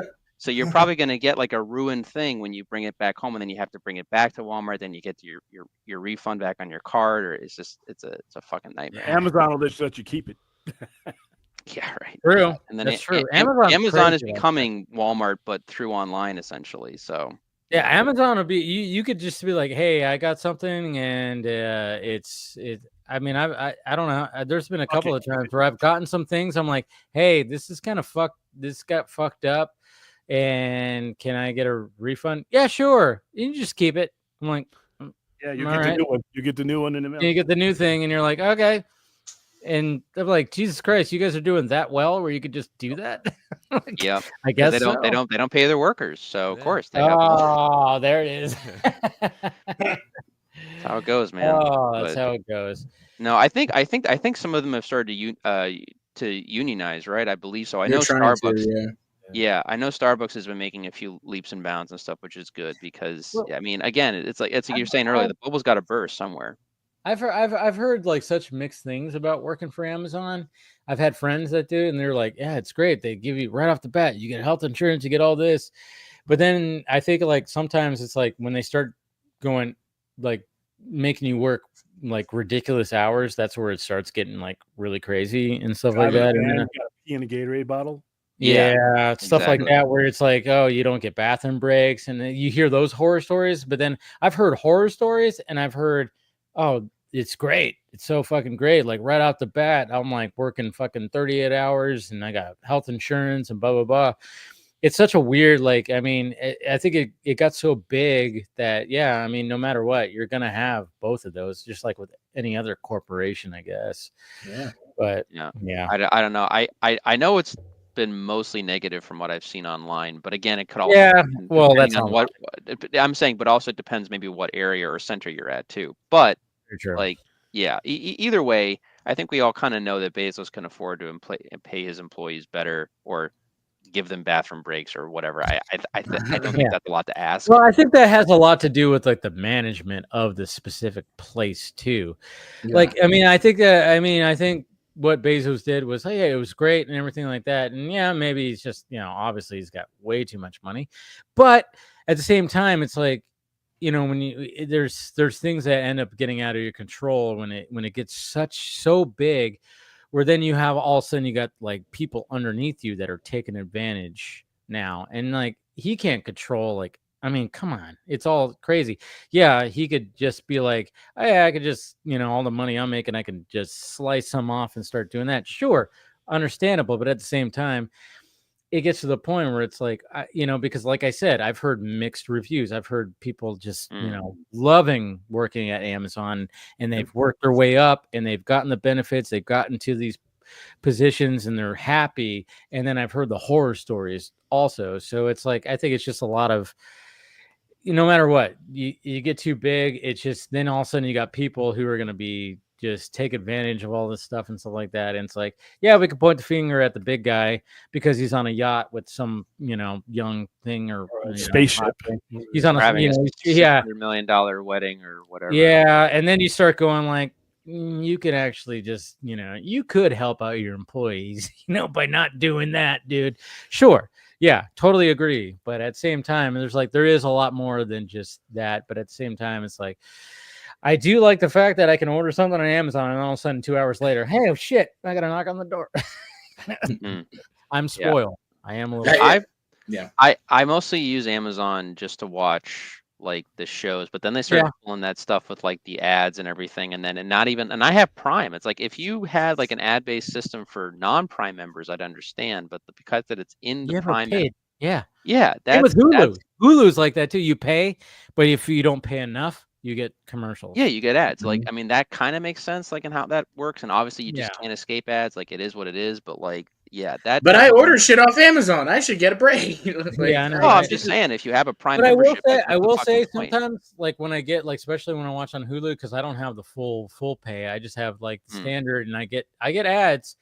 But sometimes when that happens, I'm like, all right, bathroom break, maybe like give myself a drink or give myself grab a snack or something like that. I'm like, all right, this is a time to do that. Hey, let me check my Twitter, stuff like that. It gives me that like opportunity to be like, hey, I can do some things. But at the same time, when I'm like into a fucking movie and all of a sudden it like freezes up and then it goes to an ad, I'm like, fuck. Yeah. Jesus. You get what you're paid for, right? I guess. I'm of that person. Like, I mean, I grew up in the 90s and the kids' commercials were great and stuff, but that's the last time I remember enjoying real advertising, unless it's like a movie poster or something. Like, I'm good with there never being any ads anymore for the rest of time, but I have to be practical and make sense that you need to, pay for certain things, and advertisers do that and so on and so forth. But yeah, but no, I'm just like, if I have Prime membership, I shouldn't be getting ads. But at this rate, I'm probably going to cancel my Amazon membership at some point this year, because honestly, most of the shows that I want to watch on there, my friends pirate for me anyway. Wow! Don't say that out loud. I just already said it once. I'm waiting for the FBI to just come through the door and just take me away, guys. But no, I mean, but then like, I really only have it because like I use it to keep track of graphic novels or omnibuses coming out, and I just have too big a list to just try to like write it all out, everything. And even then, and unless it's like the 1 1/8 chance it's actually cheaper on Amazon, more often than not, I'll just look at that, see what it is, and then I'll go to a different website and buy the books off of there. And then I just use it as like a check off list to, erase and whatever, and just keep track of like what's available and what books I need to actually like get down the line or something like that. Like if like eventually I will check it out at some point, but like Lobo is going to be in the Supergirl thing. They just released like the Lobo compendium this past year, so I have that in my list of things to eventually purchase and like check out at some point. But I'm probably not going to buy it off Amazon. So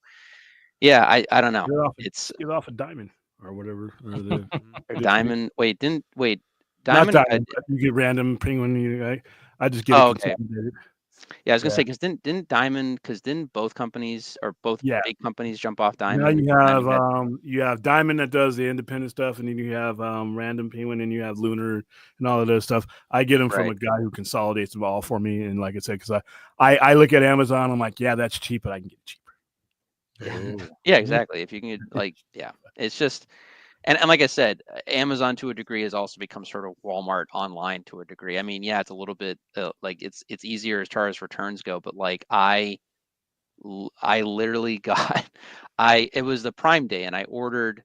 My friends were like, "You got to get the big screen TV," and I was like, "Fine, I'll do it." Got there, got the TV out. It was busted and broken because it's Amazon. How many inches? But I had to send it back because they wanted. But they were like, "Oh, you can keep it, and we'll send you a new one." And I was like, "What?" Yeah, if they did that, I'd be like, "Yeah, just send me another new one. I'll take this to the dump or whatever. I don't know. Yeah, or however you dispose of the TVs now." Nah, it's all crazy. It's all crazy. We're yeah. I mean, it's a crazy world we live in, and we're in 2025 now, guys. Crazy, right? Yeah. Isn't that feel weird to say that we're in 2025? Isn't that weird to say that we're in 2025? Like, I think writing the day at work. I keep writing 24. Yeah, I know, but I'm just saying, like, the fact that we're putting a 2025, it's like, Jesus Christ, we are really in the future here, folks, and we're complaining about streaming and we got all this content like at our whim. We could just like, hey, let's pull up, fucking something, right? It's crazy. It's crazy, but I think we're gonna. Yeah, let's wrap up the stream with that right there. With hey, it's crazy. Everything's crazy right now, and again, hopefully, like I said, I pinned the Red Cross. If you want to donate to victims of the fires that are happening in Southern California, do so. And hopefully, you guys, some of you guys did, and it's just it's absolutely insane, the fact that it's like it's over there, and I'm like, I'm grateful that me and my family over here were fine and everything, and I appreciate everybody who's reached out, who has, made sure that I'm okay, and I definitely am. I'm not in any of those areas or even close, and power, my prayers and thoughts go out to those that have done that, so that are out there and have lost their homes and stuff like that. It's like I said, being in Southern California, I've lived here for 30 years. I've never seen the winds like that before. I mean, it was crazy. Like I said, I woke up 3:00 in the morning. Never have woken up to the winds just doing that. And I didn't even go back to sleep. It was crazy. It was like, what the fuck is happening right now? And to see the devastation, all insane. And then, of course, we have things going on, winter crazy things that are happening. I know, Chris, you're getting some crazy winter fucking snowfall and shit like that. Yeah, where you're at, but it's not that bad, Well, I mean, it's right now rain and freezing rain, sleet. Yeah, and, fun stuff. Yeah, Mother Nature is just like pissed right now, apparently. Yeah, get it done early. That way, maybe the rest of it might be okay. Yeah, for sure. But like I said, if you want to click that link and donate, do so. And hopefully the winds don't get too crazy again this weekend. I know they're supposed to, but hopefully not. They said even like yesterday and today it was supposed to kick up again, and they started kicking up yesterday, but then it stopped, and there hasn't been anything today, at least in my area. I have not heard any wind, so hopefully it doesn't kick up, because you just never know when that shit happens. And yeah, but let's go around the horn and start promoting things that we're doing. Chris, you can go first. I know you want to, you're gonna take off. You need to take off. So I'm already here. Yeah. All right, as always, Dave, thanks for having me on, and good seeing everyone here. But yeah, you can follow me on all the socials at Chris Balga, and you can catch my show, Marvel Alliance, with my co-host David. on Thursday nights at the Geekverse YouTube channel at 9:10 Eastern Standard Time, and just search Marvel Alliance for the audio. This week, Travis Snell did stop by. We did our 2025 Marvel predictions. We revisited our 2024 predictions to see who was correct and who also got wrecked.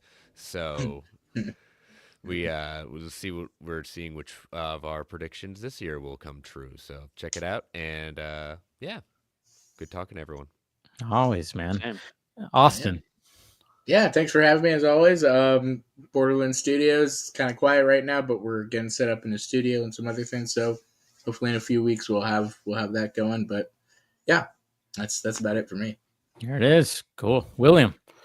You can find me, just Google the Sci-Fi Center. Obviously, join our YouTube page. We have Batman Forever tomorrow, as one of our watch-alongs, and that's about it. The Schumacher cut? Huh? The Schumacher cut? No, that doesn't exist. Don't say that. They screened something at Kevin Smith's. They did. There's something. Yeah, I mean something exists out there. We're watching the one that's been just fine, which is still it's an actual watchable. I love that movie. It's so do I. Bad in places. Like I said, I've always said it's. I think it's one of my favorites. It is one of my favorites. It resurrected it for me after Batman Returns, which bored me to tears. So when that came out, I was more than happy. I'm on the side of you. I like it better than Batman Returns. I will say. We'll be doing that tomorrow around 2:00, and that's all I got for right now. There you go. All right, Paul.